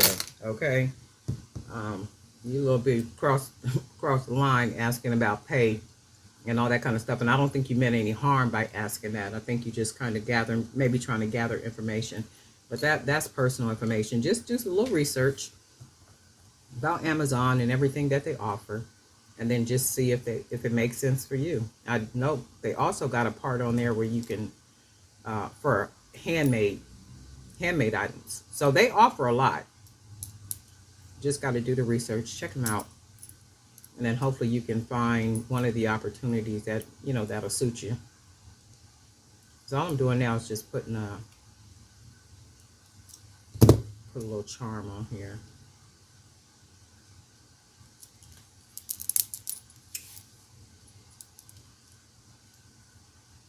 This is real simple. There ain't nothing to this one. I think maybe I'm gonna put one more charm on here.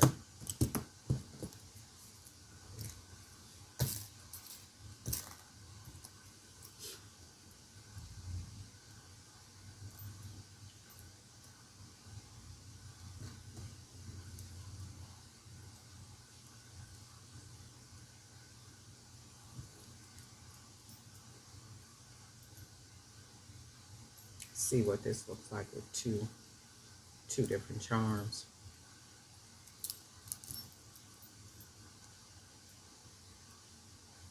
And I just looked outside. It's cloudy, and it looks like it want to rain some more.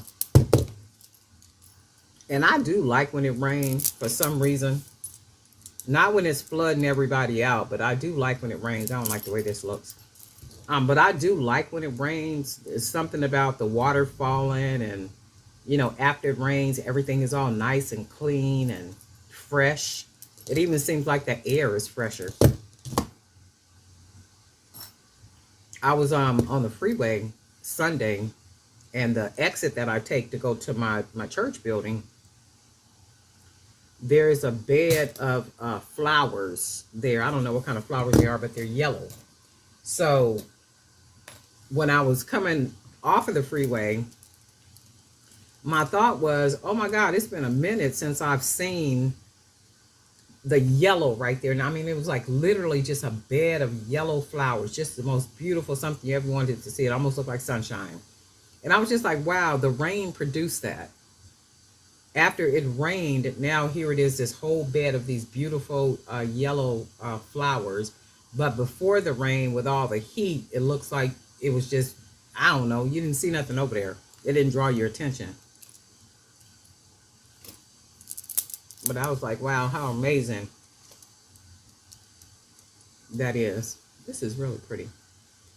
And for those of you who are spiritual and maybe read the Bible, I don't know if you've seen like the floods that went on in San Diego. I was looking at a video. I don't know if I said this in a video or not, but I was looking at a couple of videos of the flooding, and it was cars literally underwater, like the whole, like underwater. There were trucks, and you know how high trucks sit up. Trucks were literally underwater.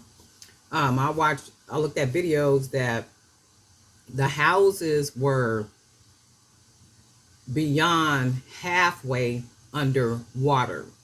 So you got the whole house, and the house was literally above halfway underwater. And my thought was, it is not hard to believe that the world was destroyed with water. And then I thought to myself, if it literally rained for 40 days and 40 nights right now, after what I've seen, after like a couple of days of worth of rain, it's not hard to believe that the world could be destroyed with water like that. But of course, God promised he wouldn't do that again. But I'm just saying, just looking at that, and I'm like, it is not hard to believe that the world could be destroyed with water.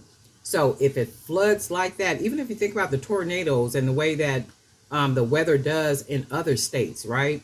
It's not hard to believe that, because even with that, I was talking to my sister. She said, well, you know, if you got a boat, and I said, yeah, but think about it, as the water rises, the person in boats are going to rise, right? And then as you rise, the higher you go, you're not able to breathe at some point.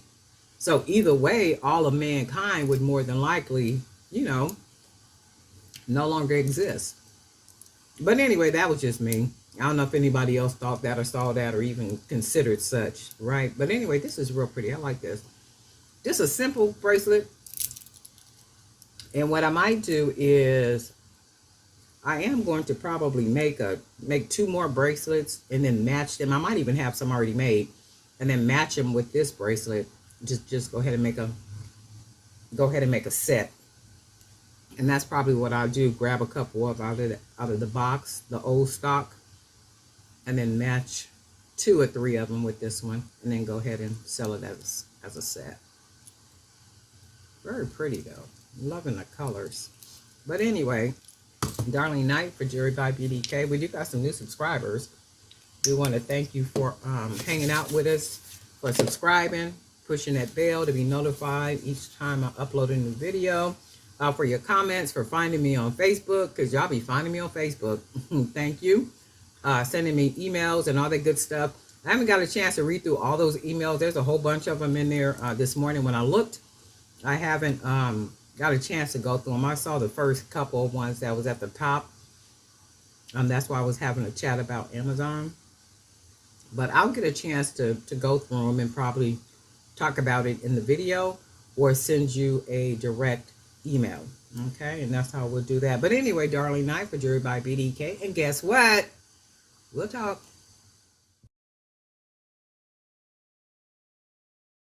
Well, hey family, this is Darlene. Wanted to thank you for stopping by the Jewelry by BDK YouTube channel.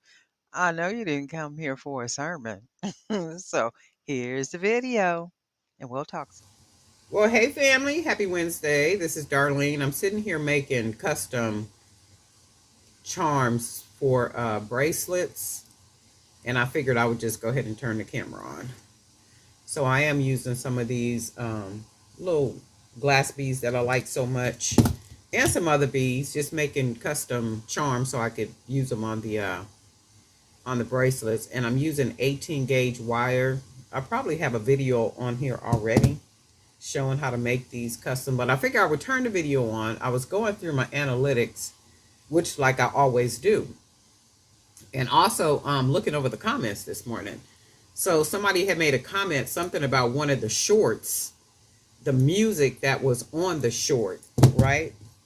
That video that had that music on there, that's not music that I generally listen to either. However, you have to remember, looking over my analytics, the age ranges anywhere from 13 to 65 years plus that watch the videos, right? A nice percentage of them are between the ages of 18 and 24, and then I think it's 25 to 34 or something like that. So it's a pretty decent percentage of young people that watch my videos. So if you happen to come across a video and the video is not the type of music that you listen to, because I don't listen to it. I mean, I'm not 25 to 35, and there's a certain type of music that I listen to. But if you do come across a video and it's music on that video that you are not fond to, just turn the volume off. Just mute it. You don't have to listen to the music. And I'm not going to stop putting that type of music on there, because my whole objective is to cater to or serve the full spectrum of my audience, not just a certain group of my audience. That would be very unfair to others who actually watch the videos, and that might be music that they like. You have to remember, I have nieces, I have nephews, I have a lot of young people in my family. And I know what type of music they listen to and what they like. Now, it would be different if you hear a certain type of music on every one of my videos. Now there's it's like, oh, okay, well, what Darlene doing? Exactly. But every once in a while, you are going to hear some young folk music. That's just the reality. That's what it is. And just go ahead and mute it. You don't have to listen to it. Just mute it. So whoever wants to listen to it will listen to it. You know, and if you don't want to, just don't listen to it. That's all. It's just that simple. I'll never understand. Not talking about the music. I'm just talking about life in general. You know how sometimes people make things more difficult or than they should be. Not saying that about the music or the video, but I'm just saying sometimes people, you know, we can remedy things, but I don't know if we be wanting to. I think we want to make an issue out of things when there's really no issue to make. But you know, life is life. It is what it is. People are who we are who we are as people, and that's just the reality of it. So all I'm doing is making some custom. So just remember, if you hear some music that you don't normally listen to, you can easily go up to the top of that short and just mute it. That's all. It's just that simple. Nothing difficult at all. I'm using all like these smaller beads and stuff because I'm getting ready to make a lot of sets, bulk sets using all these different color wood beads. I need to use all these. There's so many of them. I figure I need to go ahead and just start making some bracelets. Make good use of these.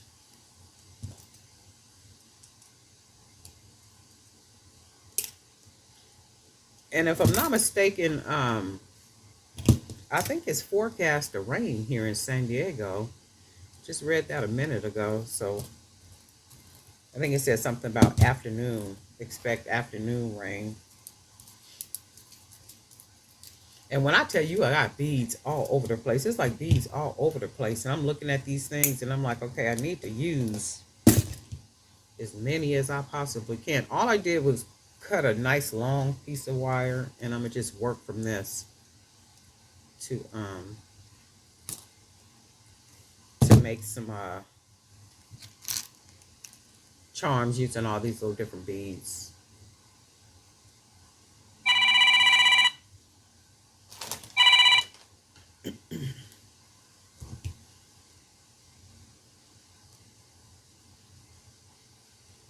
And it's real easy to make. You just stringing the bead through the wire.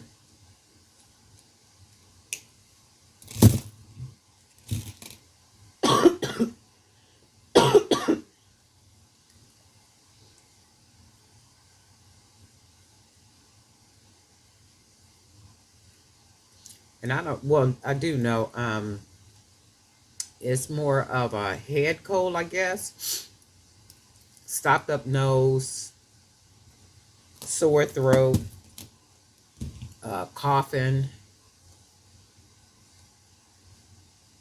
and all of that type of stuff. Somebody was saying whatever is going on is airborne, because I have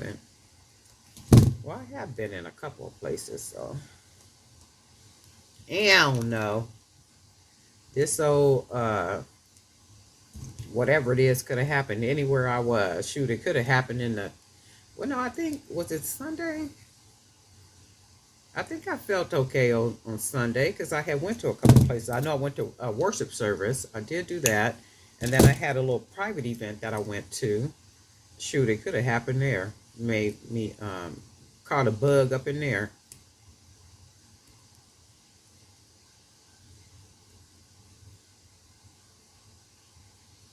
And you probably can't see this because I almost can't see it.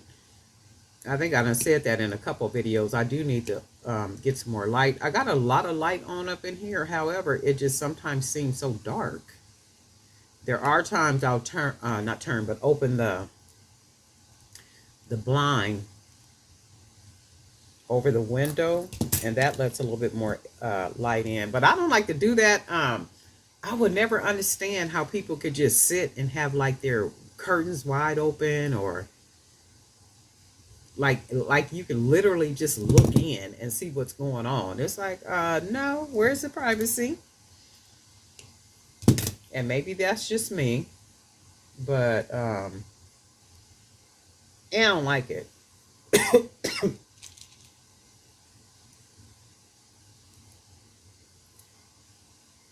So I'm just grab a bunch of these little small beads and just make the little custom charms real easy. Wrapping it maybe one full time. Go ahead and cut that wire off. Close it down.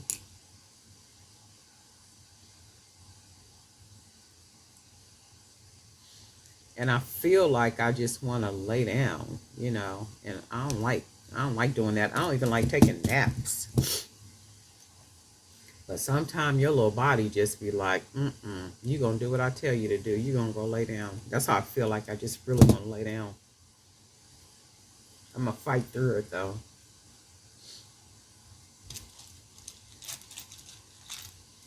I'm gonna definitely fight through it.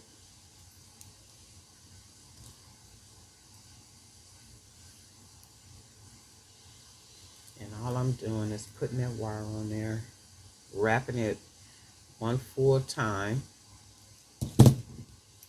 Cut off that extra wire. Close that wire down. We got our charm. And I like to fold the bottom, that bottom wire. You can use those wires. I think they're called wire pins. Wire pins. So when you put the wire pin through it, it's flat at the bottom.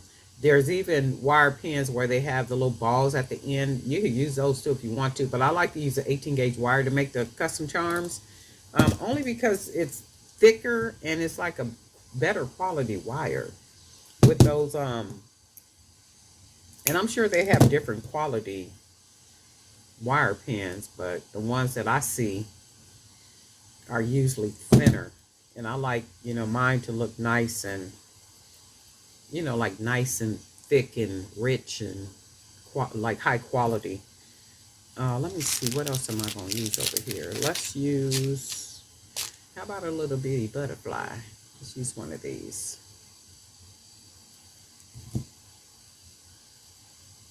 Go ahead and just take it and fold it. That's my whole thing, just folding the wire over, wrapping it.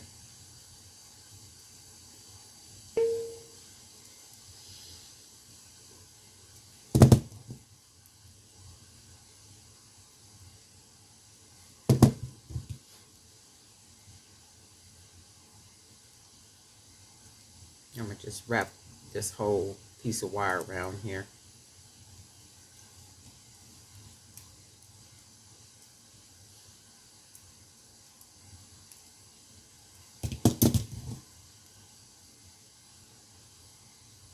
I'm going to cut this little extra piece off. Sometimes I just don't even feel like fighting with the wire. Just, you know what, let me go ahead and just cut that off. Because sometimes I just don't even feel like it. So then we got this little butterfly right here. This is going to be a charm. So that's what I'm doing. I'm going to sit here. I'm going to make some more charms. I'm going to come back using the charms because I'm going to be making bracelets pretty much all day today. I'm going to try to get around to taking pictures too, like taking pictures and putting them on all these different websites and doing all that. I need to work on another project too at some point today. I need to get that done too, but that's not jewelry making or anything like that. That's a different project that I'm working on outside of this. But anyway, Darlene I for Jewelry by BDK. And guess what? New subscribers. Thank you for hitting subscribe and hitting that bell so you'll be notified each time I upload new videos. A couple of people have said that they're new to jewelry making or they're beginners or things like that. There's over 1,000 videos here on the channel. A lot of them are very simple jewelry making because I don't do anything complicated.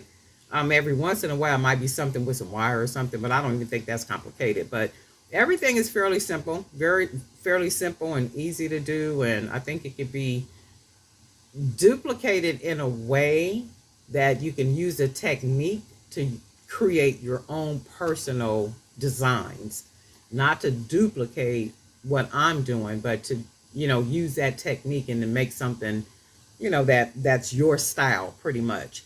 And that's the whole objective. And when I created the YouTube channel, that's what it was for, to encourage and motivate those of us who create or want to create. Because there are some times when we're creating and you do run into that creative block, like boom, nothing happens. You don't know what to create. What can I do? Nothing is coming, right? And then sometimes you just, because life, does what life does, and sometimes it interrupts, right? We will stop creating, knowing that that is absolutely positively what we love to do, and it is our perfect place of peace. However, we will stop.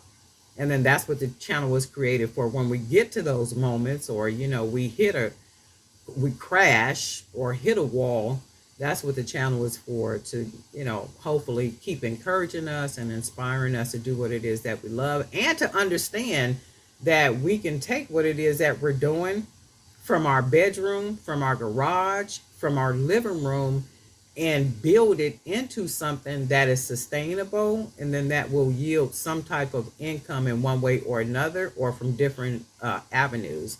And it does do that. I mean, it takes work and consistency, but it can be done. It can be done, and it is being done. That's the whole everything about what it is that we're doing. So just stay the course, produce quality, keep doing what it is that you love, and I guarantee you, it does pay off. It really, really does pay off. But anyway, Darlene Knight for Jewelry by BDK, because y'all didn't come here for a sermon, but I give you one. We'll talk.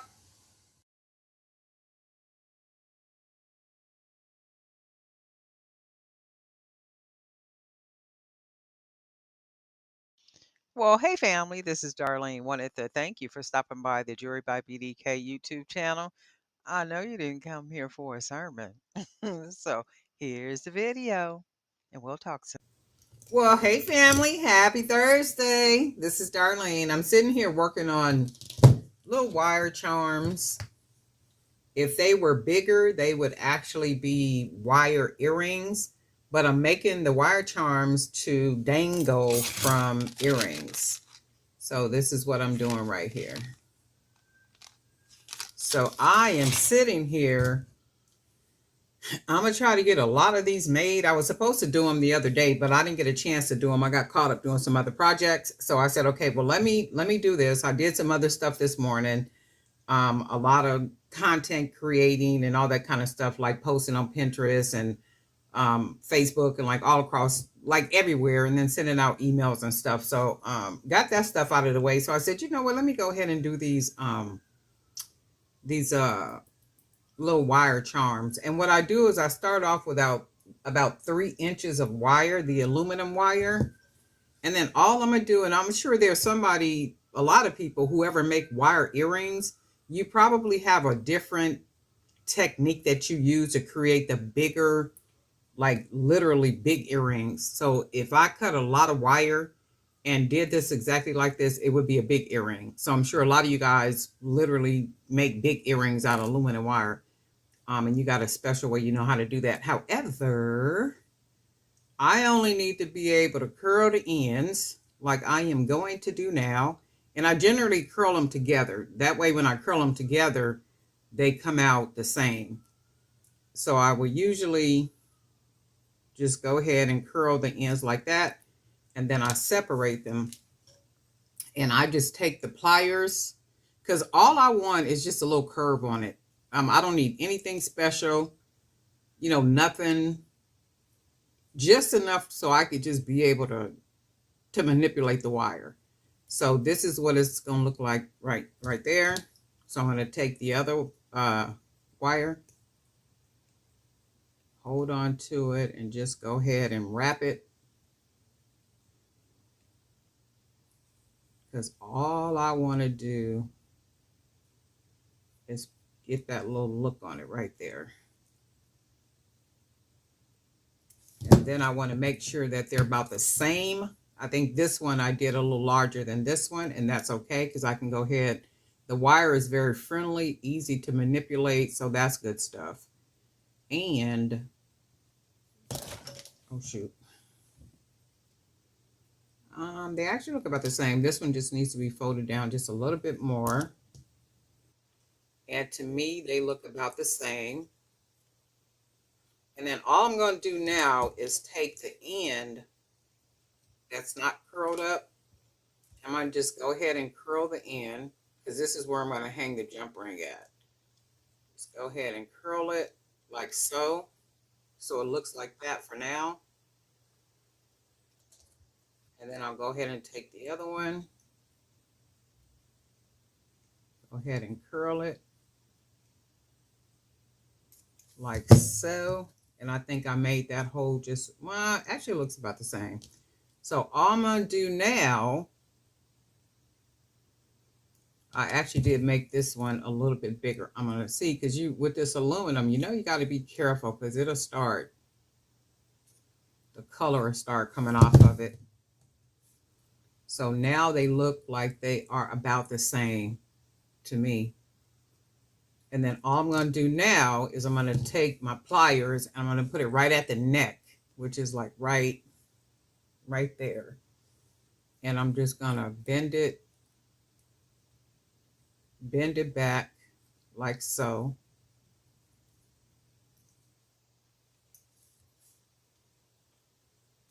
And that's all I want to do to it.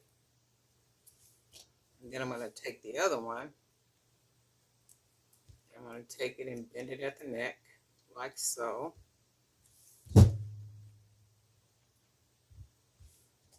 then I'll come out with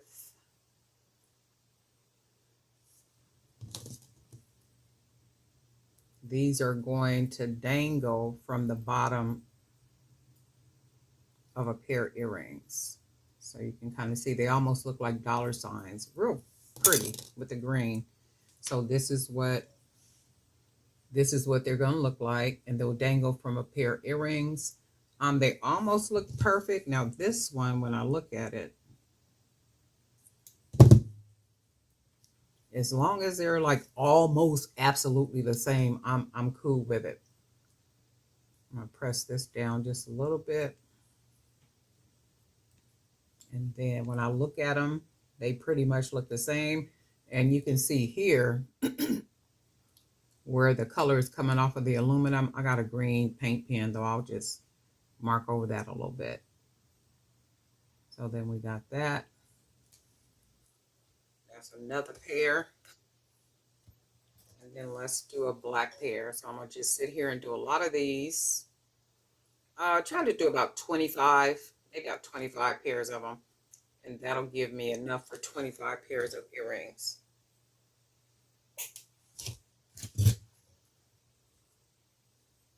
So all I'm going to do, keep them together. You can see both pieces of wire. And I'm going to just take the ends, roll them together, close it off. Then that way they're the exact same size. And then all I want to do is roll them.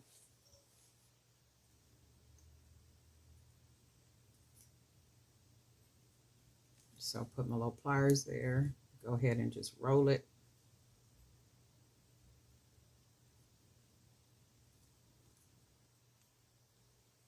Like so. And it comes out looking like that. So I'm going to do the other one. Real simple and easy to do, especially if you guys make wire earrings. You just pretty much already know how simple this is. Not a whole lot to it. You can actually just do it with your hands, because the wire is so easy to work with.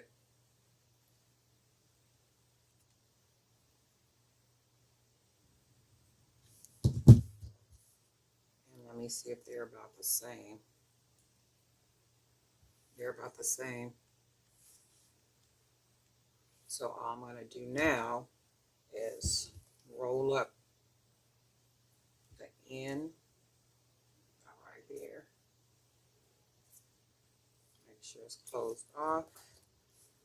Roll off the other end, just close it off about right here. Just go ahead and close it. And then I want to look at them and make sure they're about the same size. And they are, to me, almost exact. And then these, I think I'm going to leave them like this. I'm going to close them down a little bit closer. And then maybe let's take it right here and then maybe fold it up like that. Like maybe that's still about the same, but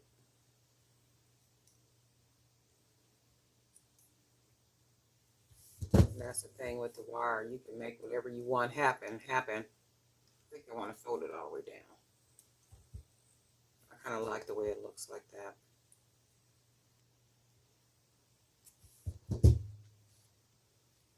And then this is what we got.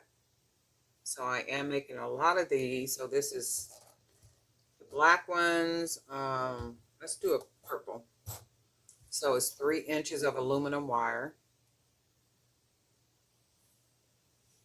And then I want to make sure they're actually the same length. I try to get them the same length as possible. Makes for a better charm. So I got both sides together. And I'm going to just take the pliers, go ahead and fold it over. And then we come out with it looking even, just like that. Now all we want to do is take one at a time. I'm going to try to roll these a little bit closer together. Like really close together.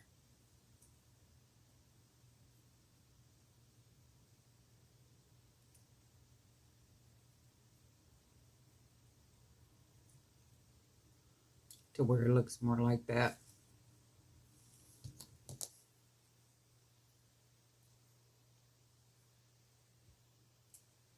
Just make sure it's nice and close together, because I'm trying to make it more circular, more in a circle,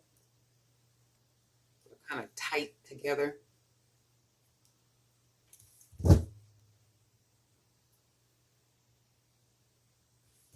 And then let's see.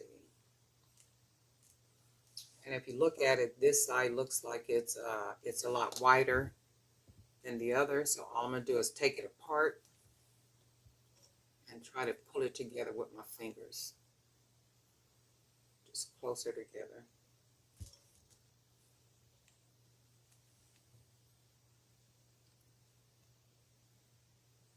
This one still looks like it's a little bigger. So this is what I'm going to do. Go ahead. So that only means right here where I started it is not tightly closed. And that is what I want.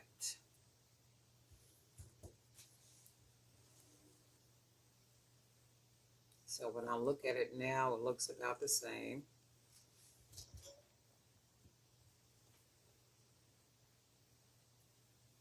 And then what I'm going to do now, I'm going to go ahead and fold the end of it. And of course, this is what we come out with. So I'm just doing a lot of these. Just go ahead and roll it. And then this is what they look like. And of course,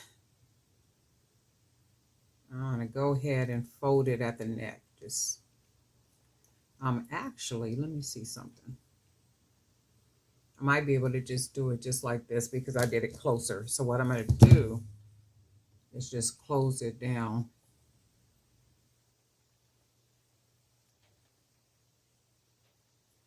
Charms on earrings.